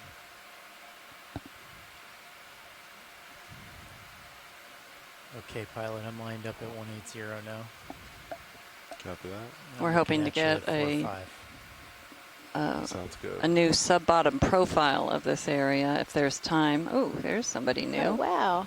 Or maybe we're just looking at his No, underside. I think that might be Rushinia. Yeah. White squat lobsters, top left. Copy. Thanks, Bridge. Copy that. Make my way there.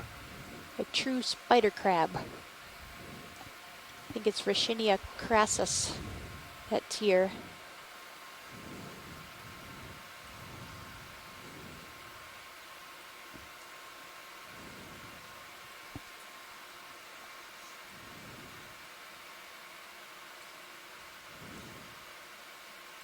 Video, you want to come in?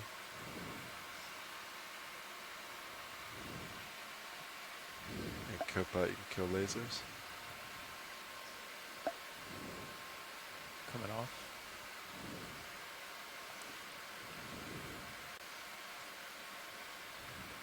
Center it up. I'll zoom in more.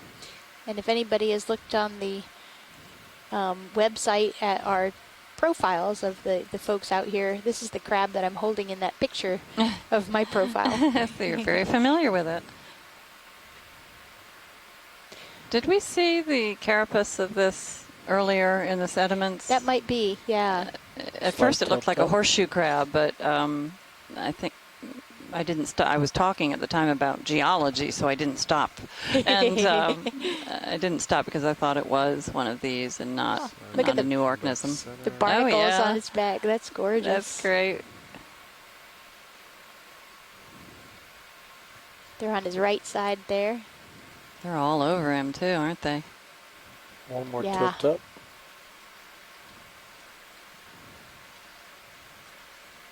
Any chance of getting to his front? Gonna get a full screen. Not yet. I don't think I have enough tether to turn around. Have you set up for a full screen? Copy that.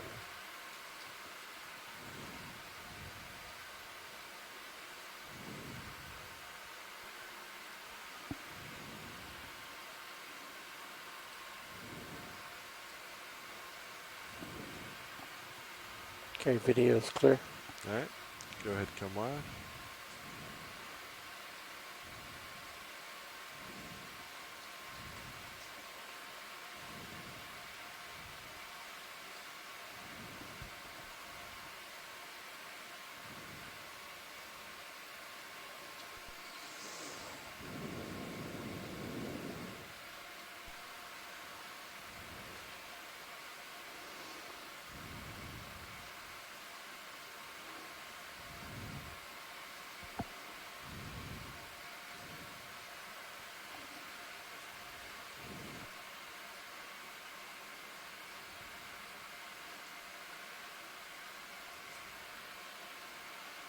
And we heard from Scott Harris, the College of Charleston geologist. We had a discussion with Scott earlier about sea level changes and the last glacial maximum and how that might have affected this area. And he noted that, he wrote in that water depths during the last glacial would have made this area at about 275 meters depth. Just to explain, during the last glacial maximum about 18,000 years ago, when the water was frozen up in the icebergs, we had a lower sea level of at least 100 meters, maybe 120 meters. In starfish? Yes, we definitely want to zoom in on this starfish. Copy that. Let me get over top of it video. But with a lower sea level, making this area at a depth of about 275 meters during that period, this area would have been in the upper parts of the dysphotic zone. I'm reading what Scott Harris wrote. And that adds some interesting complications for the long-term biotic compositions and succession. It was cold twilight in the past, and now it's warmer aphotic zone.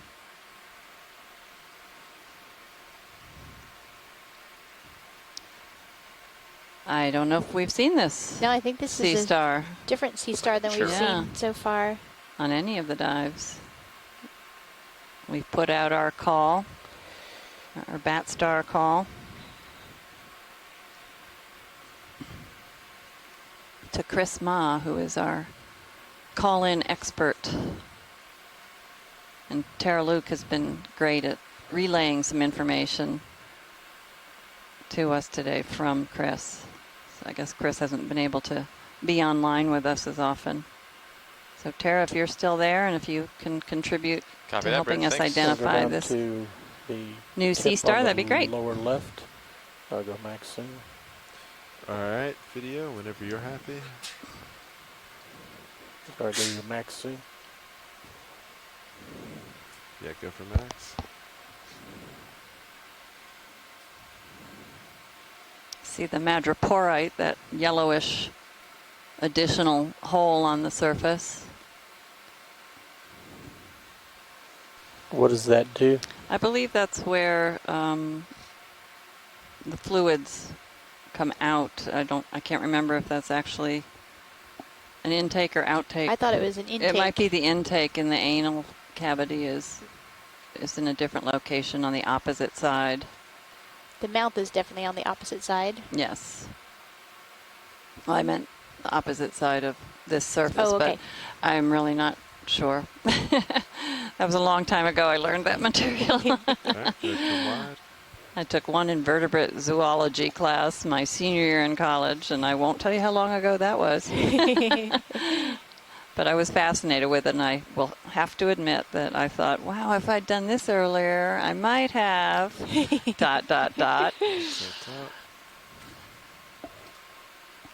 I'm above you, pilot. But in pushing forward. Hindsight, I don't think I would have, actually. And Megan McCullough agreed that that's the sieve plate, and it brings water into their vascular system. And they have a water vascular system, which allows their little tube feet to move. Okay, I'm rotating The whole out. system is filled with water. Copy.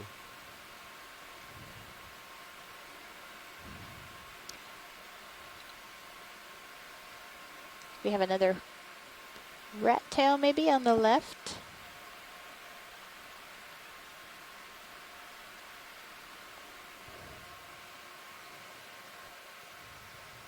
Video, you want to snap zoom it to confirm rat tail? Mm-hmm.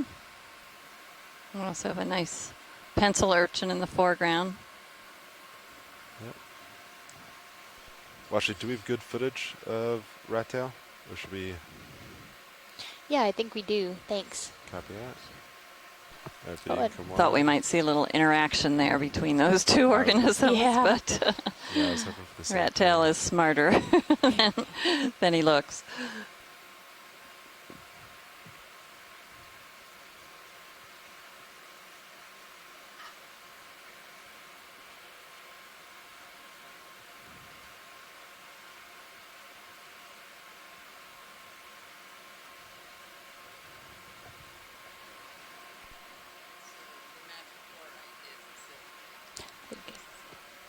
Yeah.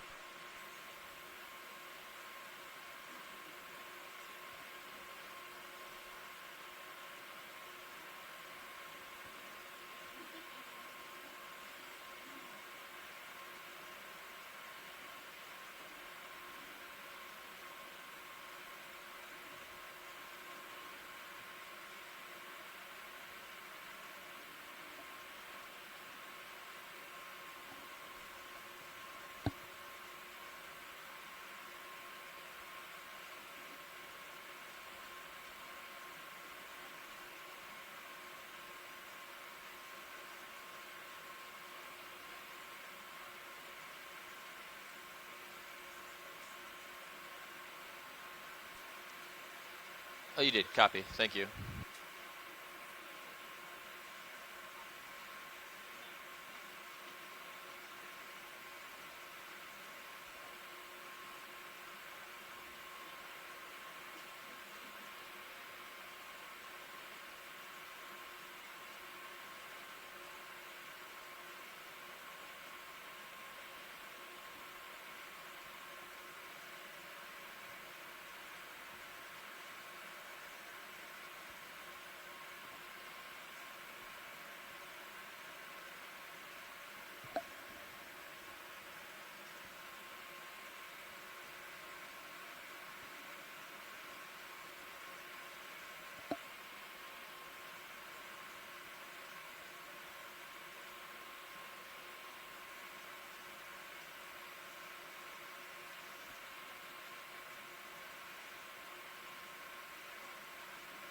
cat shark left. Go ahead, watch one.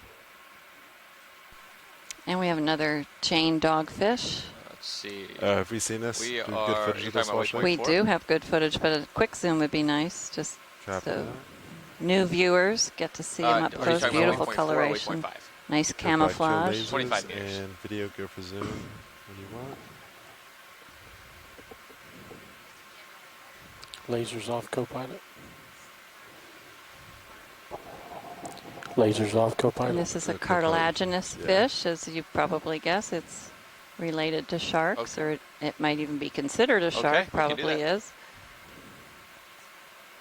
Let's look at its eye. See the gill structures. Co-pilot and pilot, I'd like to call in another move as soon as you're ready. They Ken wanna- they Sulak wanna sent us an ID on this. Copy that. Looking now. back, we didn't write it down. Oh, I think I have it. Let pilot get a little bit of a head start. I can push after this if they want to move forward.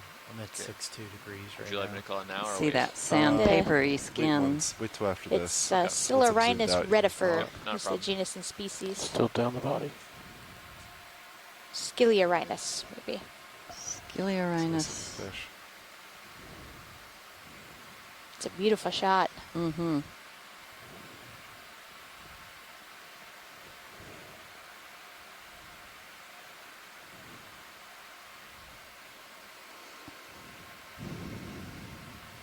Video's clear. All right, good. Come wide. And Nav, you can go ahead and call that move in. Great, I'll do it at 180 still. Copy. That'll put us over waypoint 4. Ready to drive you, Nav. Hey, ready for a ship move? All right, let's do 30 meters at There it 180, is. 0.2 So- knots. Sorry. Excuse me. Can't see here. Totally blind. Okay,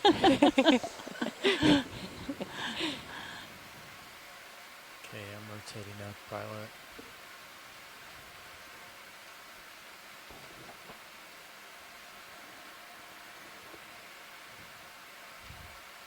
And if I'm It's not about mistaken, 4-5. during our Copy. Pathways to the Abyss project a few years ago, we did Another a dive grouper on there a to your shipwreck Left. off the mid-Atlantic, and Copy it that was bridge. covered with Yeah. chained dogfish. They were just laying Really? all over the wreck. It was pretty Interesting. amazing. Wreck fish.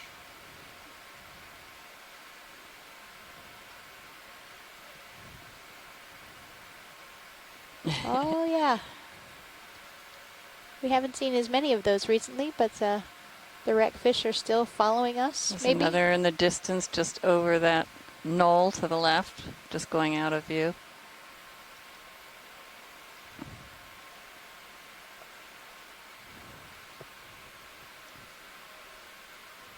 They're very tasty fish and a potentially commercially viable species.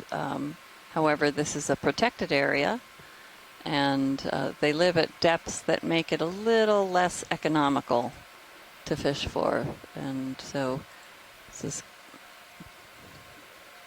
great to explore their habitats so that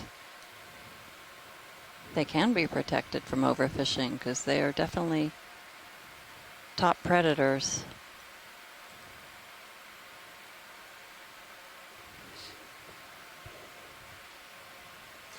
All right, so Yeah, after we get to this next waypoint-ish, we can start turning as And you, Chris as you were Ma, saying there. our Start turning echinoderm more towards the expert, east. has let us Southeast. know that copy. And then make our way up the Ophidiaster. ridge. That's And what they thank you, really wanna do, Megan, is just, for you know, make their way up relaying the that ridge. information. I'm sorry if I Copy that. didn't give you credit for the previous relays. I thought it was Tara Luke. So Ophidiaster, we have not seen that before.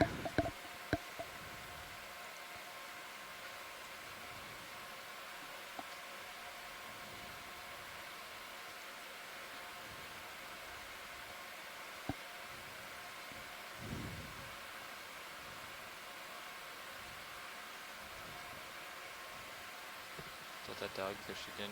Yeah.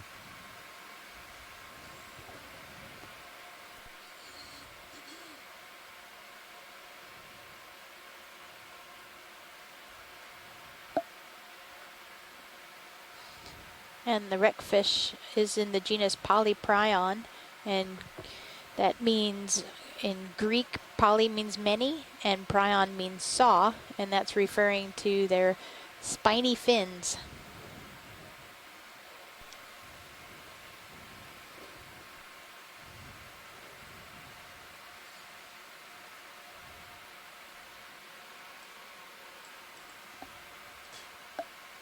Video, were you talking to me? Ah, copy.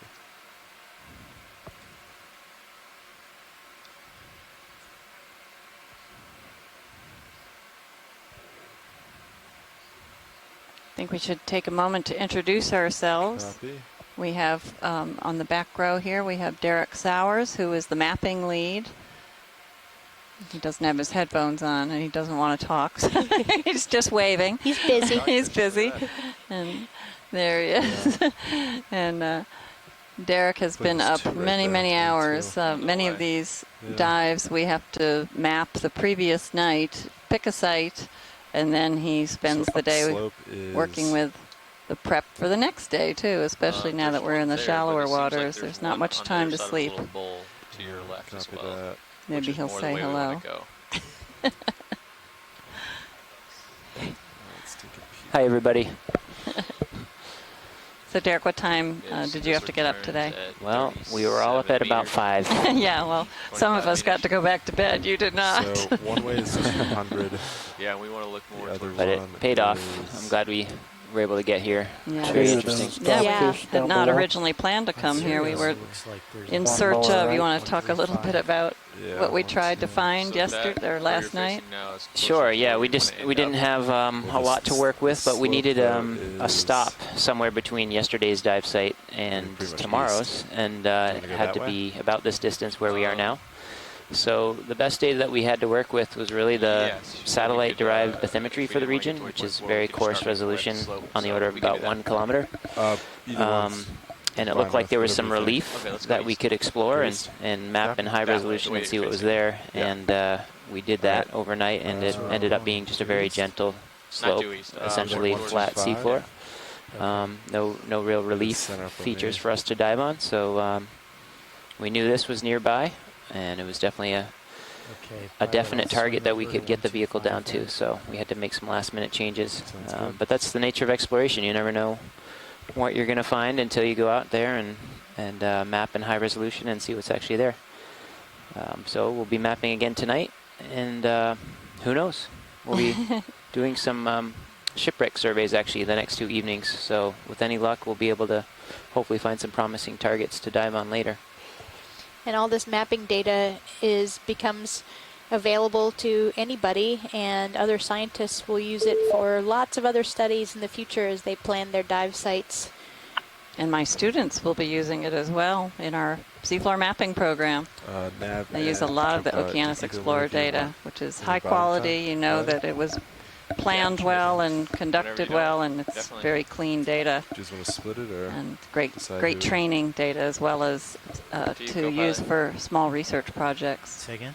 Thanks, Leslie. Yeah, and we love to see your students, what the amazing things they do with it, and just to know that they're both learning about how to work with this type of data, do their own creative analysis, and just really taking advantage of this publicly available great data set that's out there. It's really gratifying for us that collect it to see it get used and see people really digging through it. There's a lot of information to mine through that we often don't have time to go back and do. So yeah, we get to look at it in a lot more detail than you ever have a chance to because you're on it the next day. Yeah.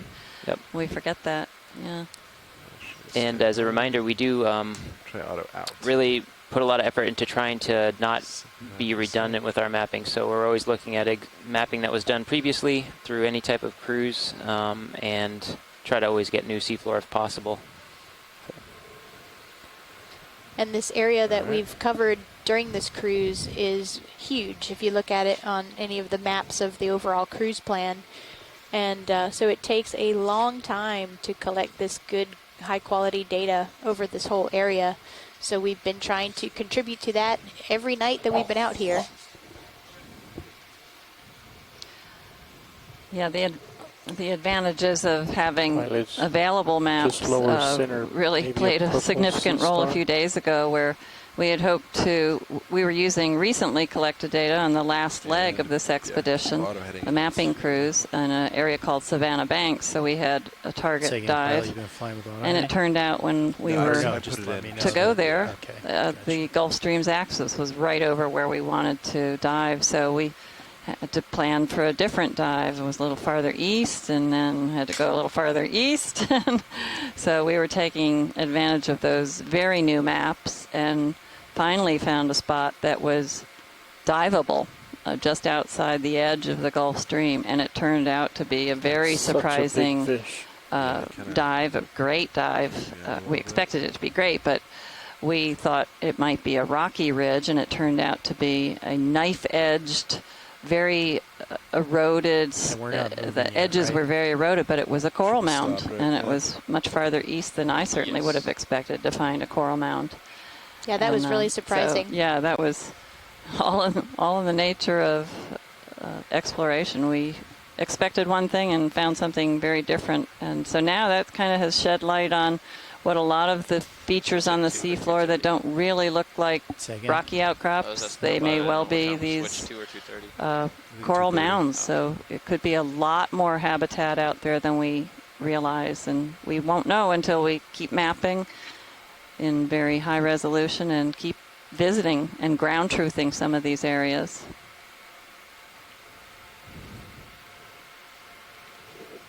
So I'll push out a little bit, and then we could start that move. Yeah, sounds good. I have you at 60. Okay. Camera.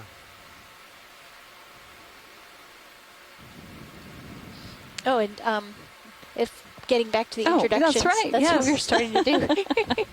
Lots of great conversation in between. I'm Cheryl Morrison from the U.S. Geological Survey Leetown Science Center. And I'm, oh, go ahead. Oh, I'm the biology science lead. Than the rest. And I'm Leslie Sauter from the College of Charleston Geology Department and the BEAMS program, which is our seafloor mapping program that we were just discussing. And I'm the geology science lead. And Cheryl, what is your background? You're at the U.S. Geological Survey, but you're a biologist, so that might confuse some of our listeners. Right. And viewers. It would make more sense if you were from the USGS and I was from the College of Charleston. But it is the way it is. And so USGS is the science branch of the Department of the Interior. Did you estimate about 11 of those? The Fish and Wildlife Service is part of Interior, as well as the Bureau of Ocean Energy many. I'd say Management. like 7. And the Park Service, National Park Service. And so USGS does science that will help any of those other agencies manage their resources.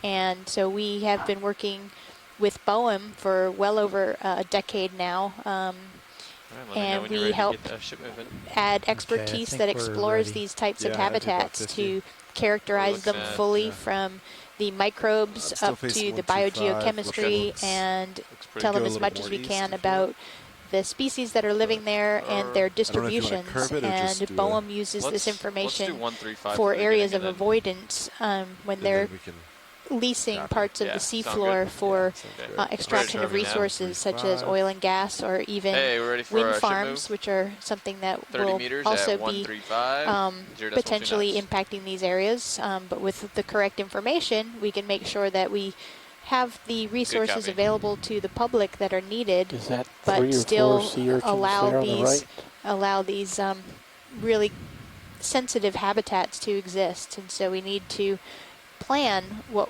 are human activities in this ocean realm so that we meet the balance between what people need and what has taken hundreds of years to grow. Thousands. Thousands of years. Seriously, yeah, hundreds is a really poor estimate. So thousands of years.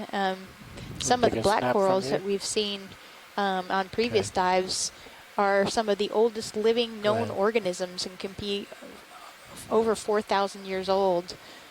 So, oh wow, look at that, a whole group of pencil urchins. Oh, they are feeding on some sargassum, it looks like. How interesting.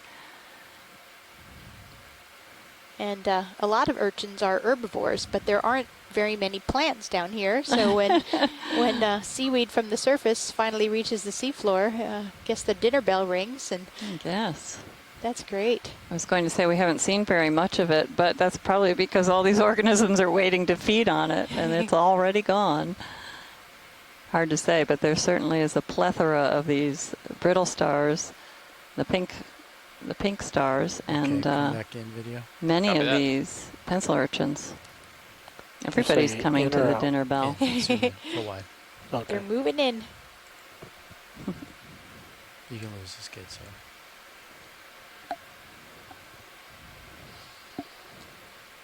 And so as part of our work with the Bureau of Ocean and Energy Management, we have a project that is a longer-term multi-agency project called Deep Search, where we're going to be characterizing a lot of the communities in this very region and including the canyons and the seeps where we're going to be this coming week to allow the best science possible for BOEM if it does come to the point where we are going to be leasing parts of the Atlantic Ocean out here for oil and gas development. So this data will be used directly, very quickly. Yes, I wouldn't recommend that the base of one of those very large wind farm, the wind turbines. I was going to say the windmill, but that's not an accurate description. The base of one of those here with all that force in the wind, it wouldn't be very stable, I'm quite sure, and boy, would it damage some habitat. Of course, that won't happen here. This is a marine protected area, but we're finding more and more of these mounds as we explore.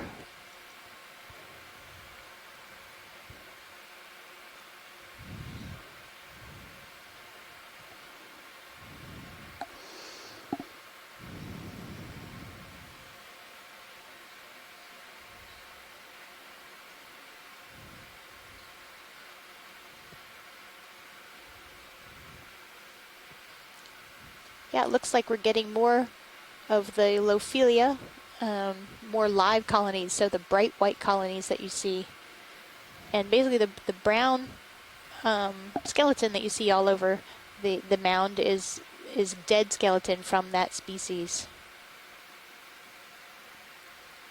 And it likely sticks around for a very long time, and we've been collecting parts of this coral rubble to do some aging work on it.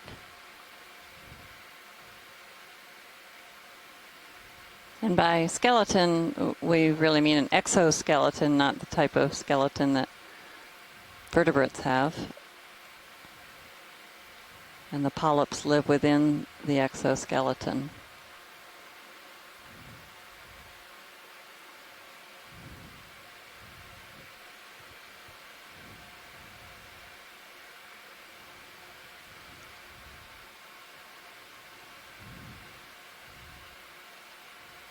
And I should add about that deep search project, that is, the agencies involved are USGS and BOEM, as I was speaking about, but also NOAA's OER program. So the same program that is running this vessel is also our partner in the deep search project. This kind of work out here is expensive, but the information needs are similar across agencies. So when we partner and combine resources, we get a lot of information out of the time at sea and back in the labs when we process data. See the bunch of yellow stuff upper right? Just went off screen.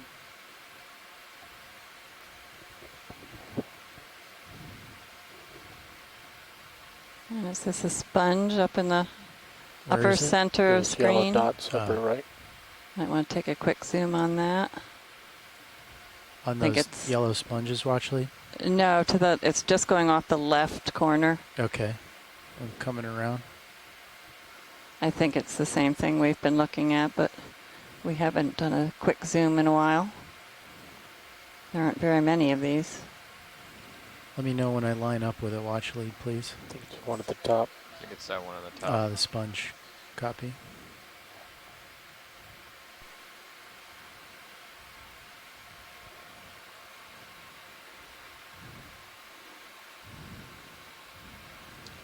Another pencil urchin at about 5 o'clock.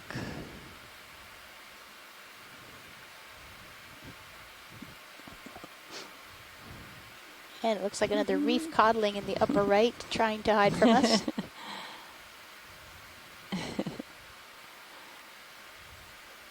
Laemonema Visual's melanurum. clear. Okay. also called the coral Copy hake. that. Ready for zoom. Stand by. Okay.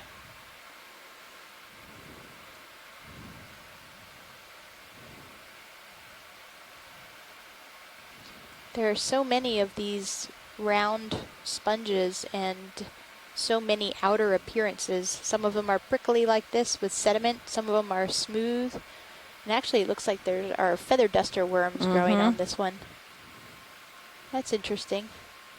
Wonder if the sponge is still alive.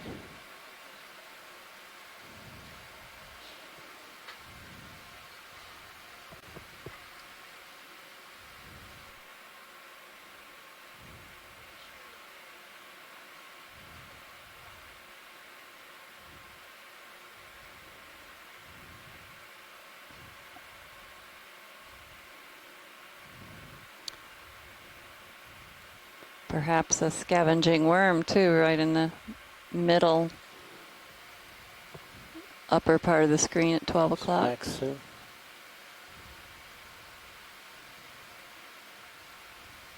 Polychaete worm. Video's clear. Did you get what you needed there, watch lead?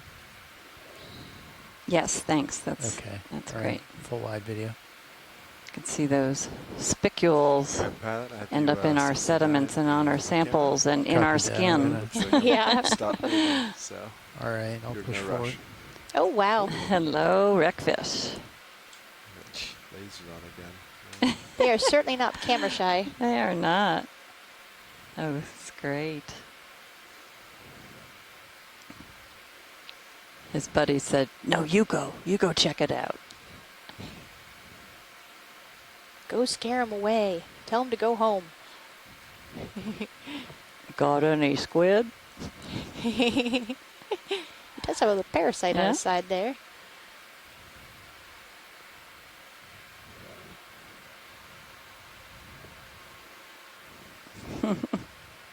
Okay, full wide video.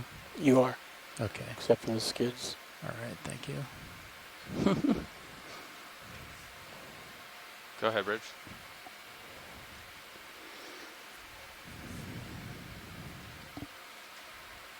This has been a day of fishes. Copy Lots that. of new Are- species should that we hold haven't off on any seen moves or on previous dives. copy All that. of which Thanks. are Thanks for letting me know. not too much of a surprise in this habitat and at this depth and location. I saw it sorgasm in the water this morning. But it's important to note that these Oh, yeah. fishes are using this And it clogged it up. coral habitat. Does that. Pilots, you guys want to just discuss an emergency I guess those are just branches on the right. situation in case? I was thinking we would turn pilot directly to port and line up and push out. The ship is going to move that So direction, so fuzzy maybe we thing want to change that. diagonally up from lasers. Because Where, the, what's the the ship, card there? the ship, it's going directly this way. So you would push to the northwest? Oh, that's. I think we should change that. Okay. So what are you thinking now? To the west. Go ahead, Bridge.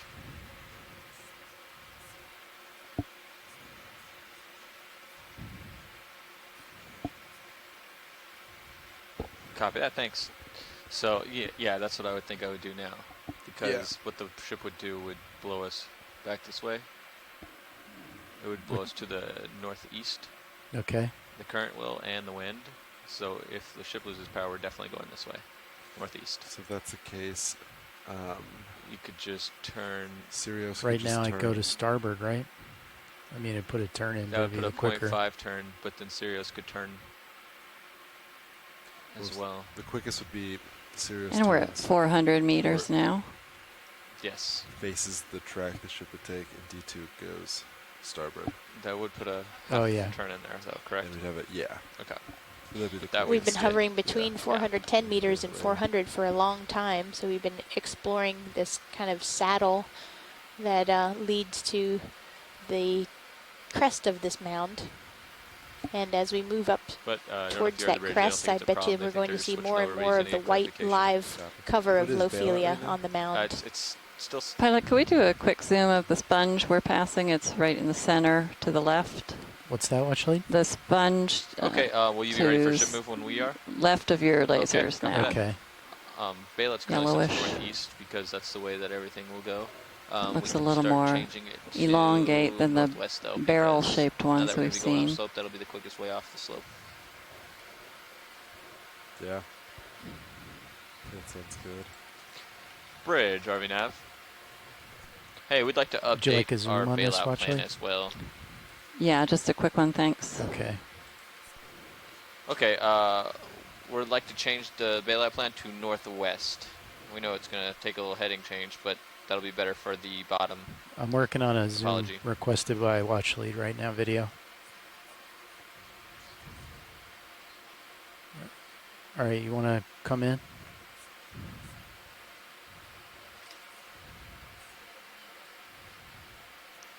Excellent. Oh, great. Thank you very much, Bridge.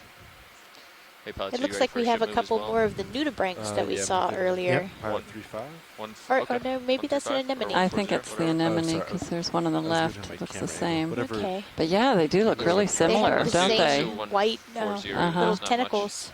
Copy 140. Bridge, RV Nav. And We'd there's also like to something put a ship living in the move. spines. It's a brittle star living among the, not That's spines, correct. but 30 the meters at spicules. 140, 0.2 Good knots. grief. It's an interesting habitat. thank you. Yeah. Well, it's probably fairly safe there. Yeah.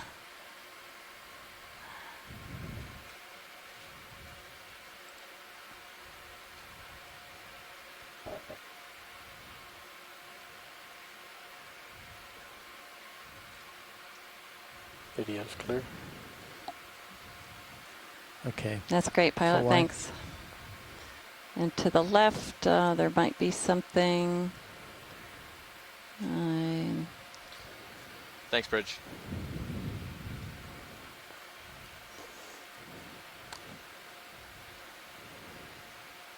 Yeah, I think there's. I'm not sure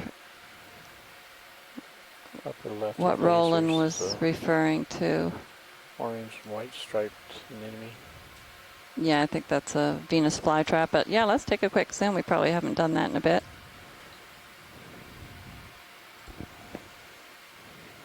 It does have different coloration than the other bright orange one on the lower left.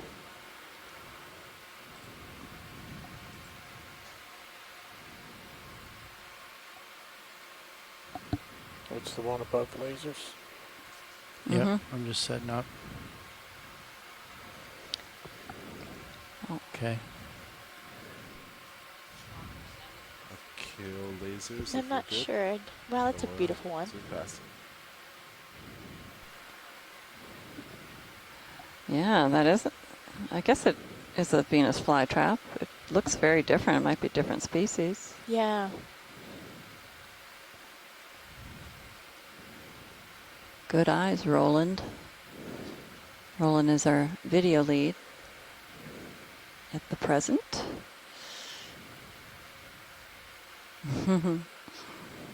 Video's clear. Okay, full wide. You can see this anemone is facing right into the current. And pilot, can we just lower down right below that? There's a cluster of anemones. Or at least that's Okay, what we come think in they video. are. See what they're clustering around. Definitely looks like a cluster of anemones. We wouldn't call that a school of anemones, would we? And some more of the hydrozoan. Is that something we might want to collect, try to collect? We do want to try to collect it. I don't know if that's the most convenient spot. Video's clear. Nah, the ship's still moving, right? Yeah. Yeah, it'd be co-pilot. How do you think I could grab that? I think if I grabbed it with the claws, it would just kind of fall apart. Mm-hmm. That's what's happened previously. It falls apart. Is this going to be an attempt? It's I can so stop the ship small. if it is. Yeah, watch it. I don't know. I think the same thing would happen like last time. It would just crumble if we went with the claws. Yeah. And each individual item's too small to grab independently. We're probably going to leave these guys alone. What's that watch one? They're pretty small. Pilot. Okay, so should we move on then, watch lead, or should we? Great.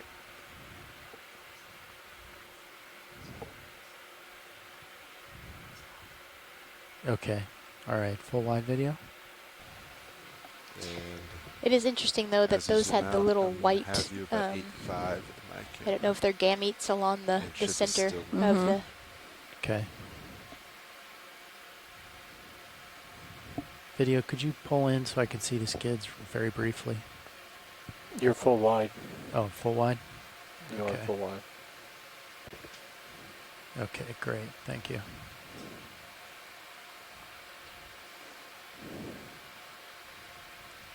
Yes, you might just want to climb a little bit. Yep, I'm heading up now, co-pilot.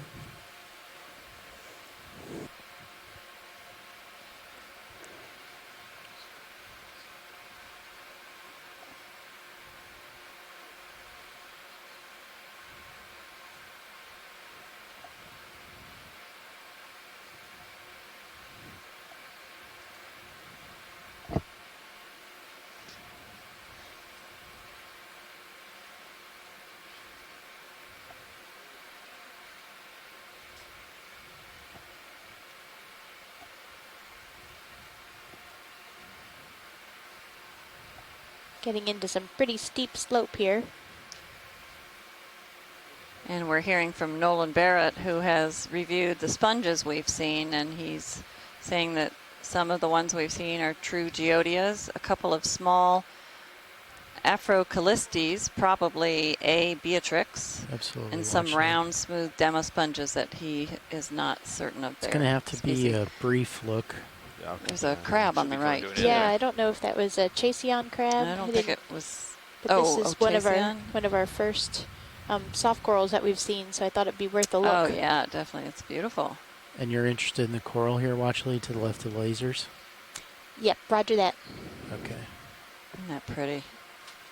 Yeah, you'll be coming to an end very shortly here, so. Copy. You need to turn and look back at him. Wow. This is a nice cluster. At least 3, 4. Perform some zooms on this, watch lead. Yes, definitely. So I should sit down for a zoom? Oh, yes, sorry.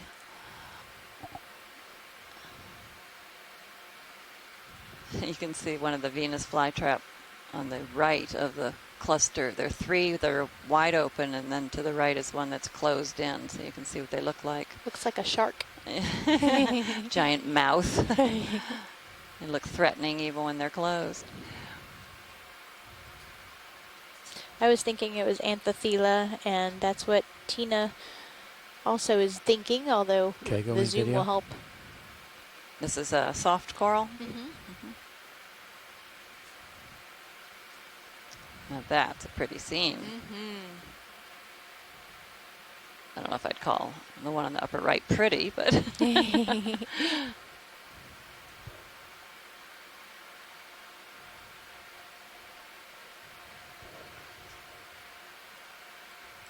that's beautiful right there.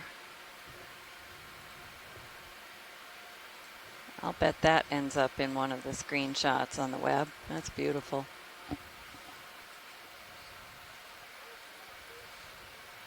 Copy that, Bridge. Thank you. Is there anything in particular that we wanted to look at? Now, if you could pan down. Co-pilot, would you grab it? I think there's another of the Bathanectes. Sorry, say it again. Would you crabs. grab the Zeus? Zeus? Yeah. And rotate down? Yep, I have your Zeus, and I'm tilting down. Copy. Is that what we I guess want? tilt down is the proper term. Really Panning keep is right and left. Left and right, yeah.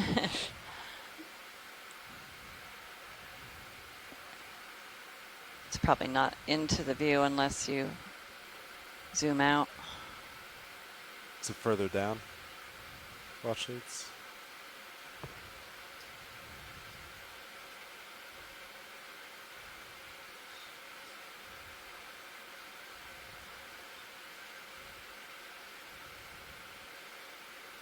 Just gonna keep going down, pilot, until we hear something. Is it up or down? It's or down. It's farther down. It was Okay. more in the foreground. There he is. Yeah, right there. Yeah, that looks like a Bathanectes. Yep. Those are swimming crabs. You can see their last pair of appendages have kind of a wider, I guess you could call it kind of a paddle. Mm-hmm. And Bathanectes means deep swimmer, doesn't it? Yeah, I think so.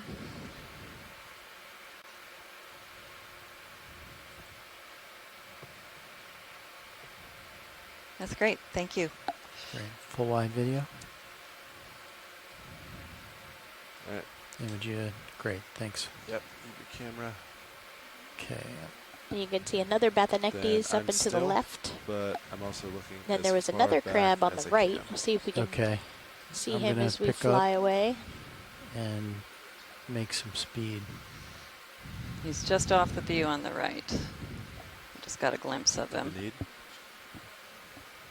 Huh? A fair amount of that Anthothela octocoral and lots of anemones around here.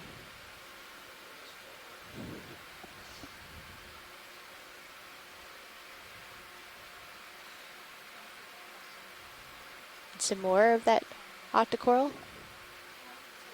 Yeah, right now, watch lead. We're kind of a little bit behind Sirius and the ship, so we're gonna. Yeah, we figured. Yeah, we've been stopping and zooming so much that the ship is now a little bit far away, so we're going to make some time and catch up a little bit.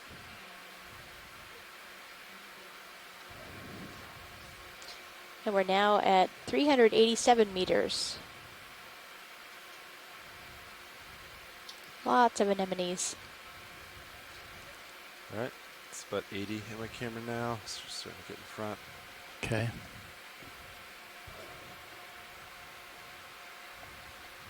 Still looking about 135, 140.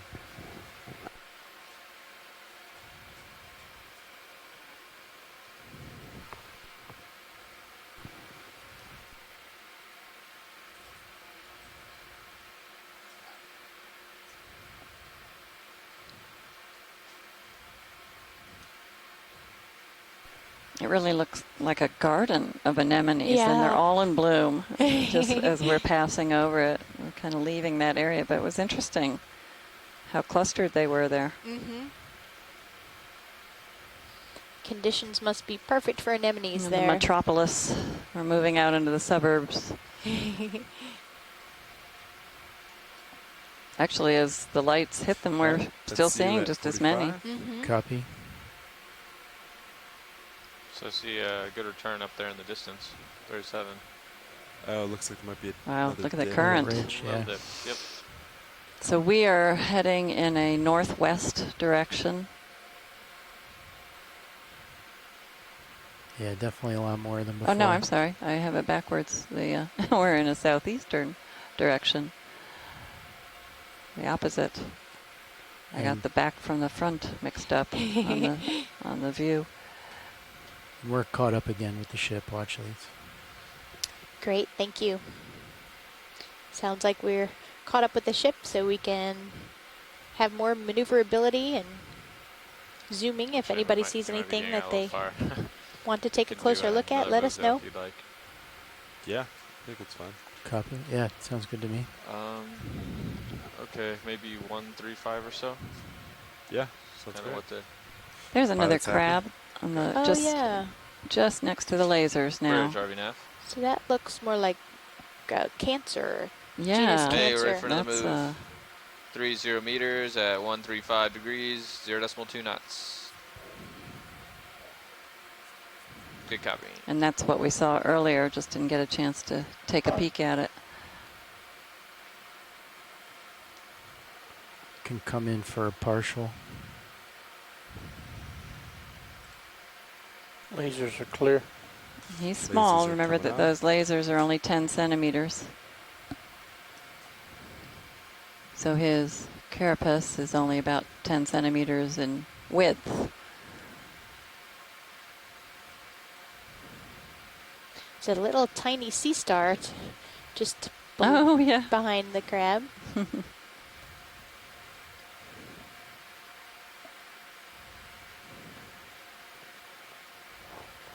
You can see that these crabs have very stout claws, and they can break into crustaceans or bivalves. Copy or that.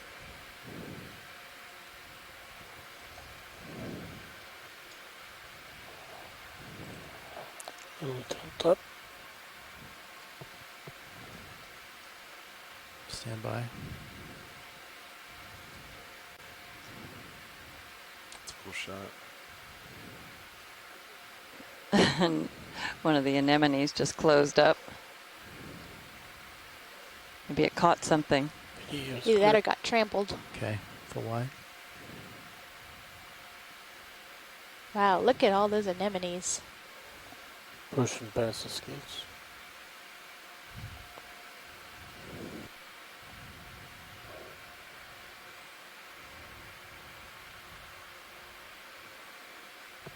Okay, so I'm going to let the current bring me over to port.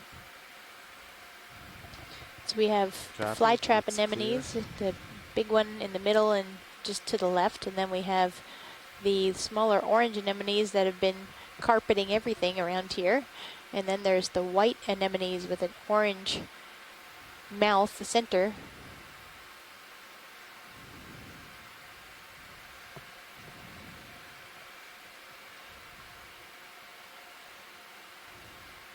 Quite a beautiful scene. It really is.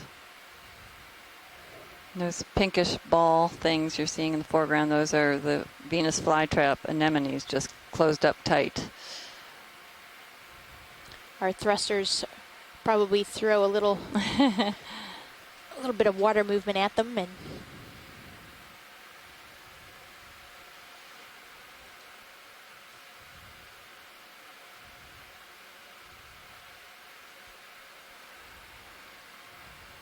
Hoping that we'll hear from our sponge person to get an ID on these sponges that we've seen 2 or 3 of right in this area. Nolan Barrett, if you're listening.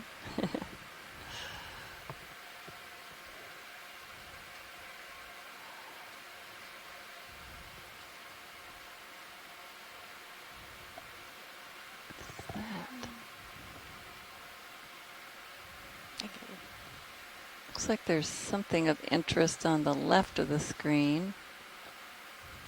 Do you want or is that just anemones growing on yes, please. Copy. Lasers coming on.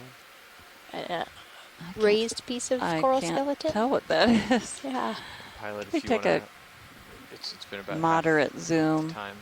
just above your You still want to lasers. change out or swap. I guess it is a cluster. It looked striped, but it is just Okay, the now. stalks of an. That's all right. I think we're okay. Now we see Okay. what it is. All right. We both thought it was some fish or something with stripes. Okay, I'm setting up nav.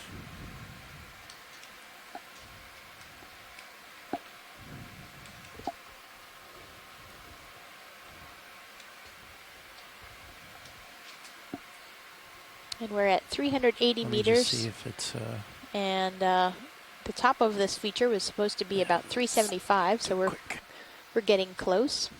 Just climb up a little bit further.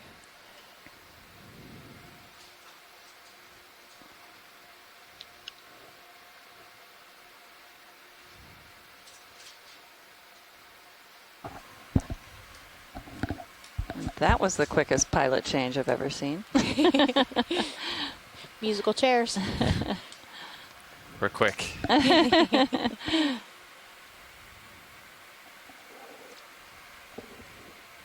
Have we had a front row introduction of late since the latest shift? I don't think so. Not at all. Okay, I guess I'll go ahead and start. Sitting in pilot right now. Okay, yeah, sorry. Do you want to talk on? Okay, yeah. Okay. Sitting in pilot right now is Andy Lister, and over in co-pilot. Co-pilot is Sean Kennison. and ROV navigator is Andy O'Brien. In the far right corner is video is Roland Bryan.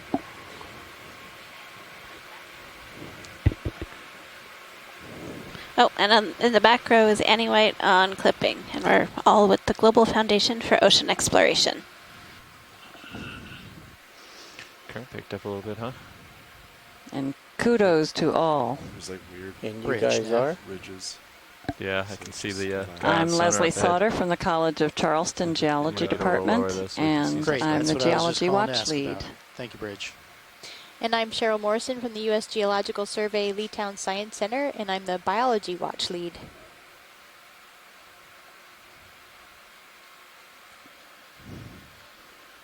And we are all part of the Okeanos Exploration Program.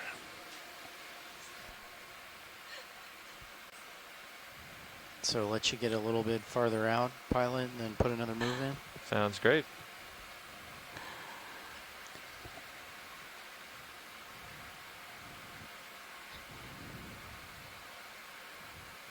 Just pushing past the pull string. Sounds good. Does it look a little blurry? Yeah. So watch this, if you have anything in this area you'd like, feel free to shout out. Pilot, right behind this sponge on the right side, there's one of these feathery either corals or hydroids that we've been trying to collect. I don't know if this might be a possible place to give that another shot, but if not, we'll see many more. So. Are we? Is it? That's not the one that's in the laser. Oh, it's over here to the right. Yes. Okay.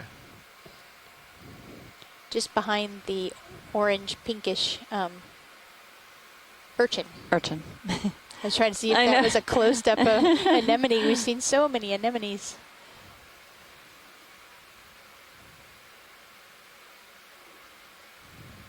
And maybe this one is low enough and on the sand that a scoop would work. That could be. A scoop might actually work Come here. at it from the other side. What do you think, co-pilot? We've been shooting for this. Let me get settled and we'll zoom in and see. I think it's still on the crumbly bits, but. Oh, I still think surely it's on the crumbly dead, but maybe underneath that is sediment. Yeah, maybe we could grab the whole crumbly bit as Yep. well as some sediment with a big scoop. So the only thing I'm afraid about here is the current has picked up. Okay. And it might just take her right out of that scoop. Yeah, we were hoping that if we had some of that skeleton rubble, that it might weight the whole sample down. But which is the real reason for the scoop. It looks like an urchin test on the right side. Zoom into. Yeah, just give me a second. Okay, go ahead, zoom in. And let's get lasers off. Yeah. Lasers coming off. The ship's stationary. What do you think, co-pilot? Do you think a scoop would...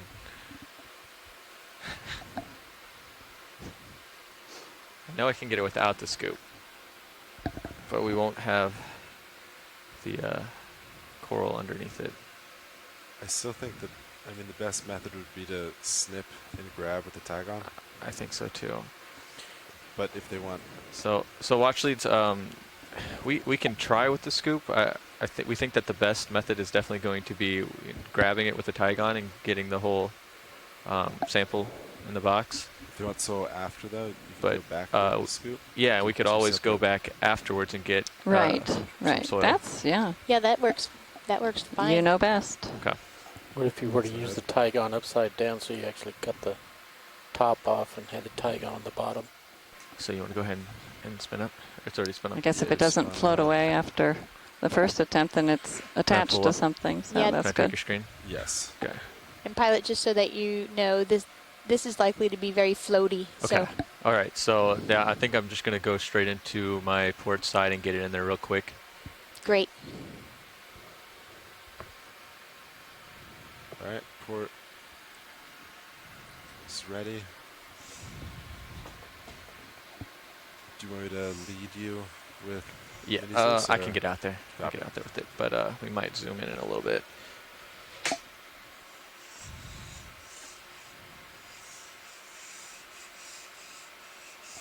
Okay, coming on. How's it been behaving today? Fine, no issues. Okay.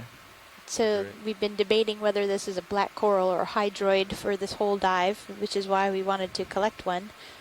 But Right, it looks almost like there's more of a too close. consensus Might that have it might to be a hydroid now. Even if it is a get it flat to hydroid, it snap. has an you're unusual right. form. But you could just, if you rotate it a little, or just backed up a little, or rotated starboard. With D2, or are you talking about the arm?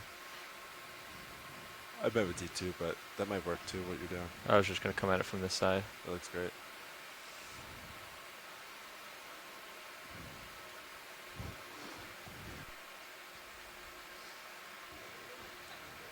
That would be good if I got.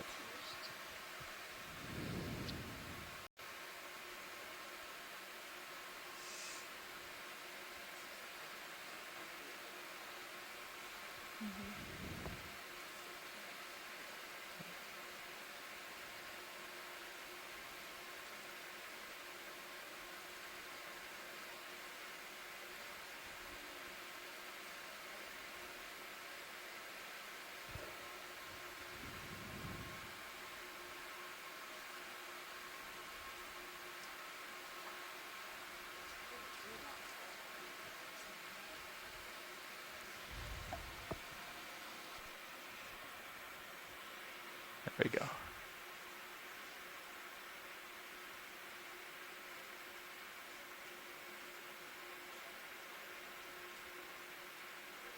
Oops. Got a little extra for you. That'll make another sample. That's fine.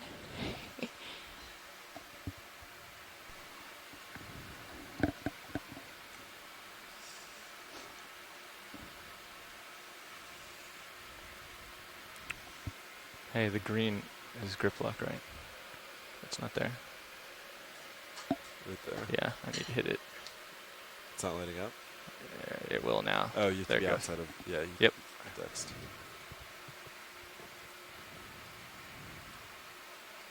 Okay. All right, let me know when you're ready for a drawer. Is that, do we need any zooms or anything here? Or you just want to get it in? That's fine. Okay. We can just get it in since it's so floaty. I'd hate to lose it again. Okay. Yeah, go ahead, come out. All right, coming out.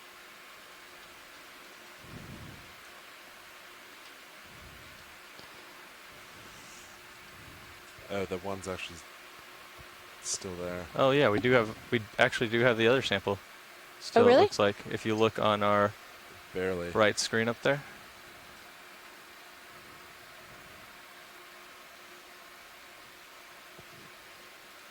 We can't see it in this. Oh yeah, it's out of the way right now. Oh. See it in the top right little monitor. I see. If you look on your multi-view, it's on your bottom right. Yeah.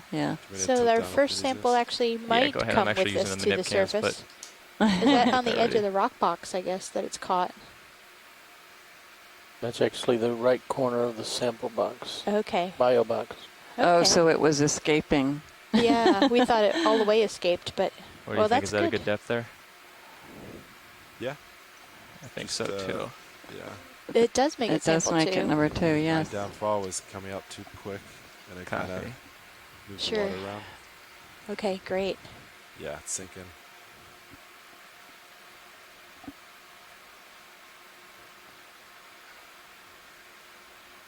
All right, let it close. Go That's ahead. Great. Nice job. Got him. So as far as the scoop, do you still want to try a scoop for sediment, or not too interested, or whatever Well, you guys would like? I'm sure that Leslie's interested. I'm a little bit worried We don't about want to reopen moving, that box. Yeah, moving right either now. box now. 'Cause, Yeah. We'll keep moving. There's more sediment ahead. Copy that. If you want to follow me back around for this, for the stowage. Yeah.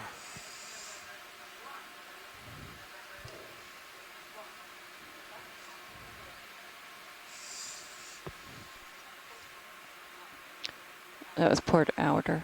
Yeah. Nicely done, Pat. Thank you for the assistance there. Now, do you want to write down too that there's a specimen caught in the starboard lid? If it opens, it's probably most likely going to float away. But we have the same sample in the the port outer.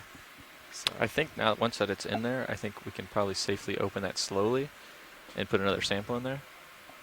But that would weight it down for future collections. That's true. Yeah. As long as we're slow about opening and closing it. Because when I opened the jaws, it did seem to settle. I could go either way. That's good. What do you think? But if you, as you dump though, I could. the mass It could easily just float it out. Well, we could definitely put a sample in the port inner, I think, if we're careful. Yeah, that's great. Let's do that. Go. A scoop sample. Yeah, that'd be great. And we can get the rubble, which several people have requested. Oh, do you want to do it now or in a little bit? While we're here, before we stir it up again. Okay. Yeah, and also there aren't that many places where there's exposed sediment that we've seen so far. This is a good sediment and rubble and organisms living in the rubble. This is a good spot. Copy that. Hey, do you have any tips, co-pilot, on the scoop? Ooh, that try to grab it like Emuta Picta just tried to get that coral hake back a little bit. in the upper left-hand like corner. Oh, really? Oh, look at Don't grab the scoop straight on. You want a little bit of an angle. Gives you a little better scoop angle. Watch leads nav. And we use main HD and we put the wing inboard a Go little ahead. bit. Okay. Do you want me to do that? Yes, please. I haven't used the Starboard scoop wing too much comes inboard. at all.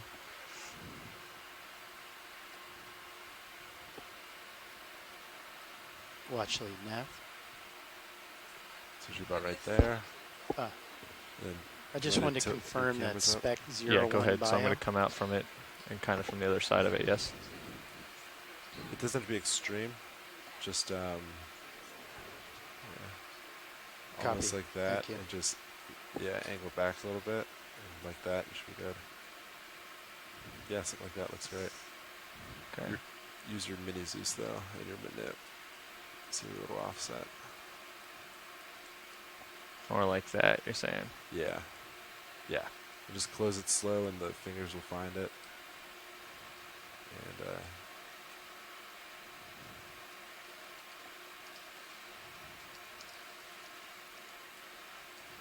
you might increase grip force. I don't know. What I you're did. I at. put it at 5. Okay. I Great. think that's enough. Yeah. Should Okay. be good.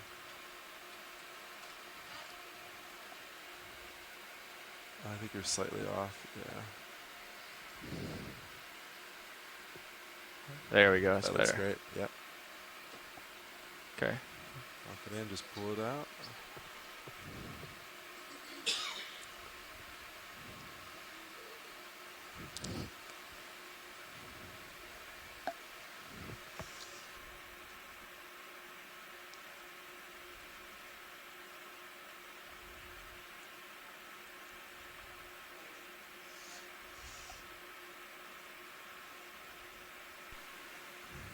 What kind of angle do you normally use?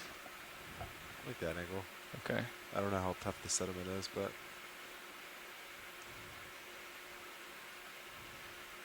Huh.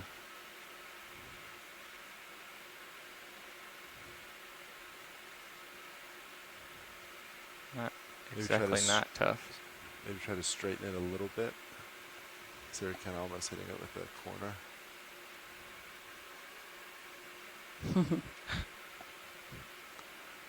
Well, I got a lot of other stuff. That's great. That's what we want. Substrate. Looks good to me. Hmm.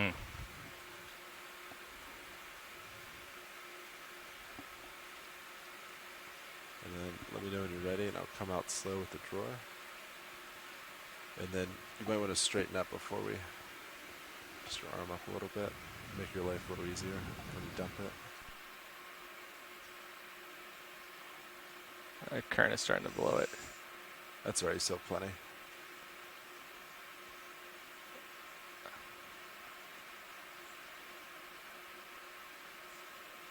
Okay, let's start from there and I can straighten as needed. Copy. Extending drawer. Okay.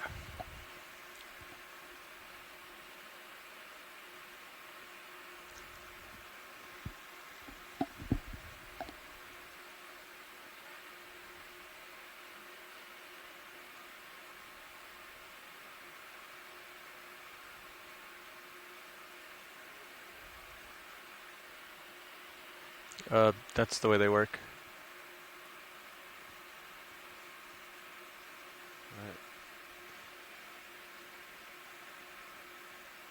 Okay, keep an eye on the floaty, even though I'm not going to go Yeah. near him.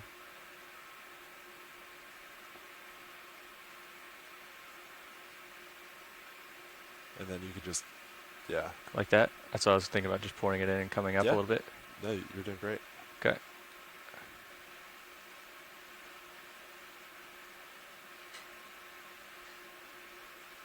You might have to shake it a little bit, but yeah, see that? Might get a little bit deeper in there, like that. Yeah.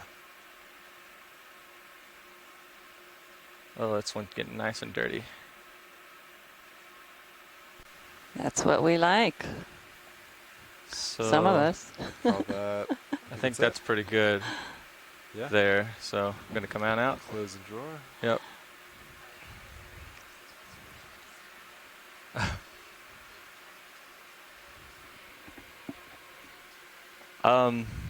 I could try. I don't know that the scoop's going to be the way to go, but let me actually confer with Ko-Fi. What do you think on scooping the urchin or lightly? I think I'm going to crush it with the claws, though.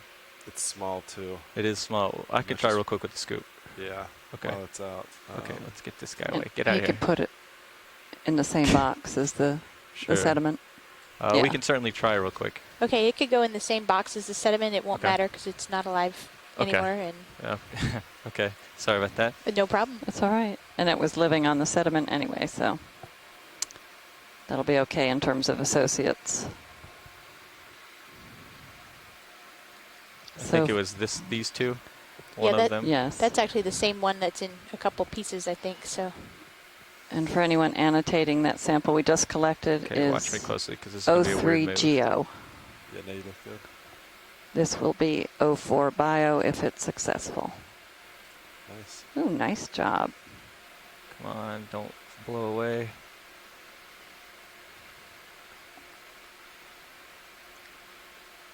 That's what I was afraid of. If you push it up against, see all the other dead coral? Yeah, let me let it clear real quick so I can see it. Yeah. Yeah, I got you. So just kind of come in with it. I would just do the same thing, and then once it hits the dead coral, it might help push it in. Okay. Here we go. Round 2. Do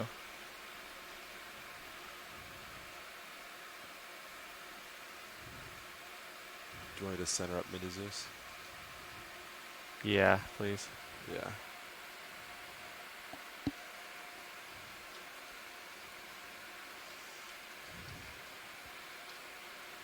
I think it's in there. Oh, please don't blow out. Yeah.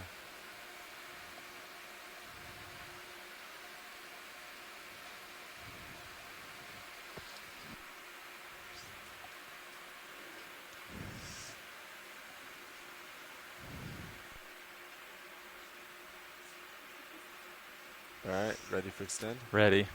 One back out, slow. Can I tilt Mini Zeus down? Yes, please. Alright. Okay, first box. Here we go.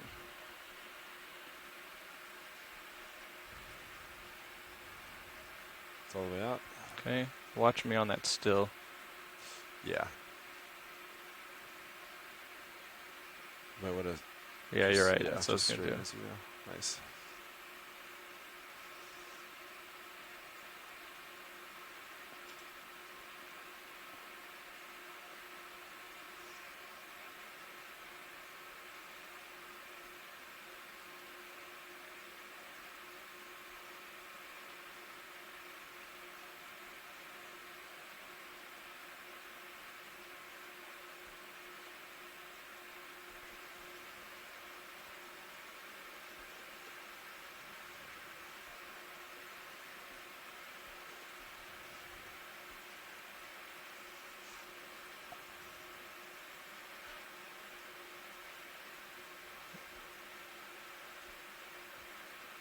There we go. He's in there. Great. Thanks so much.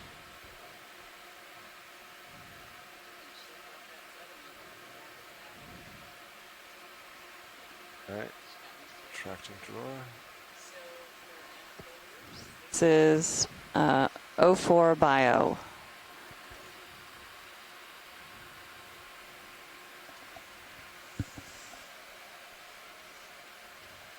Thanks, pilot.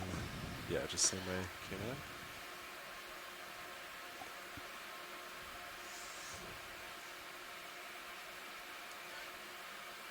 The manip cam's really good for this one.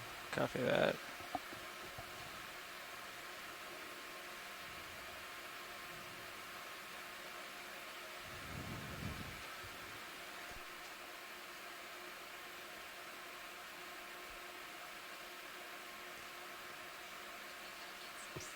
Yeah, Nope. just a little offset.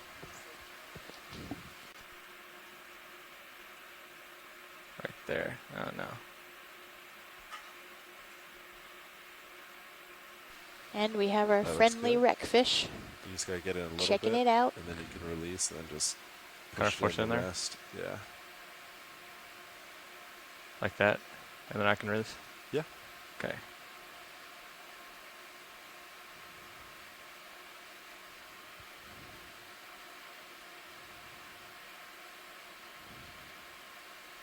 All right. Then you can just close and just give it another tap in. Okay.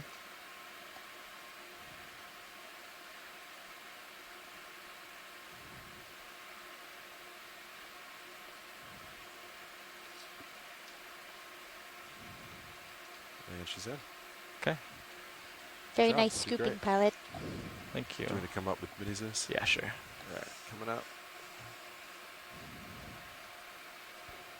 Stopped.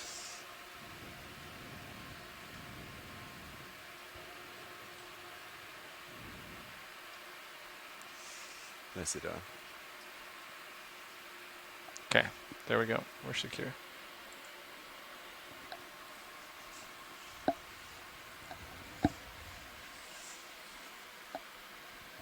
Ramping down. Steal my camera back from you. And I'm going to take my cameras back too. Yes.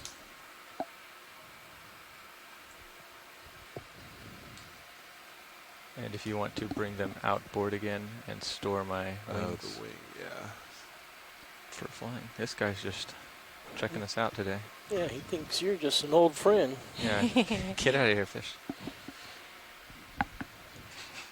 All right, wings outboard. Okay. I think we're ready to take off and continue. Yeah. Great. I have about 75 in my camera. Perfect. So we've just finished our first geological collection of the day, which was some of the coral rubble, which will be used for dating, and some sediment, which will be used to examine what is making up the sediment or sandy matrix that we see all the coral rubble on top of. And we also collected a hydroid, what we think is a hydroid, but we're not sure, and an urchin. And those are very good representations of what we've seen today.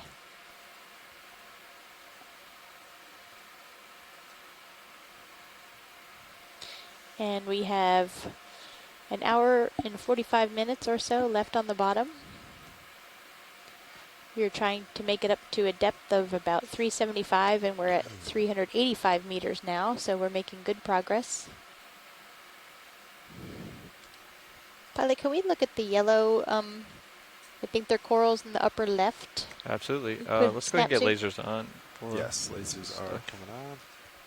There you go. You're talking about right above the lasers, correct? Yep, that's the one. Copy that. Let's do a snap zoom video while I make my way over there. Huh. That's different. So are we going to want a closer look at this? Because I'll go set up for Yeah, it. yeah, I would say All so. right. I'm not Come on out, recognizing video. it. Let's see if anybody else recognizes this.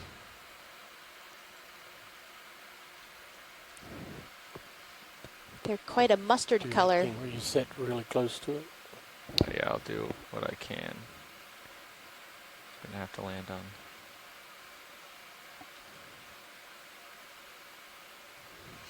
Yeah. Go ahead and video.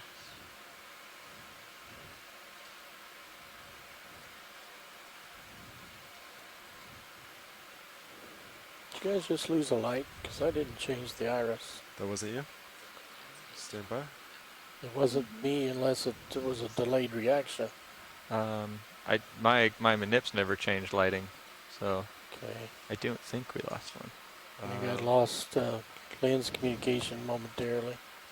Okay. And this is Yeah, I an don't see any octocoral faults for or sure, anything. and So I don't think it was nobody the RV. seems to recognize it.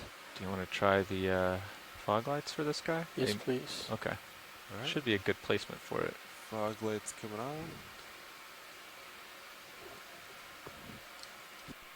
Yeah, we're just a little shy of it.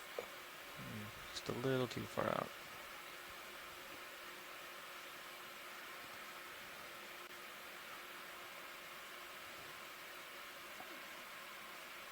You want the tips of it so we can maybe... Yes, please. Okay. Like up here? Yep. This looks better. Oops. I took off a little bit there.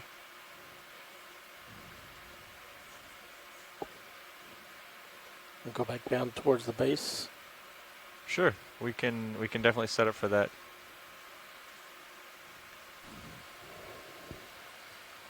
So, That's good. since none of the scientists recognize this coral, I think for we are going to try to set up for a collection. Further in.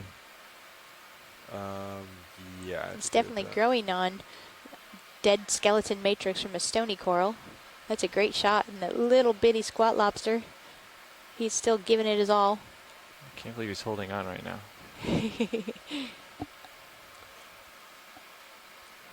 Full screen. Okay, and let's kill fog lights as soon as video's clear. Go ahead and kill the lights. Lights coming off. Let's fill the screen. And get rid of lasers. Lasers off. Lasers off. Thank you.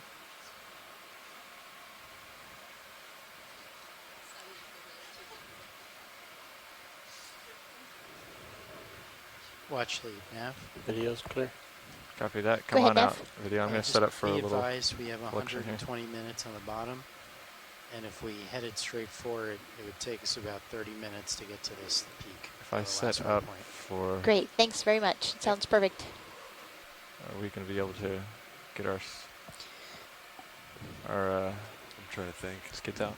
So while we're setting up for a collection of this unknown octocoral, Well, we have worst case about an scenario, I hour can and move. 20 minutes Yeah. left in the dive, and approximately a close. half hour to our last It's a waypoint. fish is So back again. we can take our There's time. two of them. I think they're just circling you. And here he comes, Probably waiting for a moment of weakness. photo bomber.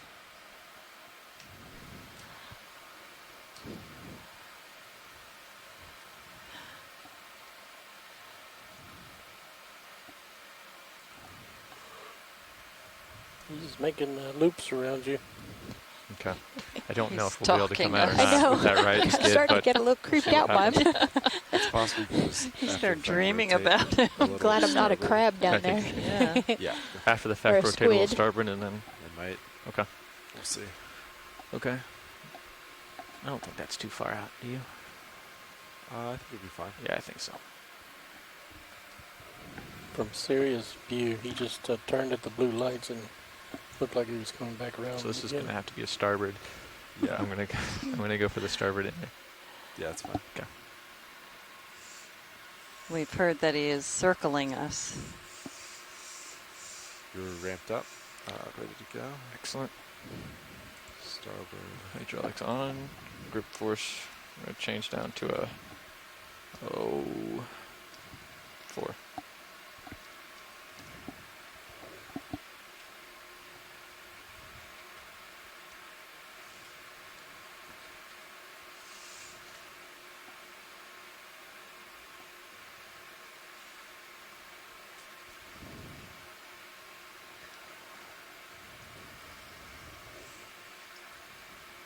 Are we getting a snip or the whole thing? Because one of the comments is the cross-section of the stem would tell us some information. Yeah, Okay. So what are you guys thinking, watch leads? I would say we should probably go ahead and get as much of it as we can, since this Yeah. might be new and that might help us identify it, and Yeah. there's 2 more of them here. And the current, if we just get a snip, it might not stay in the basket anyway. So. Yeah, correct. Okay. So I'd say grab towards the base if possible. Okay, could we do a quick zoom in video on the main? Do you want me to center your mini Zeus? Yeah, well, yeah, go ahead and do that while I'm looking at this. Copy. Okay, I think if I can get that chunk there. Pilot, it looks like it's growing on a stalk of old scleractinian coral, so I don't know if at least part of it is, but then there's more coming over from the right, it looks like. So Okay. it's a complex situation. It might be two of them, actually. But Okay, well, I'll grab as much as I can of this, and Yeah. we'll go from there. That sounds great. Okay. Thanks. Come on out video just to get my manip in there. Perfect. They are pretty small when you look at it compared to the manip. And as Scott France points out, the stem can also give us some aging information, the base of this. And some of these corals, Cheryl, the ages of these, some of them have been dated for being hundreds of years old. Maybe or not even this, thousands. Yeah, even the black thousands, corals. The black corals. There's one off of that was collected off of Hawaii that is over 4,000 years old. Well, I got a lot of it. You That's did. great. That's great. You certainly did. All right, let's go ahead. That's great. To extend. And So you we'll can- be you able can to come out use wide this on my- for many different examinations, taxonomic ready ID, and possibly aging. Extending. Chemical composition, for sure. Hey, look, there's the other guy. He's going to fall in. Boom. We got a Look at bonus. that. Just like you planned, right? Going for a That's funny. record number of samples for one pilot seat. So this is probably in Nicely then. done. Okay. Yeah. Well, it was in the inner, but it's a lot easier for me to get in the inner. I can certainly try for the outer, but I mean, I'd rather go for the inner if you guys are okay. But we do have that other sample that fell in, so it's kind of whatever you guys would like. Watch leads. Well, I guess we'd rather have both samples. So if they have to be in the same one, then I don't think we should combine two samples from very different locations either. Yeah, in terms of it's- associates. Okay. I'll go for the outside, and if I'm having problems with it, we can reconsider. we'll reconsider. Okay. Yeah, that sounds good. Might be big enough. It might Yeah.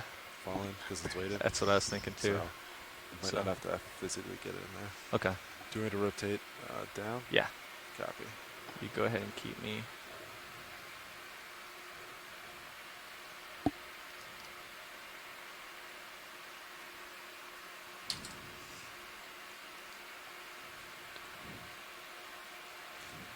This is going to be different.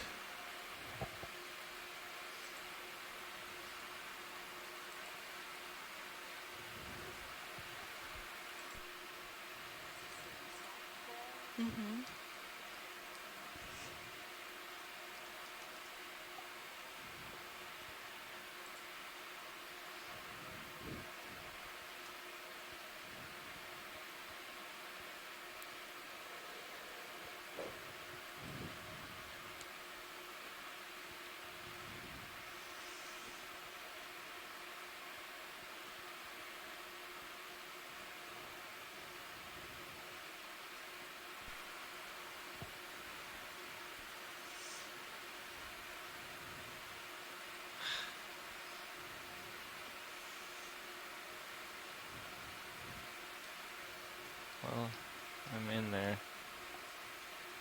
Yeah, you're in there.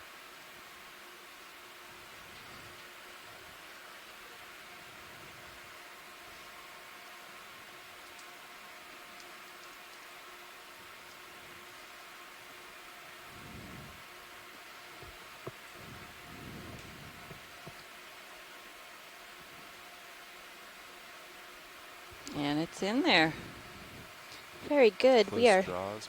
Bio box is full. Oh yeah, that's, And I this is thought I was. Thank you. Bio 5. Just give me a second. I got to get this guy. Yep, no, they're sunk. In a good spot.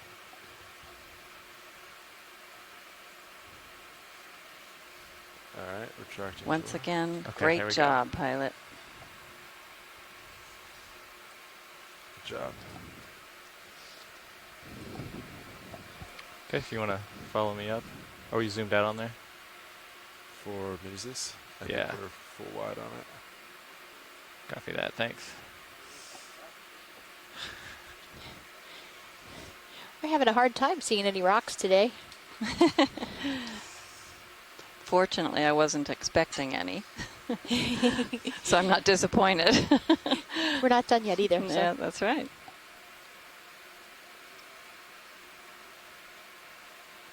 Truth be told, I'm more happy with sediment than rocks. Secure. I'm that kind of geologist.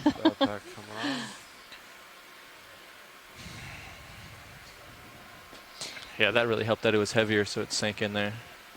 That's great. You're right. You did a great job there. Talk to you right in. And our bio boxes are full. We got some really nice samples. And this one is going to be extremely interesting to take a closer look I at. think we're shifting out, so it's a good place to just... I didn't see any obvious shift. associates. Did you when we were No. zooming in? That would be interesting I think to I see. saw a possible anemone attached to that. Oh, to the coral. base, maybe? Yeah. Okay. Hello, Yeah. do we have someone calling in? And one small chunk of that one fell into the inner box. Okay. Hi, it's Nolan. Hi, sorry, we couldn't hear you. Hi, it's Nolan. Hey, Nolan, how are you? Pretty good. How are you? Great. I figured I would just make a little comment about the sponges now after we've gotten all our collections for the day. So. Sure. Okay, so first of all, I got a look at, I did some more digging with some of the sponges. So I definitely think we're seeing Geodia pachydermata, like Shirley Pomponi was saying. And then it looks like there are more Geodia that we've been seeing. And I just found that the genus of Geodia has about 200 species in it. Oh, wow. So I'm so sorry.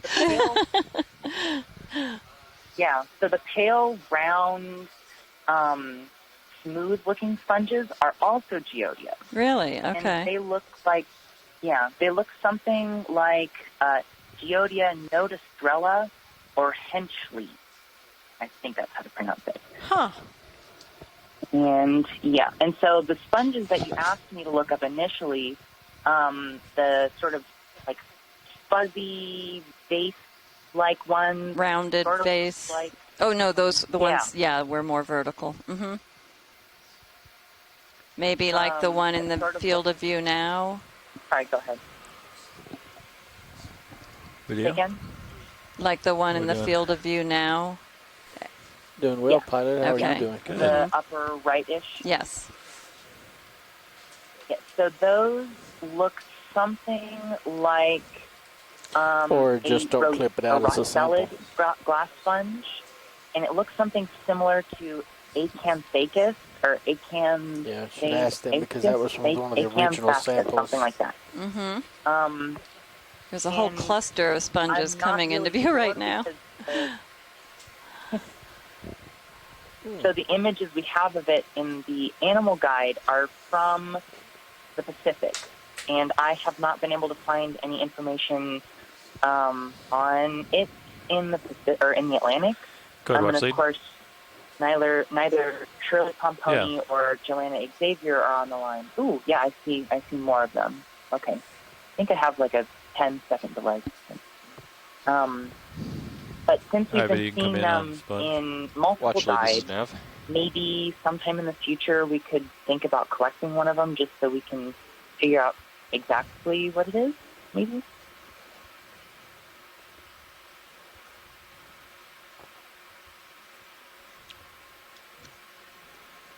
Watch Lead, this is Nav. So I'm just looking at zoom out a little bit, Roland. There's a high pack here. Two of them right and next to each other. The vehicles are only about 80 meters from the top of the feature at waypoint 5. This one that you're but we now have zooming about in on, I have a little bit of a delay. over an hour and a half left on the bottom. So I'm just wondering This what could be, you were hoping to do in to the use the family, time. Hexactinellid family, Rustelidae.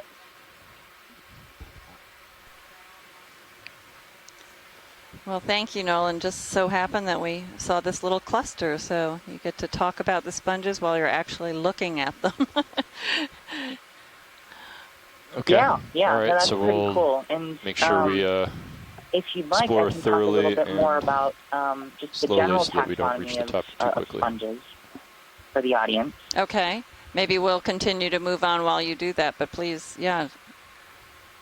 Sure, that's fine with me. I've gotten Video's clear. plenty of Thanks, video. screenshots that I can send So off let's to the real sponge experts. I'm just a sponge novice. take our time exploring at a So- tether length, and we'll move the ship So to begin, every once in a while. the audience mayor and Butte scientists on board have been hearing a lot of us mention hexactinellid sponges and demo sponges. So there are 3 classes of sponges in the group Porifera. So Porifera meaning holes, lots of holes, and that's why there's sponges. So there are 3 classes. We have the calcarea, the demospongia, and the hexactinellida. So the calcarea, their spicules, so these little tiny pointy structural elements, sometimes not pointy, are made of calcium carbonate. And they tend to be really small, and their spicules, if they have points, of between 2 and 4 points, and since they're so small, they're hard to find, and they're usually associated with shallow water. Large The spot second lobster on class, the top. demospongia, which position to encompasses image if you between want. 80 and 90% of all sponges, just because they have this really successful body plan that allows them to get a lot bigger and absorb nutrients by filtering a lot more water all at once. And their spicules Could can be frame these made guys up of if you wanted. both And I can silica spin around them. as well as a protein named spongin. And they have skeletal fibers that help structure this more complicated body plan that are made of the polymer chitin, the same molecule or the same polymer that's found in arthropod shells, as well as the structure of fungi. And they can both lack skeletal fibers and spicules, so it can make them a little more fun to work with. But, if they have these or they don't have spicules or skeletal fibers, that they're probably a demo sponge. And then the last, and I think one of my more favorites, the hexactinellida, they're made almost entirely of silica, silicon dioxide. And the reason why they're called hexactinellid is It's because like right when I their bumped the ground, I spicules think. almost always have 6 points on them. And that All right, allows video, them to maybe sort going of on the hook squirrel lobster together looking at us. and make the beautiful grid-like patterns and shapes that we're seeing on a lot of the sponges. So that's just a little introduction on Very the cool. I Understood. was trying to write that down so I would remember, and then I realized I'm never going to remember this. So you'll just, that's great. And I hope you'll still continue, I know you will, continue to contribute to the chat room. And maybe when you identify something, let us know which of those groups it belongs to now that we've heard, especially the different compositional groups of the Sure. chitin, I'll calcareous, definitely put it in the chat room so you silica. guys can have a less fast or a way to get back to what I said. Okay, great. And I'll definitely Thank you. call back more often. I'm home in California on a little bit of a vacation. Oh, okay. So, I have more opportunity to call back in. So. All right. Well, thanks, Nolan. Thanks so much. And I'll see you in Charleston at some point. See you soon. All right. And I appreciate you calling in. I have seen so many close-ups of the Eumunida pictus squat lobster, and that might have been the most gorgeous one ever. That was. That was as spectacular. we zoomed in on going this in really community, close, still if you were watching, so many of the anemones suddenly focus should be pulled in their tentacles right at the end all of at the once. toes. It was beautiful. Right. If you want to do that, I'd recommend the right side where all the anemones were. It's very colorful. Good. Watch one. Yeah. Okay, we can do Yeah, that. this is a beautiful community. So this is the same soft coral that we just collected. Hold off until you is get that closer. correct? Cecil definitely. Yes, I think this is the same type that we just collected. Which has stumped our scientific video. party online, the chat room. So. And then here we have an associate. Wow. It's a very large ophiuroid, or brittle star. Yeah, you could probably come down a couple meters, Lars. Coming down. To. So he's pushed out ahead of you. You're looking down at 40 degrees. I think like a 15-meter delta is acceptable here.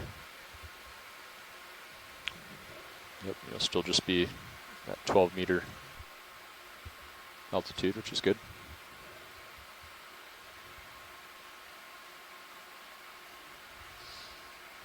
Yeah, and so we see these astrochemiid Pilot's clear. ophiuroids on a lot of times with different species of corals, and since we don't even know what species of coral this is probably the first time this association has been videoed.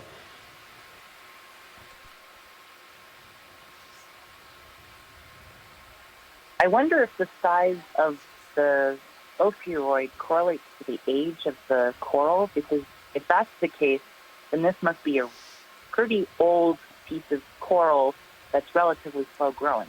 Yeah, that might be true, but we usually only see this type of ophiuroid on a coral, so I don't think that they move around too much. So this one might have found this coral a long time ago, and they've lived together ever since.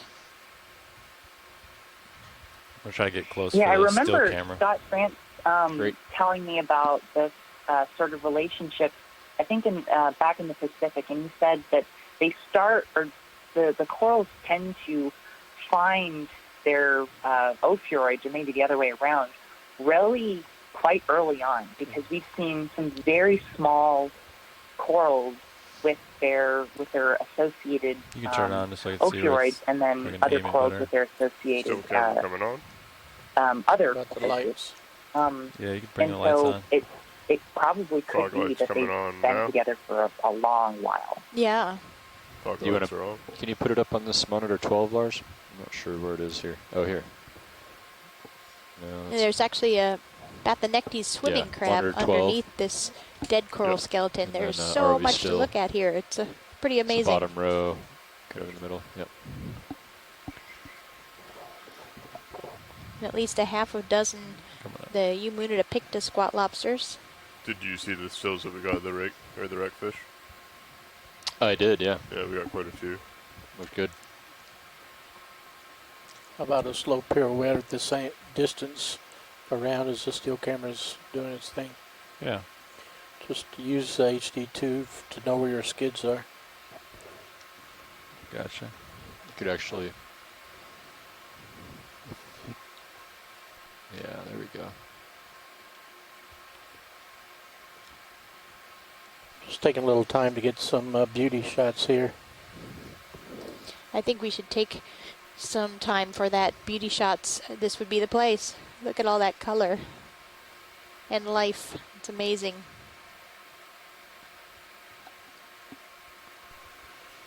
A bouquet. It's really amazing how clustered and try to get even dense closer. it is. Yeah. Understood. Especially those anemones.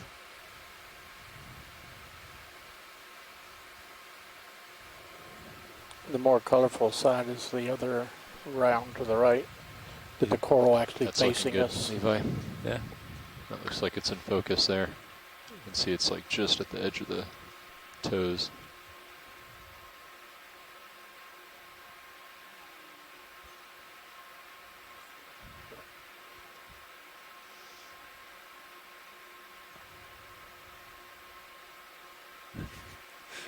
It's so close. Alright, spin around the other way, rolling. You're still on the back side of the corals. That was as far right as I could pirouette, I think.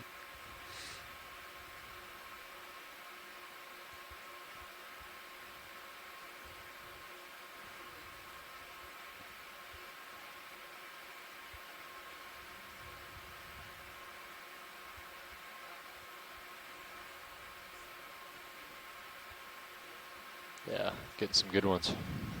This looks great.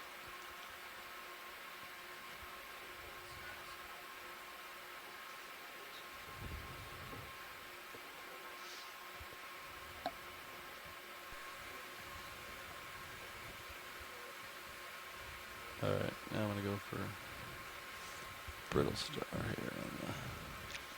Looks more like a squatting house than an oasis to me. So this is very different than anything we've seen so far on this dive in the concentration of life here on this one set of coral rubble. So we have a species of octocoral that we're not quite sure what it is. We just made one collection. One of those has an ophiuroid associate, which is a common association that we see with other octocorals, but since we don't know what this one is, that's a very unusual observation to make. And it's also a brittle star that we don't see throughout the rest of the area. That we've as seen common. Millions of brittle stars today, and none like that. The very small ones Do instead. we want to get lasers on that for size? And then we have all sorts of anemones just covering this dead coral matrix yeah, here. you can turn them on. Just check with pilot. And then we have the squat lobsters, Eumutidopicta, and even a swimming crab on the bottom of this pile. It's kind of nice, you know. You can it's just ask pilot if he wants them on or off, but just use your best judgment, you know. I think most of the time we want to have them on, except if there's like a really nice shot that the highlight editors might be able to use.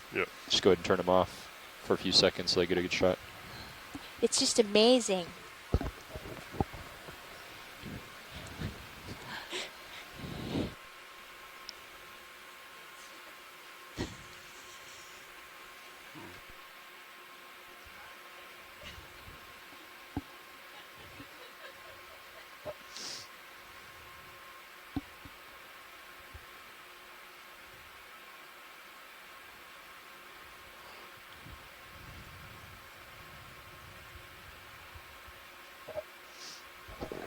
We haven't seen our friends the wreckfish of late.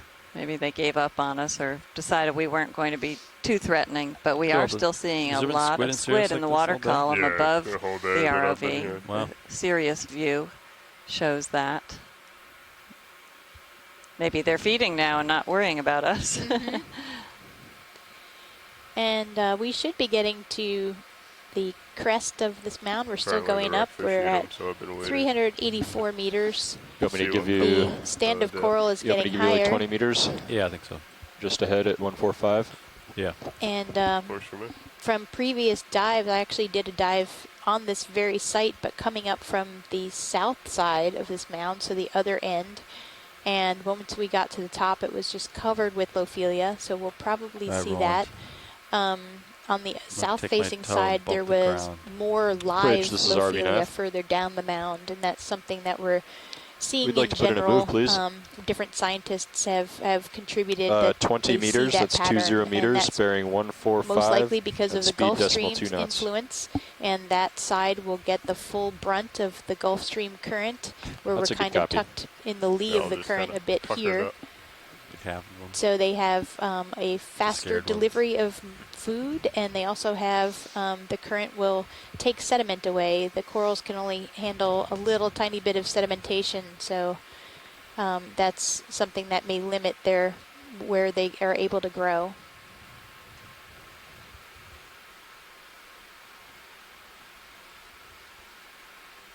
That looks like a nice little cave. It does. Want to look inside? Copper bridge, Fog thanks. lights, yeah. Just hit those reach in there. Fog lights? Yeah. Okay, coming on with the fog lights. Fog lights won't reach in, they're pointing down. Oh, okay. Should we try Maybe one of those larger But I can crabs zoom that we in saw from here and earlier. light it when I'm tight. All right, video, let's see what you got. We are certainly not hurting for squat lobsters here. We'll tilt up off the light. Seeing if anybody's home. Don't think that anemone is what made this. I don't think so. My thoughts exactly. I don't think anything's in here rolling. Some other tubes of tube worms, and you can see how the one in the distance has sponge spicules glued onto its tube. They take whatever is available from the sediment to build their tubes. What would you do if a graboid came out of there? A graboid? I'm not sure what that is. Sponge spicule is a good defense mechanism, I think. So reach back to some Anyone sci-fi. nipping away at them. Oh, I know the reference.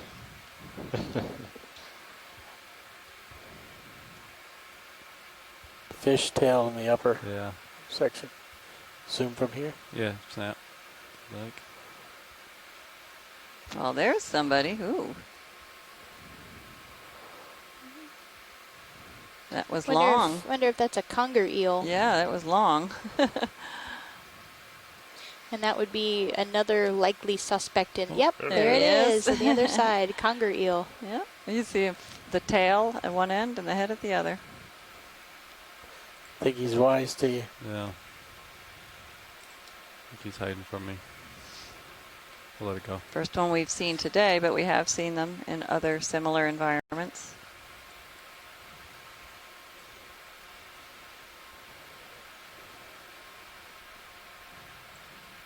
We are really chalking up the fish species today. Mm-hmm.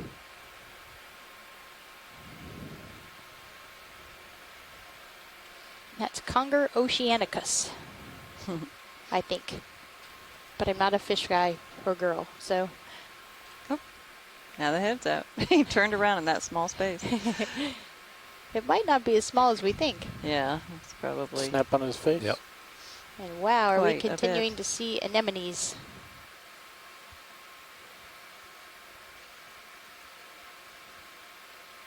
Wow.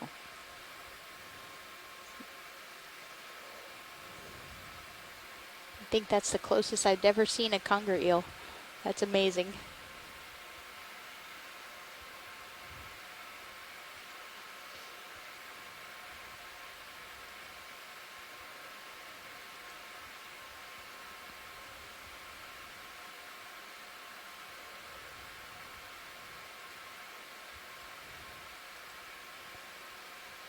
All right, video. Let it go. Those pink corals at the bottom?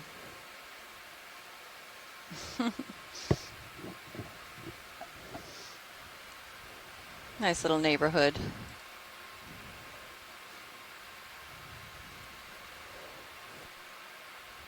All right. I'm looking down at you at 65. Okay.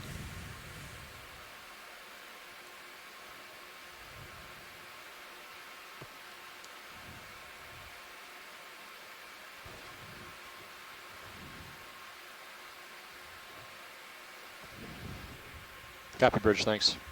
Move is complete, pilots. Copy that. 10-4.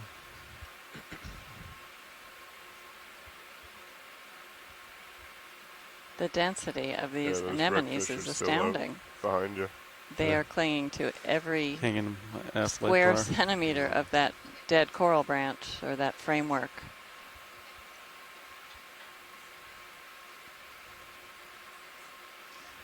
And the density is certainly increased facing into the current. You can really see that in this view. We're looking now along the southward facing slope of this mound. It's quite steep. We've been working our way slowly up the backbone of a ridge that leads up to the crest of the mound. Our approach has been from the northwest, moving southeast, and then around to the front of the southward facing slope. And there's another wreckfish. We've seen a lot of these today, if you're just tuning in. They're at least 1 meter in length. And they seem to like this habitat quite well. And there's some other fish down in the lower slope there that might be out of our reach. I don't think it's anything that we haven't seen.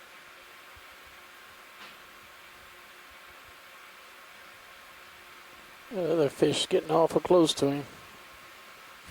He didn't seem to be a fan. Although it does look different.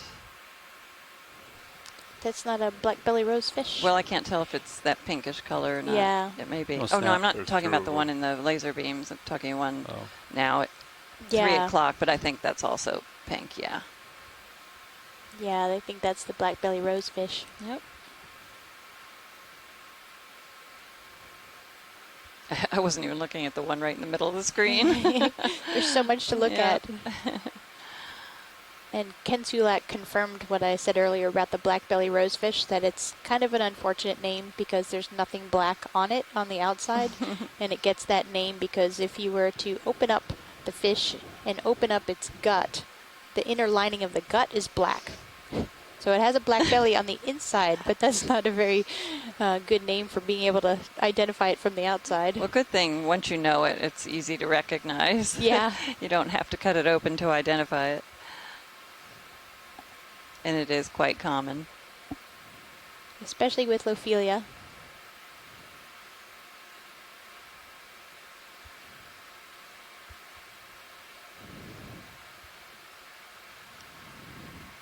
I'd be there at 50 degrees. Copy that.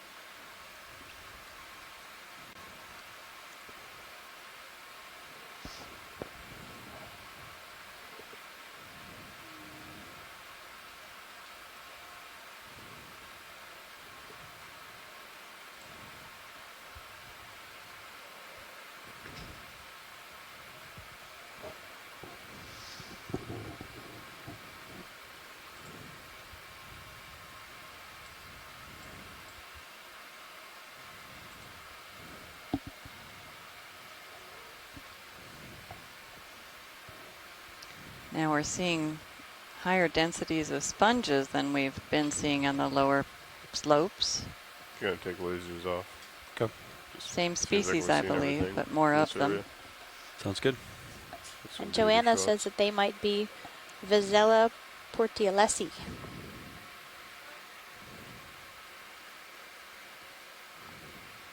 Rossellidae, the group. They seem to like it right here.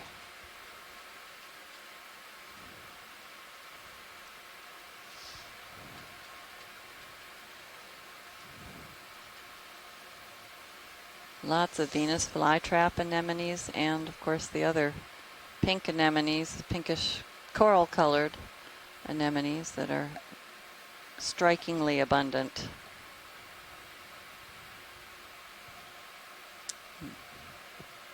Okeanos urchin passing our screen. Good, watch one.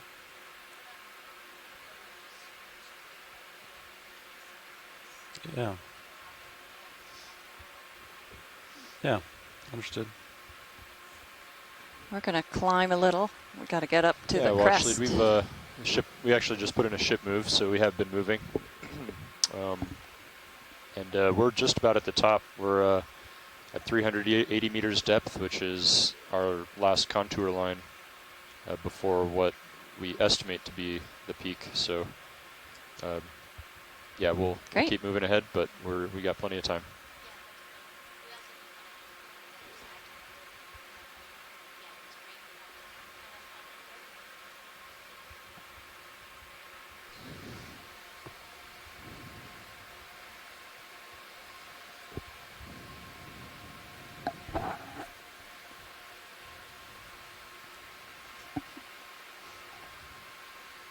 Another Bathinectes swimming crab.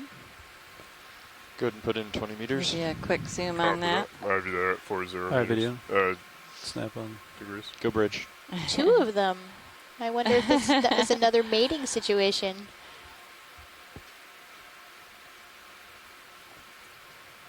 Copy. Now's a good time to do that. Or preparation for that. Mm-hmm. Copy. Let me know when you're done. We'll put in a move. Foreplay. Or post-play. We both sort of hesitate before we say things like that.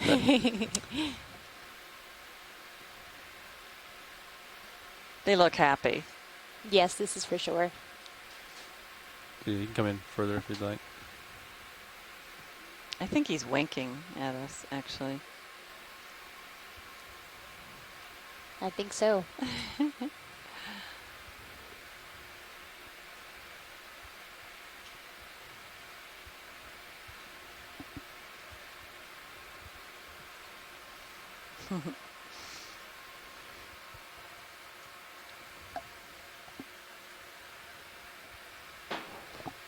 Seems to have a single claw down and, or I'm sorry, leg down and under to hold that one.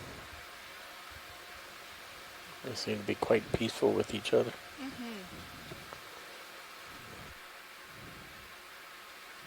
Some very happy crabs.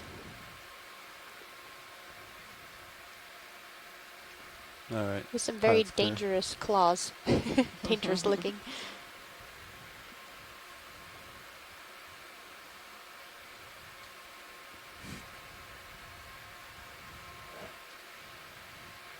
Really steep here for the last 5 or so meters to the top.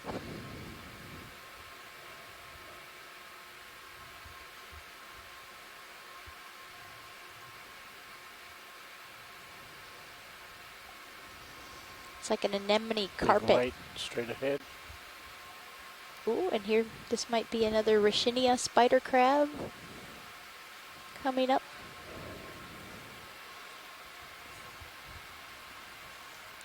Copy that, Bridge. We'd like to put in another move now. Lower right. We saw this. Yeah, we'd like to from do the another 20 backside meters. before. That's 20 meters, bearing 145, speed decimal 2 knots. Is this what you want, Roland? Yes, sir. Come in. Good copy. Partial. I have you there at 25 degrees, pilot. Copy. Coming down, Roland.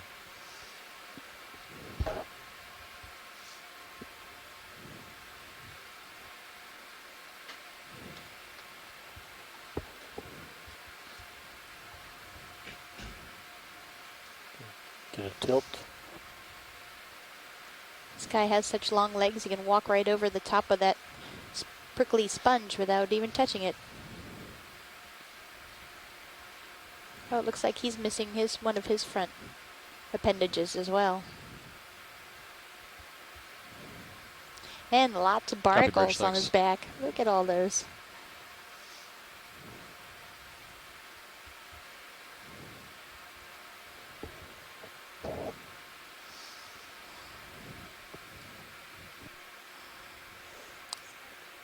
Wonder if those barnacles are an indication of how long he's lived. Do we have any kind of date timing on these guys?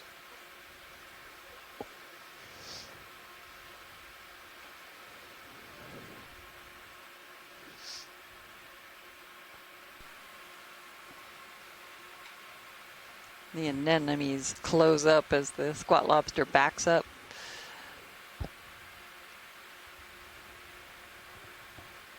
Crabs are having a face-off here. Can wager some bets. I have you there at 50. Okay. I think the squat lobster is too close for the spider crab to get him with his claws. Yeah, that's true. All right, but if you want to come in on the face, maybe. I don't know if you've already seen this or not.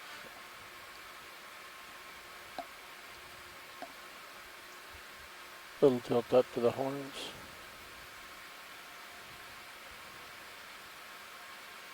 Some barnacles.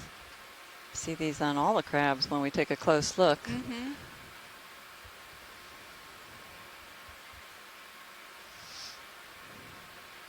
Boy, he's got a lot of them.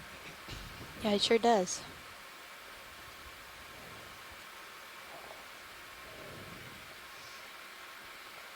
Okay, video's clear. Pilot's clear.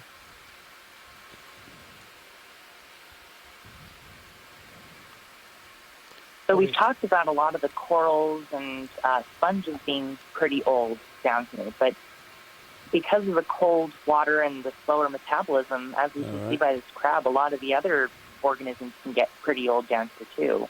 I mean, this guy looks like he hasn't molted in quite a while.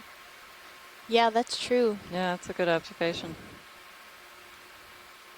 I have you there at 70, pilot. I'm not sure about the life history of these Rachinia crabs and how old Survey they're one, estimated staff. to get. I was actually trying to get a hold of Me Survey neither. I 1 just next thought to it you, was something to your kind of left. cool and sort of interesting that not just the sponges and corals, but the crabs and the fishes and all sorts of other organisms are just, it just takes a while for them to Copy, Bridge, thanks. grow up. Like some of my students. Hi, I'm not hear that including were you, interested Nolan. in the operating frequencies of the USPO I don't want to ever system. It's overrated. So I was just looking at the manual here, and I don't know what it feels transceiver, like. It looks like it gives a range of this is my 7.5 playground, watching kilohertz to 12.5 Well. kilohertz. I don't know if you need It's a great one to have as a playground. more specific information than that. Okay. Indeed. Yep.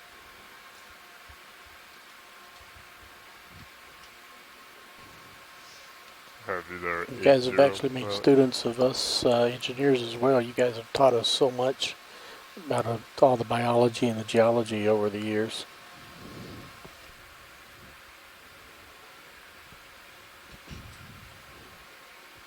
Well, Roland, even us scientists have learned quite a bit from you engineers and pilots and everything, so thank you as well. Yeah, it takes the whole team to be able to do this, Yeah, so now that we're you're all looking down very at him, important I would come up parts. to like 18. And it's so much meter, fun to have delta. all of the expertise both here on the ship and then on shore as well to contribute to making these dives just so much more informative than they would be with only a portion of the participation. And we're looking at a conger eel. And that move should be complete now. That's one of the great things about the telepresence system that we use. It brings so many professionals together. What otherwise would be considered a small ship to house the 60 to 90 people sometimes engaged. That's true. I think that Casey gave us a statistic that we've had over 100 participants in the chat room so far this cruise. So I think she said 102. So that's, I mean, yeah, you couldn't ever fit this many people on one ship. And then we have people that have called in from all parts of the world. And that's just such a great situation. Even on a Sunday, we've had representatives from Moscow, from Norway, and Japan. We very much appreciate you waking up in the middle of the night or staying with us into the middle of the night to follow along.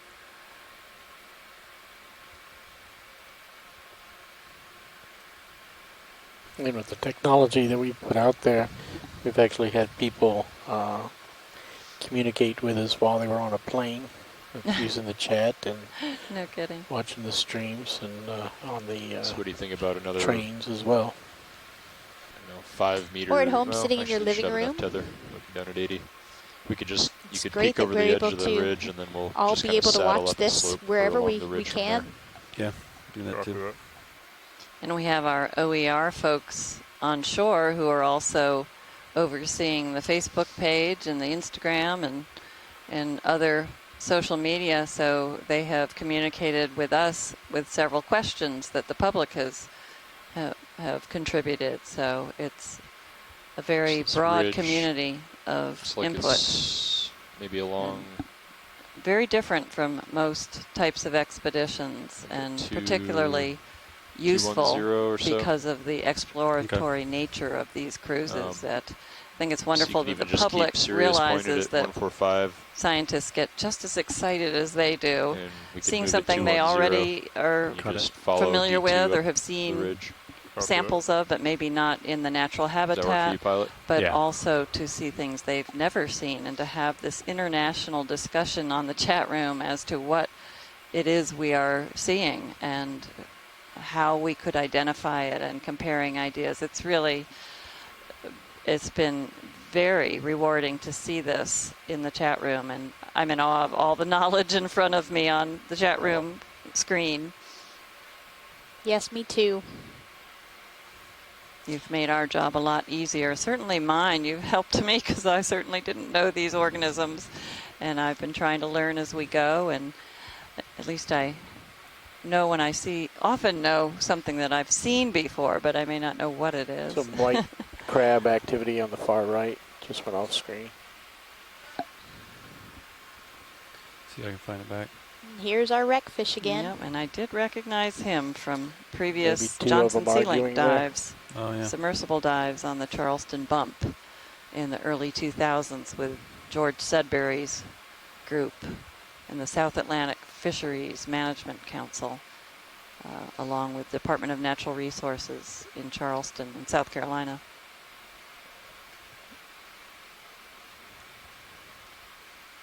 Those were OER cruises in the Snap early anything on days it? when the office was just called Ocean Exploration. And now they've added research, because so much research comes out of these observations made at sea using this amazing video, but also now with the samples that we collect that are available to anyone who requests. And it's a way to really move the science forward as fast as possible, because when you think about individual research teams coming out and collecting samples and not being able to identify things, you know, you get this pile of samples, there could be something totally rare and unknown in your pile, and you might not know it for years. But with this kind of telepresence, you can get to exactly what's most important really quickly and know the state of the knowledge just in a few minutes.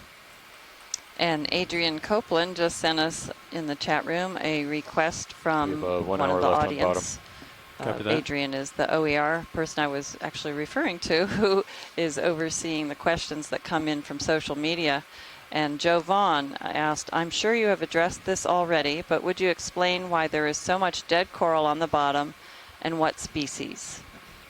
And I'll hand that off to my coral expert who sits to my left, Cheryl Morrison. The species, that's the easy thing to start with, is Lophelia pertusa, and you see some white colonies of live Lophelia coming into the screen now on the bottom. Where you go to different mounds and there's different amounts of live and dead coral, most of it that's really alive is on the top of the mounds. And basically, this coral is building these structures, these mounds that can be, you know, 50, 100 meters off the seafloor over thousands of years. And we're not sure exactly why there's so much dead coral, but it's still really important to the habitat, and this is kind of the usual state. So somebody asked previously, does it have anything to do with like a hurricane coming through or anything like that? Look at the white puffs. And we really don't think that has those kinds of storms have much impact on these deep reefs. Like soft corals. We've talked about the Gulf Stream changing position over time. And so maybe when the Gulf Stream was right over this area, more coral was alive. We're not really sure, but the important thing is that the dead coral remaining in place is what creates this good habitat for the coral that is alive. And so it's all significant in the grand scheme of these ecosystems of the deep here. And if we were to just move off of this feature, we would probably have much less diversity and much less abundance of fauna. When you look at the kind of more sedimented substrates that we've seen on this expedition, you do still see fauna, but nowhere near the biodiversity and concentration of fauna that we see here on these types of larger features.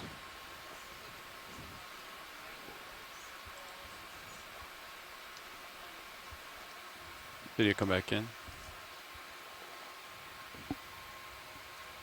This is what you're looking at, watch lead? Understood. That might just be one that's closed up, and that would tell us something about the species too. Yeah.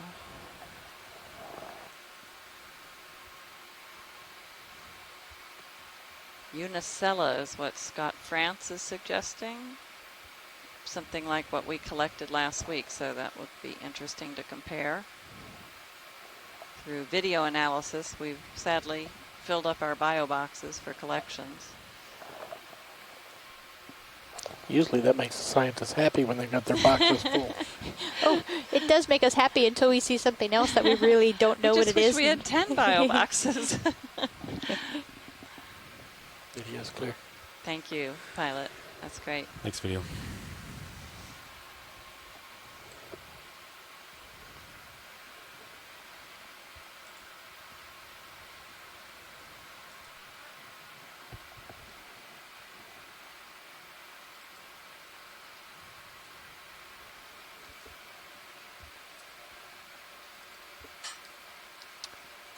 Copy that.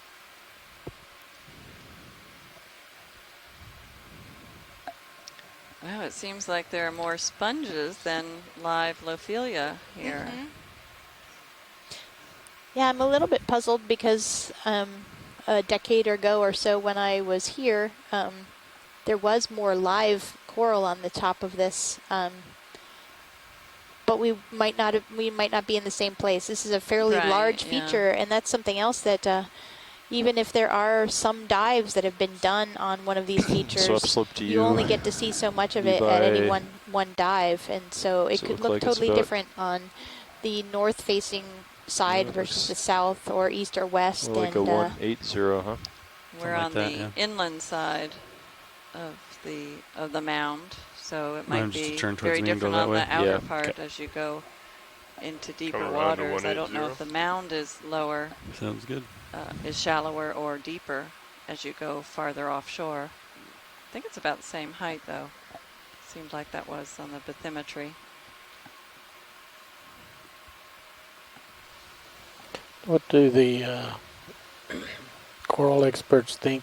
Is it possible any of the water chemistry or the oxygen content may also impact meters of 180? How much grows or lives in this area? We got lots of over time. So. decades or centuries? Well, I would imagine that this part of the water column would remain fairly well mixed and wouldn't be oxygen poor.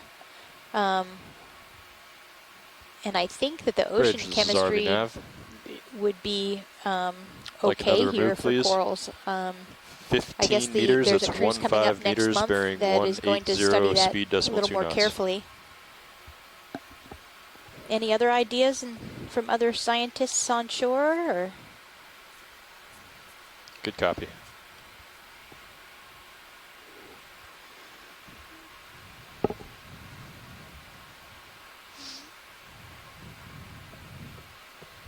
Come in. Yes. Conger eel. It's like another conger eel.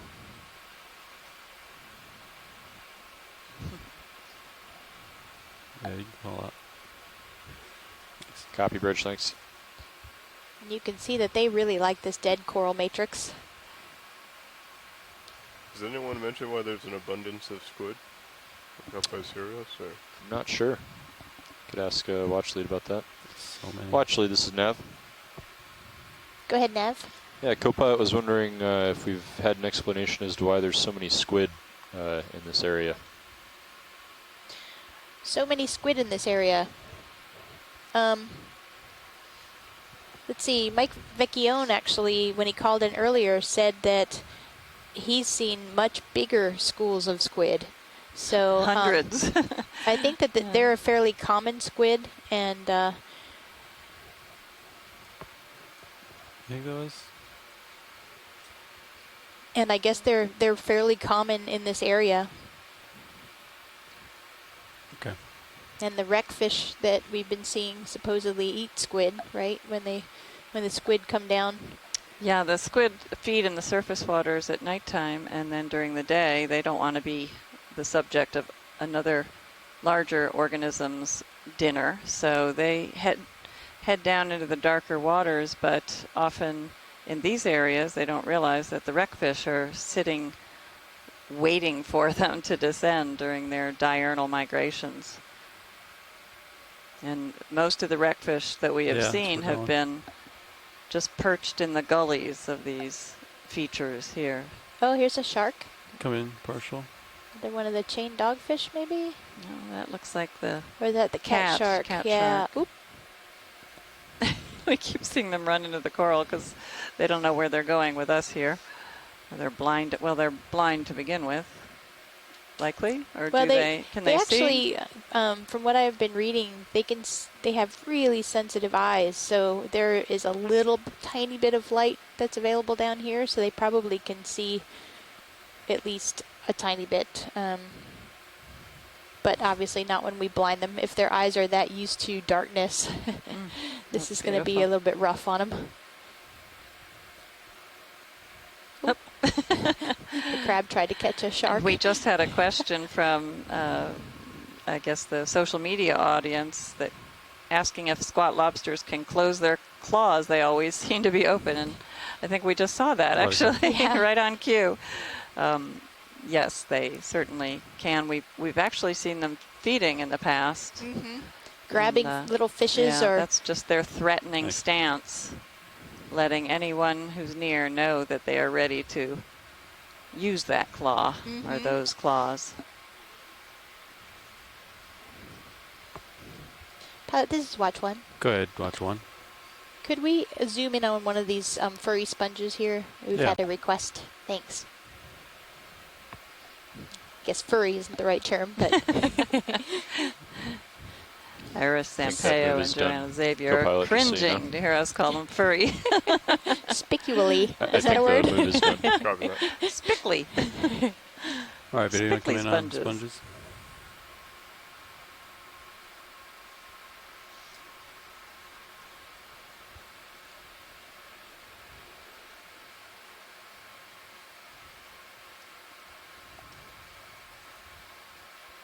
There's a little tiny white octocoral behind the squat lobster.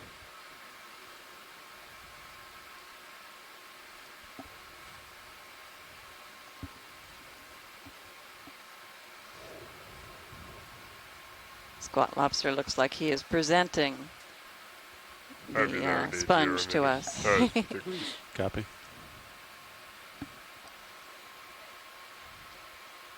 Go ahead, pilot. You can come in a little further.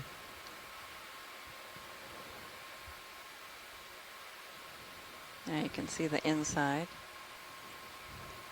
Is that the view you wanted, watch lead? Yeah, that's great. Thank you. Yeah, no problem.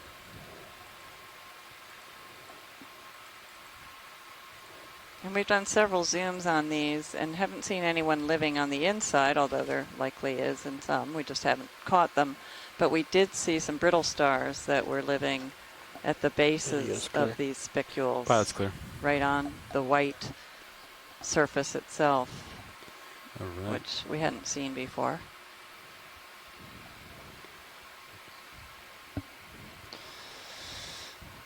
And I think that the going genus and species for those is Vasella portulaceae. Video swapping out. 190. Thanks, video. Yeah, 190 somewhere in there. You want me to spin around to 190? Sure. Why don't we do another 15 toward 190? Copy that. Spinning now. Joanna asked if the sharks that we're seeing that, are Bridge. pregnant. You'd like to do another one? And I guess there's really not a I would like way to do another tell, 15 meters. It's 15 meters, bearing 190, speed decimal 2 knots. Ken Sulak had pointed out that maybe they had just had a nice meal, so.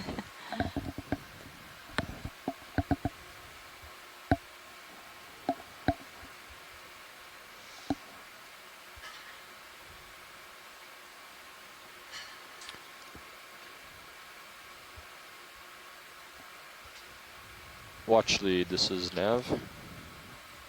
Go ahead, Nav. Just want to let you know we are essentially at waypoint 5 or 20 meters away, but we are on top of the feature, which means I think we are where we want to be. We have 50 minutes left in the dive, so I just want to let you know we have reached our waypoint 5. Great. If we can just keep flying around on the top of this feature for, it was 50 minutes or 15? 50. 50 Great. minutes. Yeah. Okay. Yeah. Let's just keep exploring, and great that we've reached waypoint 5. Yeah, and a quick zoom on. Yeah, video, you can come in. This is, I believe, what we've collected. So we'll be able to get a good idea of it, but maybe we have some more people online now who weren't online earlier who can help us. It's great.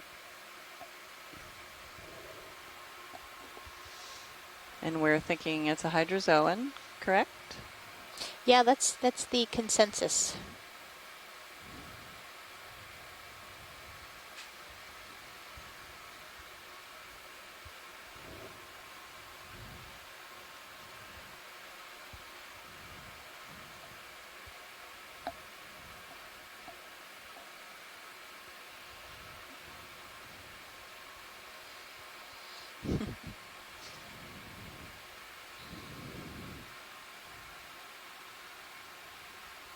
It's interesting that one anemone is growing on this hydroid in the lower right. Teetering in the current.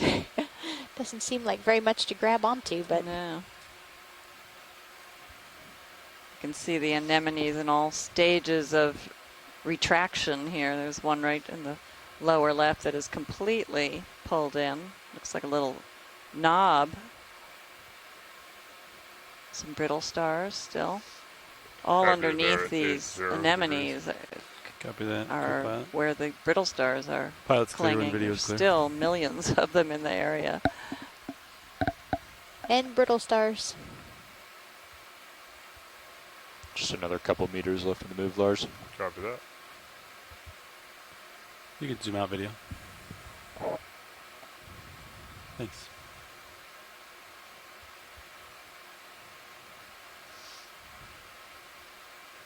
And Joanna Xavier confirmed that the sponge is a Vizela, which Nolan Barrett had suggested earlier.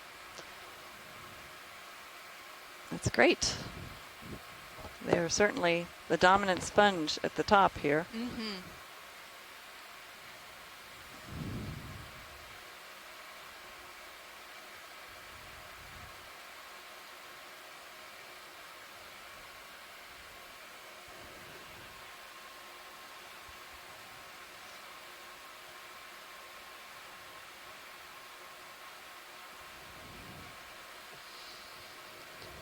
And yes, we are at the top of this feature. We're at 375 meters, and we just passed our final waypoint, waypoint 5.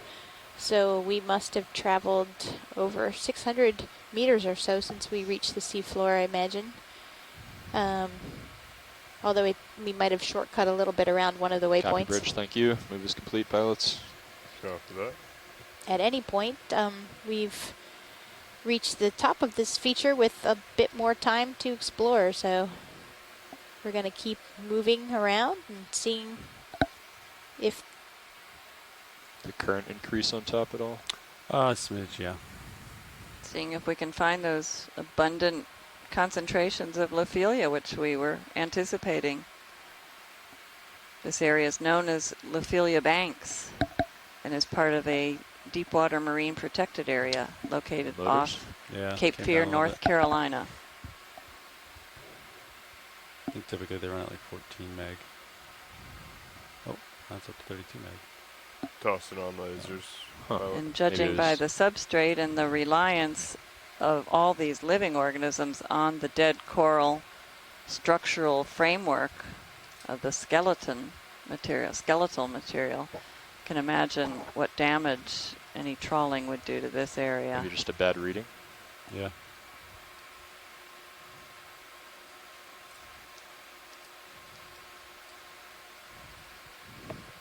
And there's another one of those it's white corals. I think this might be what we were tentatively calling Unicella. We're just talking about the insulation resistance on the motors. D2.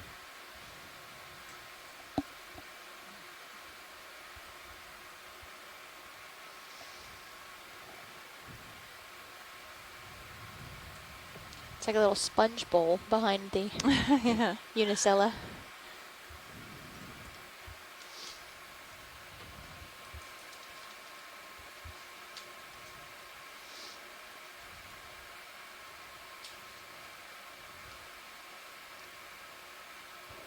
You can see that all of these sponges are very clean. They don't have sediment buildup. If they did have sediment buildup, they wouldn't be able to clean it off in most cases, and it would probably be damaging to them. So they would have to be in an area of high current. And the current also provides food, of course, but the high current keeps the sediments from piling up, from settling out.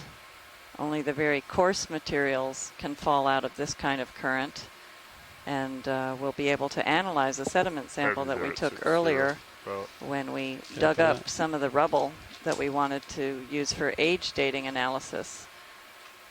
But almost assuredly this sediment is rich with fossil remains of organisms that live in the surface waters, and when they die their shells slowly settle, even passing through the current, but they ultimately land on the sea floor. And they're made of calcium carbonate. Most of them are of the mineral calcite, but the pteropods, which are the largest organism remains that we find, the largest fossil material, they're made of aragonite, and they are very, they are less resistant I wonder how close to shore we are. dissolution than the rest of the sediment material. And so, do you know, Levi? In the sediment record, when we find pteropods, they are great indicators of low levels of dissolution and good preservation of sediments. Yeah, so we use these microfossils to tell us a lot about what the surface water conditions are. For example, planktonic foraminifera are single-celled organisms that make chambered tests, and they're single-celled, and yet they can be very complex in their arrangement of chambers, so we can identify different species. And most of them live in the surface waters, and most of them prefer certain temperature ranges. We have species that like it hot and some that can deal with it being cold, so from tropical to polar conditions. So when we see their test remains, their shells in the sand, when we core down, we can look at change in temperature of the surface waters at a location through time. That information has given us a tremendous wealth of information about climate change through thousands to millions of year timescales.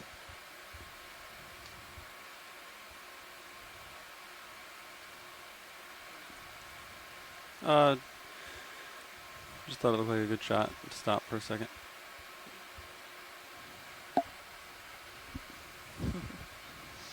Yeah, you can come out partial. See if there's anything small that we haven't seen before.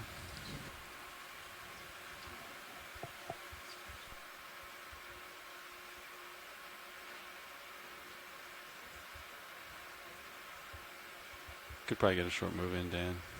How much do you want? 15. Okay. Well, what do you think? Go ahead, watch one. I don't think we need to rush it. You're at 50 degrees.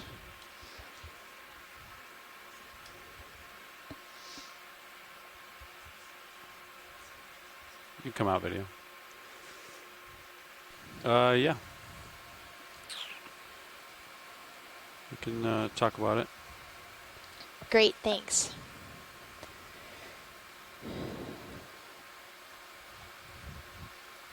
Dan, you think a sponge like this would stay in the rock box? Probably not. But Port. It would. Oh, in the lid? Yeah. Yeah, the one with the lid. Yeah, probably. Even if we, if it was a little bit damaged, we could tell a lot by the spicules. Okay. Yeah. This sample here look sufficient? You It get looks lasers lovely. on it if you'd like. Lasers on? So Joanna, we're thinking about putting one of these vasellas into the rock box with a lid. Do me a favor and hit It my won't be lock. the most pristine place for it to be, but hopefully it will come up in good enough shape to get some pictures and, of course, DNA samples and have the rest of the organism for morphology. HPU is ramped up.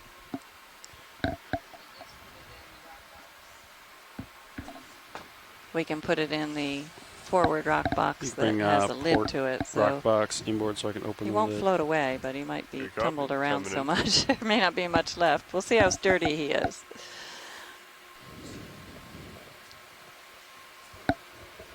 It's worth a shot. Like grinding on something.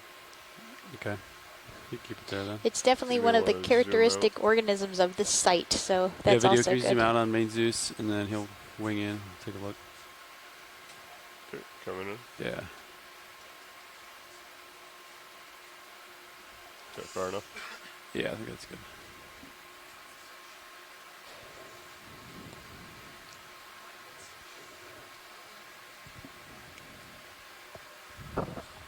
Not much chance we're going to get Big a rock mini Zeus today. on your monitor.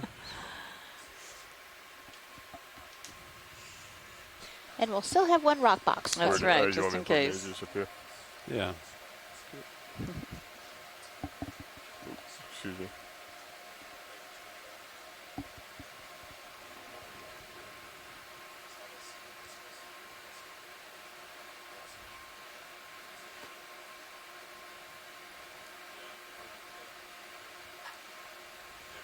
you could always throw some rubble into the empty rock box. We actually got a very large rubble and sediment sample. And I know it would be nice to have more, but it would likely go through the slats. Oh, bummer.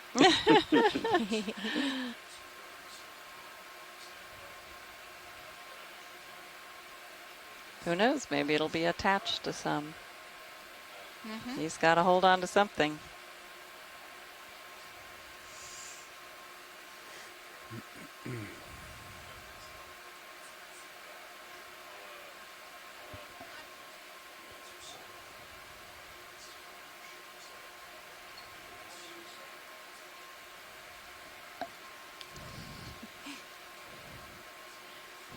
Gonna just stick this one under the armpit, right?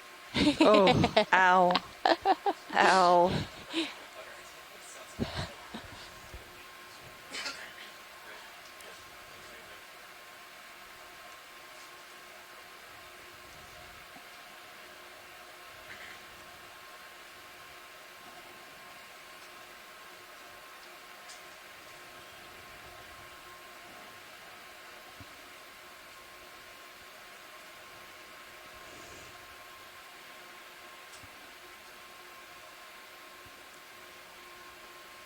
Well, we might have one.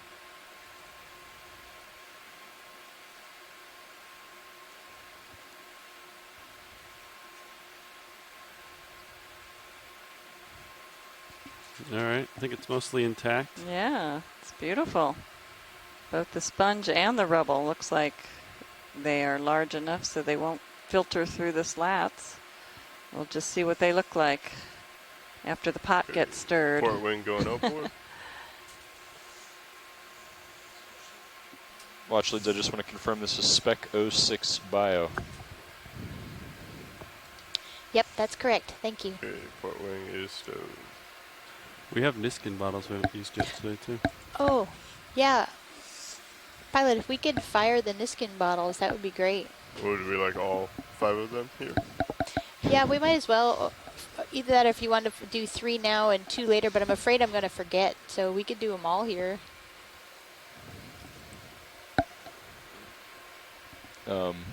Okay, well, we could do one now and then maybe one further up slope. Would you Or maybe 3 now and 2 later, since we have 5 altogether. Okay, all right, we'll fire all in the same spot. Yeah, they'll basically be replicates. So that's an important part of the sampling design for eDNA is to have a replication at one place. Okay. Gonna go ahead and give you back here. Would you like us to like move ahead like a few meters or something, or just literally all 3 right here where we're at? I'd say right here is fine. Okay. All right. Thanks. Stand by on that. Okay. Dropping some waypoints. Yeah. Okay. I'll stay here for you, Dan. Yeah.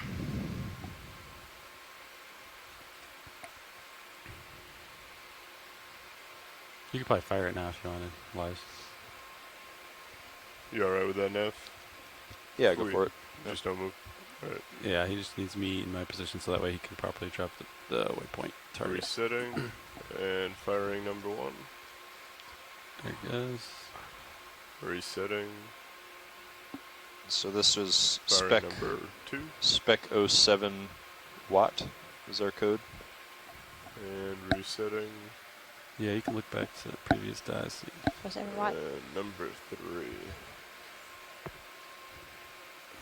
I imagine that would be 07, 8, and 9 watt if we do 3.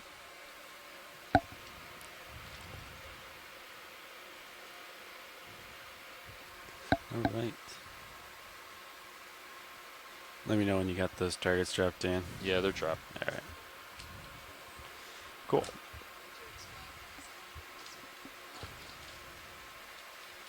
Looks like we're gonna have a full bus today. So was I.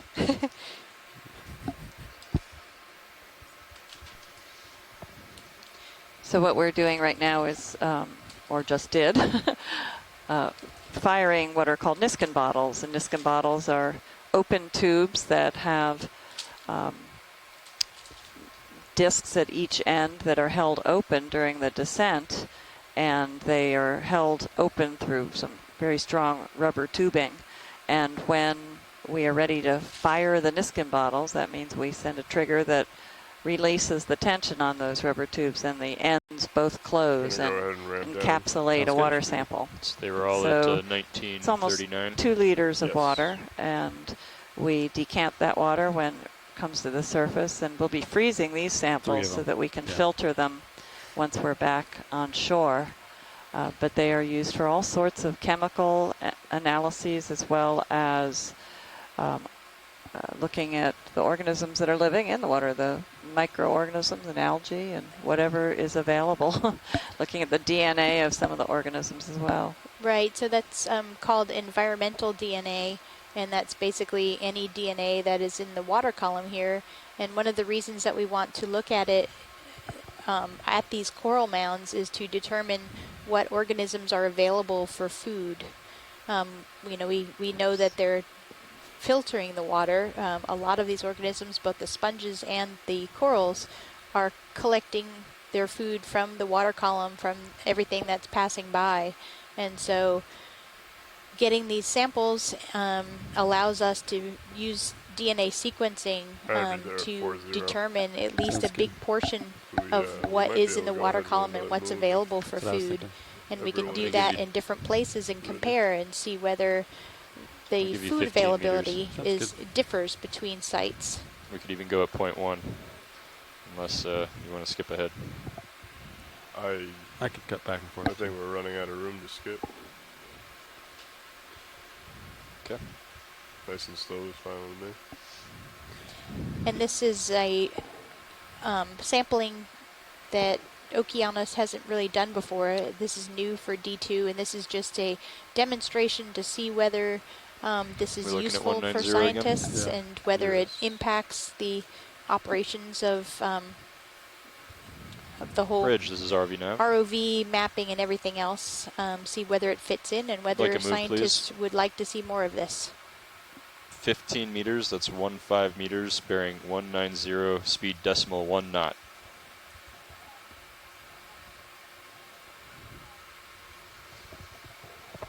And one more mystery that might be solved by looking at the DNA in the water column is whether there are larvae present of any of the organisms that we see.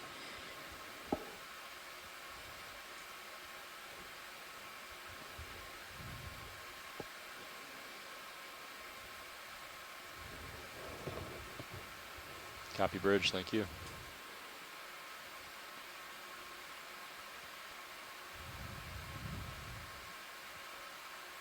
Looks like flowers. Yeah, this does look like a big bouquet. That's awesome. Mums. Yeah, mums.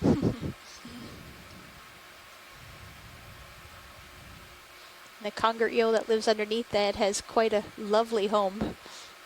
Very well manicured and decorated.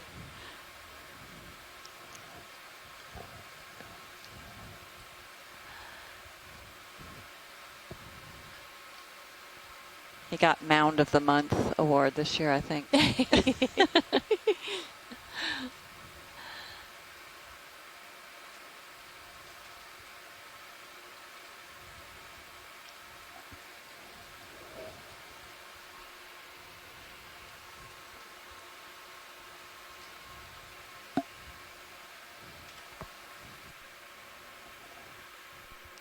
So after this move, Levi, I think time might be well spent just kind of moving off at a tether length to one side and then going off to the other side and looking over both sides of the peak. Okay. If we go too much further, we're going to be moving down slope again. Copy that. Would we ever do like a photo mosaic of something like this? We could. Not on our own. We would, need someone to request it. Yeah, definitely.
Take a peek off the west side here.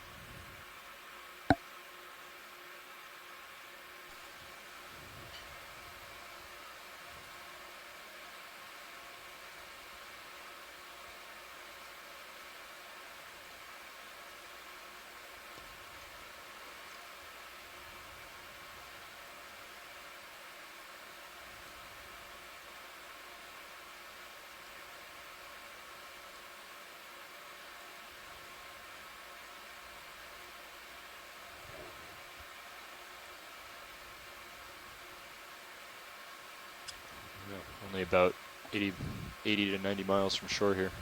Definitely not the lush Lophelia banks that we have seen in the other 3 mound dives we've had. Yeah, I'm kind of surprised. I thought that there would be a lot more live coral on the top here. Certainly the anemones have taken hold. I doubt they would have killed off the Lophelia, but they're taking advantage of the lack of live Lophelia. I think we'll just, I think going back and forth on each side of the ridge, and then we can put in small moves forward, and then you kind of go side to side, and Lars could even like look, he could turn his head. But it seems like great habitat for to each Lophelia. side and let you go out at a tether length or something. Go. I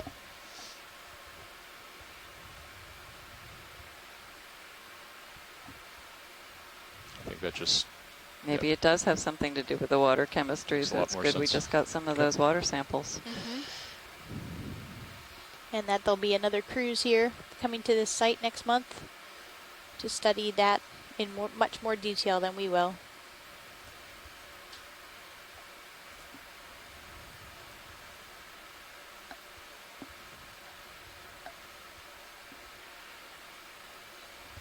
Enhance. Yeah, we need an enhance button.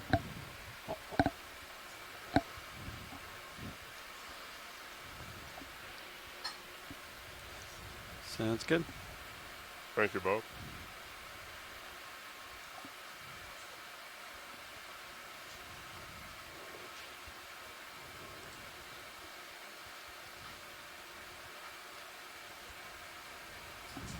I have you there at 75 degrees.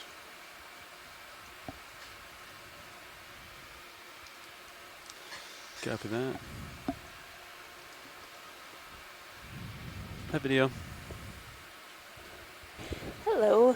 How are you? I'm doing good. Good. How about you? Pretty good. Just cutting back and forth with the last. Copy that. 40 minutes. If you see something, let me know. I definitely will.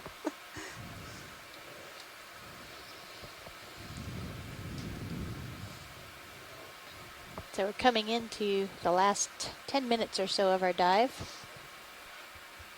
Watch lead, we have 24 minutes remaining on bottom. Great, thank you. We have 24 minutes instead of 10. That's wonderful. Isn't that nice? These shallower dives are longer dives. Oh, that's right. It's nice. Get a little more bottom time. In this case, a lot more bottom time. Our deepest dives, we were only on the bottom, what, 4 hours? A little more than 4? Want to do a current drift test? Dan?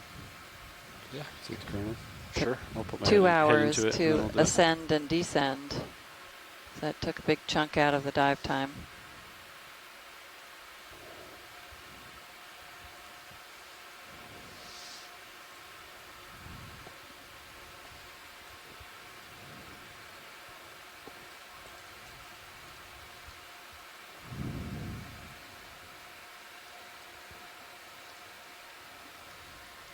All right, watch lead. We'll do a little current drift test, just so I can, if you're interested.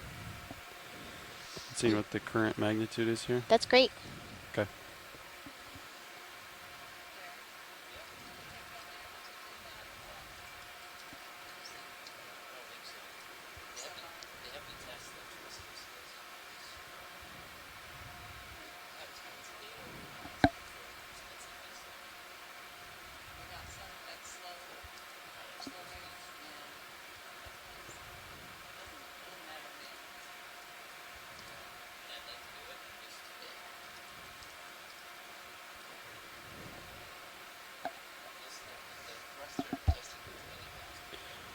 All right, here we go, Dan. See what we get.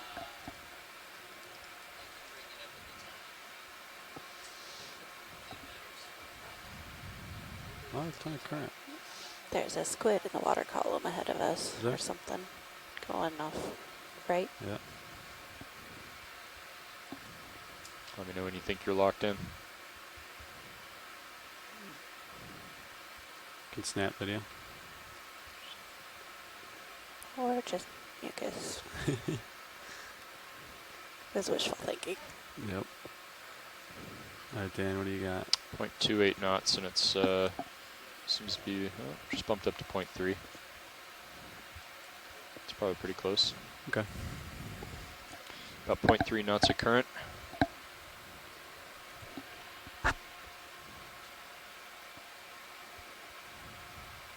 can put being a reporter on your resume now, letting us know what the current events are.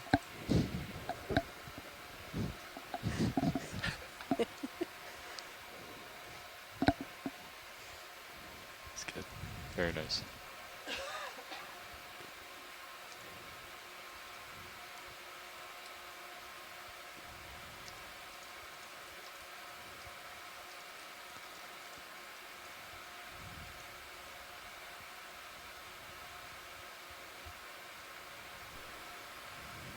Just in case you didn't copy watch lead, we're looking at about 0.3 knots of current moving from southwest to northeast.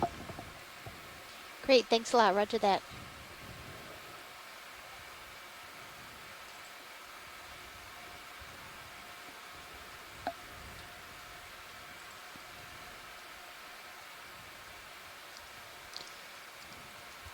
Give you a 10-meter bump. Yeah.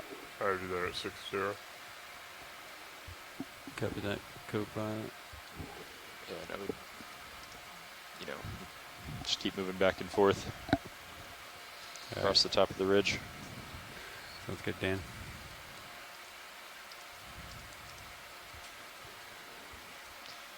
Bridge, this is RV nav. Yeah, we'd like another move, please. We'd like 10 meters, that's 10 meters, bearing 190, speed .1. Oh, there's a little tiny sea star on a sponge right at the good bottom above the Scott Lobster. Wow, that might be the tiniest sea star we've seen the whole time. Okay, I got it. Hold on. Good eye, Annie. Just spotted this little sea star on a Vasella sponge like the one we just collected.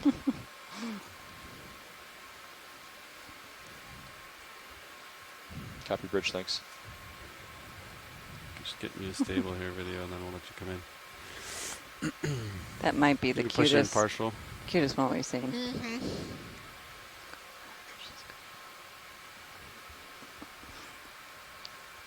And you can take the rest of the zoom. Oh, nice shot. They could tell we were coming close. Oh my gosh. Wow, that's partial. It's All right. adorable. You come in further.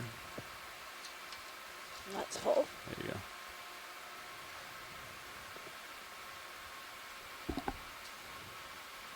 It's pretty small. That's got to be a baby. Must be the sheriff. I can't imagine that's full grown. Yeah. It's star of his chest. It's a sponge eater, Tina says. I don't know if she's serious. I don't know if that exists.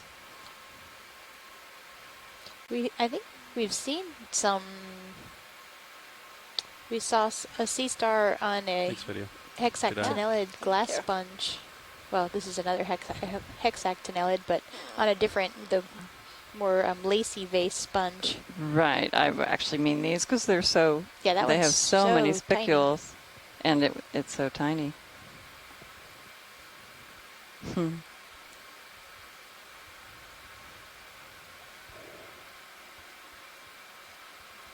And I guess Chris Ma, Tina mentioned that Chris Ma said the other day that they are eating sponges.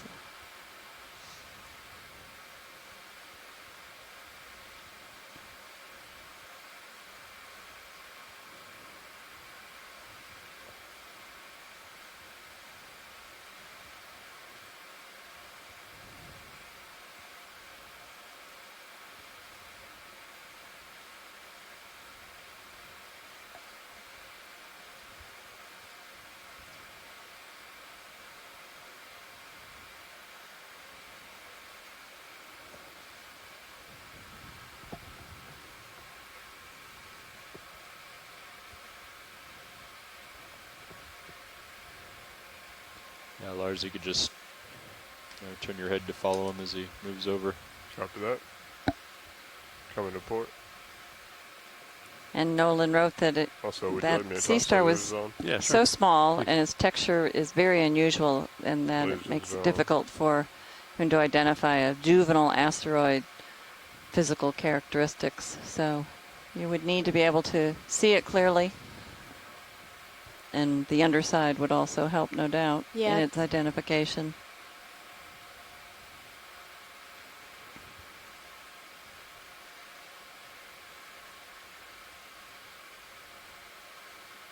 Still have squids around with inking. There's something waving around in the current up above the squat lobster to the right. Oh, yeah, like a translucent Yeah. mesh or. Put an egg set. I'll get in closer. I hope it's not more debris.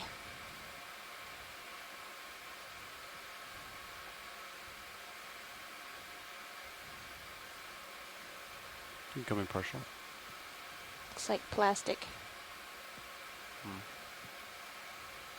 Is it a kite once, maybe?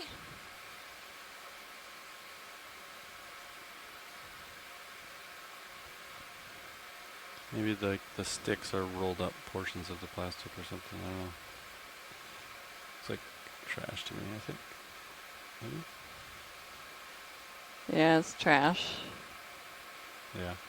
I was wondering if it could have been a kite, and maybe that's what the longer pieces are. Hmm.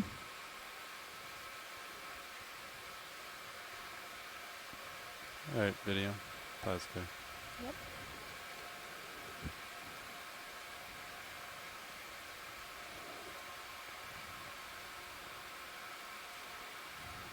Most people think of plastics as floating all the time, but they do degrade to a point where they sink. So they're still in the environment, even on the sea floor.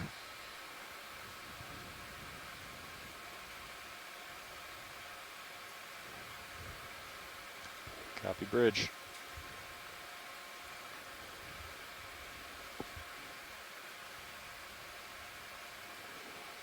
Wow.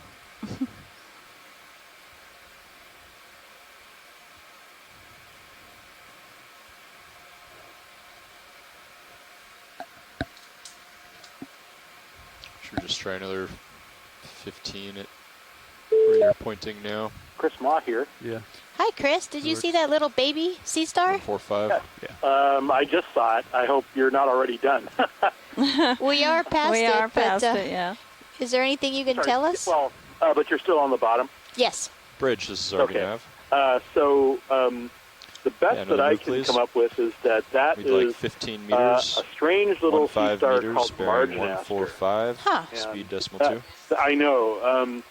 Marginaster has been problematic for a number of years because it's actually every It's a good specimen copy. that's been collected is really tiny, and so there's been a debate among people studying them whether or not it's an adult or if it's a juvenile form of something else. And what the argument against it being the juvenile of something else are simply that we've never found what it grows up into. Huh. And There's another sea Marginaster is star. actually a genus yeah. of sea star. It's a perenniid, We'll grab it. and so it's in the same family it as goes on the that line large Yeah. purple Copy sea bridge star next. that you guys were seeing earlier.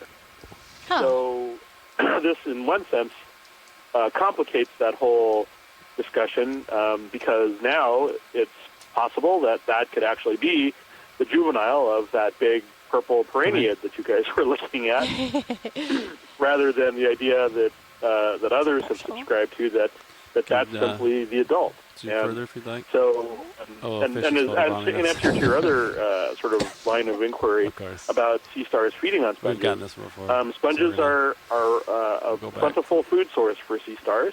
We saw plenty of different taxa feeding on them in the Pacific. Goniasterids, parasterids, Henricia.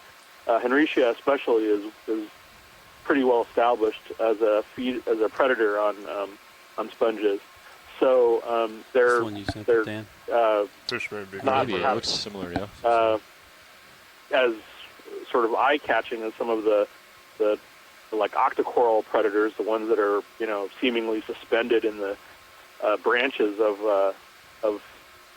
the really big octocoral colonies. But there's definitely a couple. There was I think a Henricia on that large van-sized rosellid sponge that was in the Hawaiian Islands last 2 years ago or so. Mm-hmm. So there's definitely a lot of. Is there any other shots you'd like of this? Or? How would you call it? A peripherovorous sea star. So, but yeah, that one.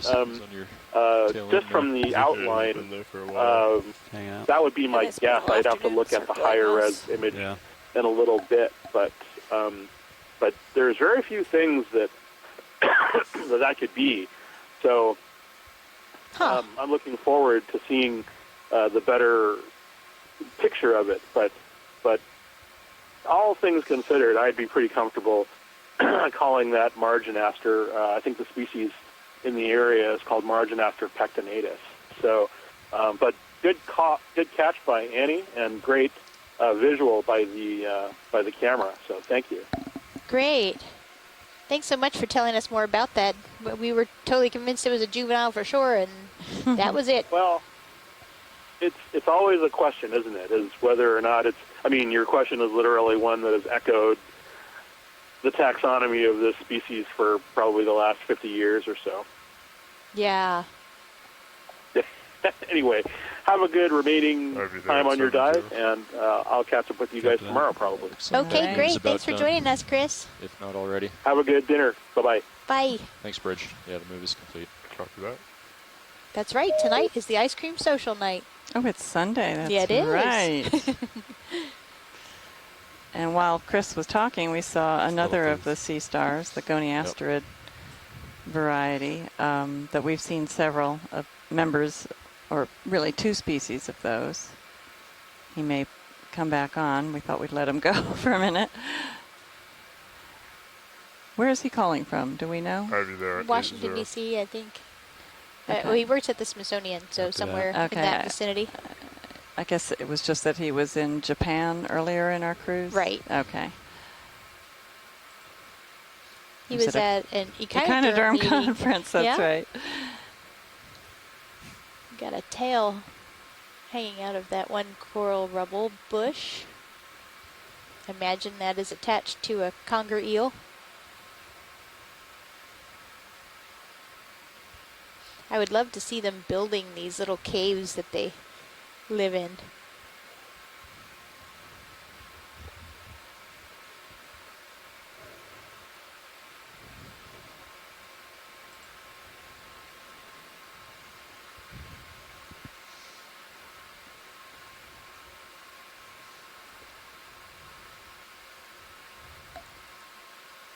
Would you like me to follow you around, pilot? Or? No. Thanks. Copy that.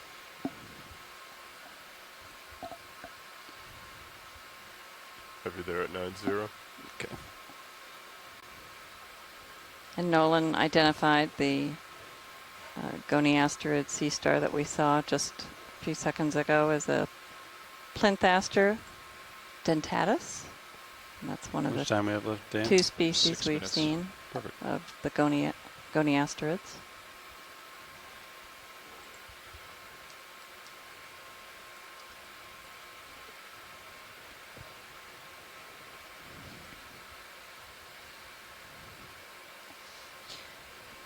I wonder what the coverage of anemones is here. What percentage? It's got to be so high.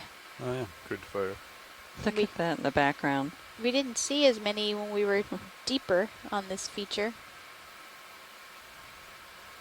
But yeah, just this one spot, there must be 100 at least. Or more.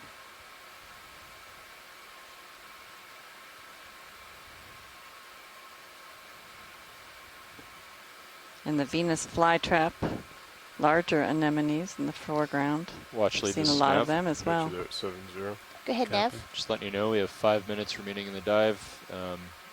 would you like us to go ahead and capture the last 2 Niskin samples? That would be great. Thank you. Copy that. And if you all didn't hear that, Nav just reminded us there's 5 minutes left in the dive.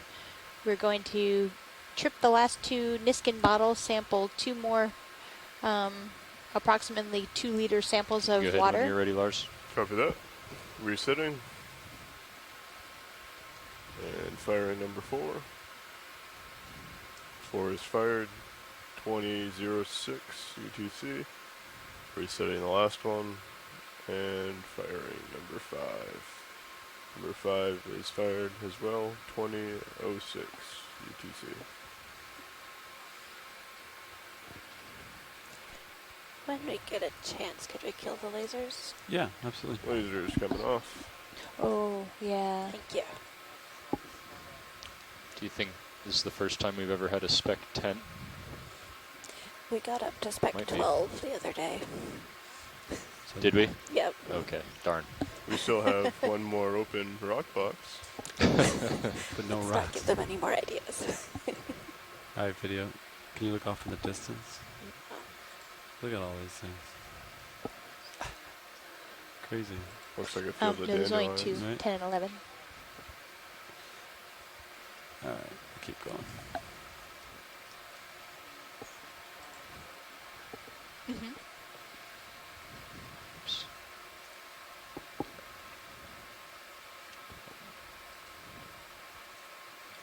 What did we have a spec 11, Annie?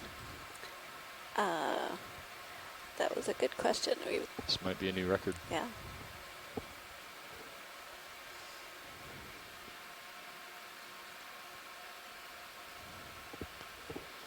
Does that mean we're the 5, 10? Do we have 11? Yep. So we have 2 bios and 1 bio or something? Yes. Okay, so our time is ticking down now. We only have a few minutes left on the bottom. We'll hope that some of you will call in to our dive planning call immediately following the ROV leaving the bottom. And we're going to talk about dives 11 and 12. This is incredible.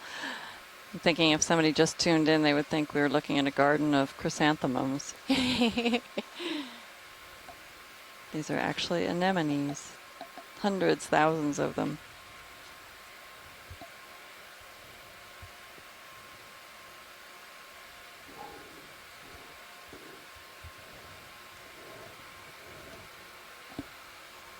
And we see almost no Lophelia here. We saw more on the flanks when there were far fewer anemones. It's interesting how every one of these coral mounds has some similarities but some unique characteristics. And the ones we've been all diving the mounds on. that we've been to, yeah. So Lars, we just have a minute or 2 remaining. Different species become the most abundant. Some species are totally absent from different mounds. Some occur everywhere. In the 6-8. This one has attracted a lot more fish than the ones that we observed, at least in the southern portions off of Florida and Georgia. No, well. Maybe it's because it's a weekend. Right now you haven't turned. Don't know. Which means you are turned to port relative from your starting position. Sorry, go to starboard. Go to starboard, 0.2 turns, which will line you up. Gotcha. So just go to... So this area, we saw our first Eumutida picta of the cruise. So those weren't on other Lophelia 1 more minute. Okay. mounds. And then we saw our first conger eels, and of course our first wreckfish. And then pilot would come our first to port. green eye, which was one of the fish we saw at the beginning. Yes. That was beautiful blue and green color. 5-5. 5-0. And we've seen the Venus flytrap anemone, but we have not seen anywhere near this abundance of anemones anywhere else. Yeah, video come in. And this Phasella sponge is very common, very posing for us. Dominant here for the sponges. All right, after this shot, we'll call it the end of the dive. Great parting shot. Watch lead, just so you know, after this shot, we'll have to set up for recovery. Roger that, thank you. Let me know when to come out. Yeah. Okay, so this is our parting shot. Maybe he'll wave goodbye. Wouldn't that be great? Or maybe he's kind of I would go saluting ahead and start already. stuff Yeah, he's still a little Yeah, he's saluting. The one antenna salute. I think he's telling us it's almost dinner time. Mm-hmm.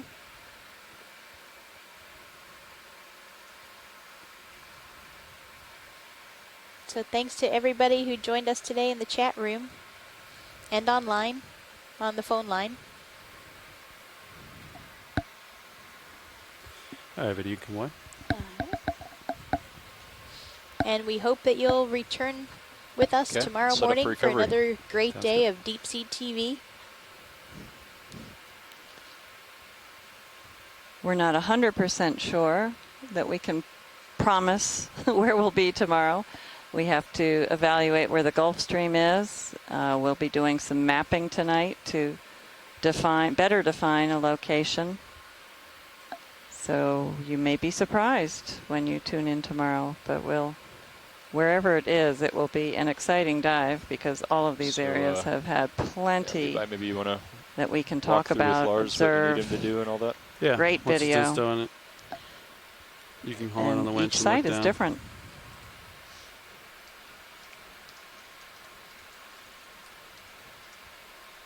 Or honestly, you could just turn. I'll push out. You want me to turn to starboard?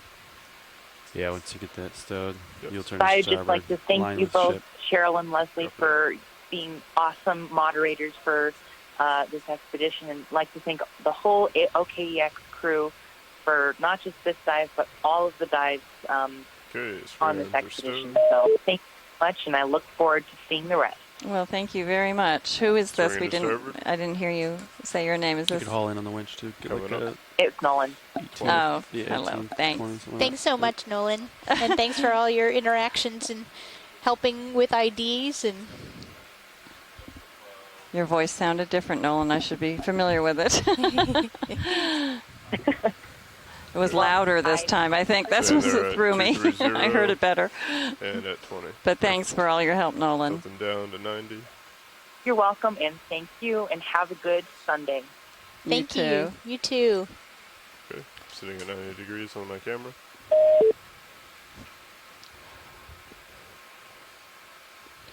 Bridge, this is RV Nav. Just letting you know the vehicles are coming All right, off folks, bottom. for the dive planning call, just give us a minute to get set up, and we'll be Please right change the with you. rotation center to midship.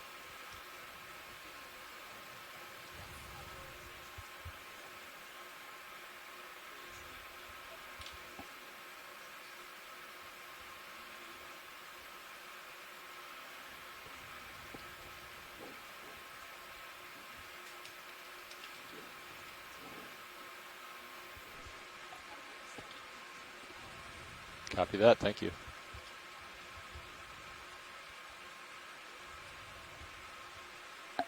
Alright, my heading is inverse of yours.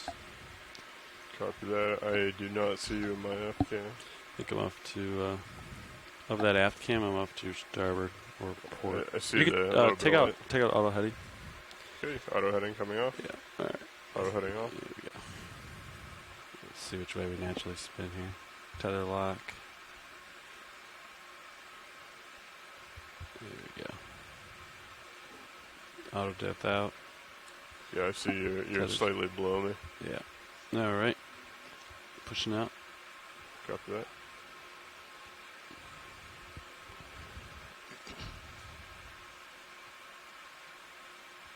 So pilots, the plan is just to keep the ship where it's at. The current's a little stronger at 50 meters and shallower. So we're just going to wait for you to get up to 50 meters, and then they're going to change visual speed view. through the water at the AFCON. So, Copy that. Bridge, this is RV Nav. Yeah, can we That'd go be ahead and get my the AFCON. 15-minute call out, Gotcha. please? Thank you. You spool up. You can start hauling in on the winch, Lars. Copy that. Coming up at 30 meters per minute.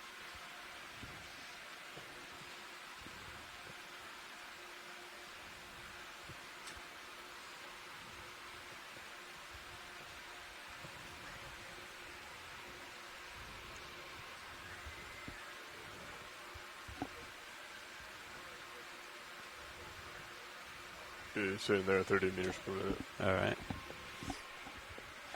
And bridge, RV nav. Could you please make sure that you are listening to deck A? Copy, thank you. I'm going to go ahead and stow the rest of your hydraulics. Sounds great.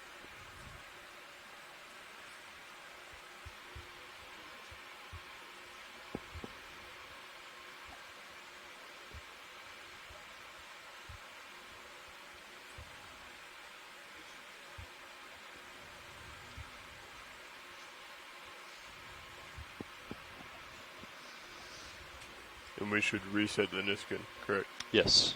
Okay. Yep. And you could probably reset it at 50 meters to be, well, should be fine, I think. But I think that's the practice. Copy In that. case it drifts a little bit, then you reset it at 50. Good. We're happy with the craft and with the showing. Yeah. Is the Copy craft that. sagging a little bit, you think? Looks maybe a little bit. You could adjust it if you want. All right. I'll get this delta dialed in. And you could check all the shilling functions, Lars, to make sure they're where they need to be. If you want. Copy that.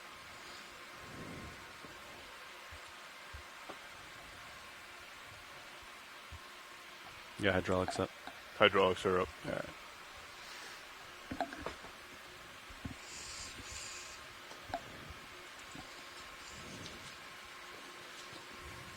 There it is. That's all the way up now. I did have a little bit of movement. The shoulder. Yeah.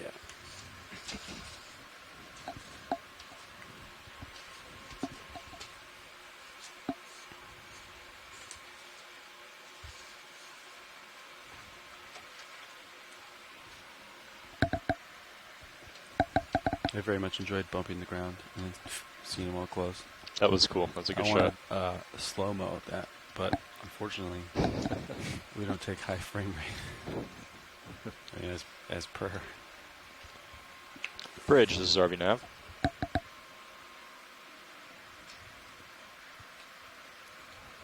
Yeah, just wanted to let you know that I think we can go ahead and disable port prop and port rudder. I think everything else is going to be taken care of by Dive Soup and the AFCON driver back there. I think they're going to do that at the AFCON, yeah. Thank you. Yep.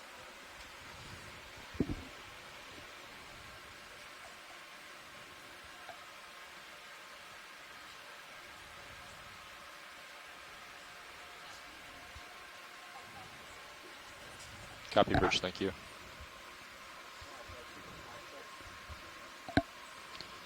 Nav has dive super loud and clear. Pilot has dive soup loud and clear.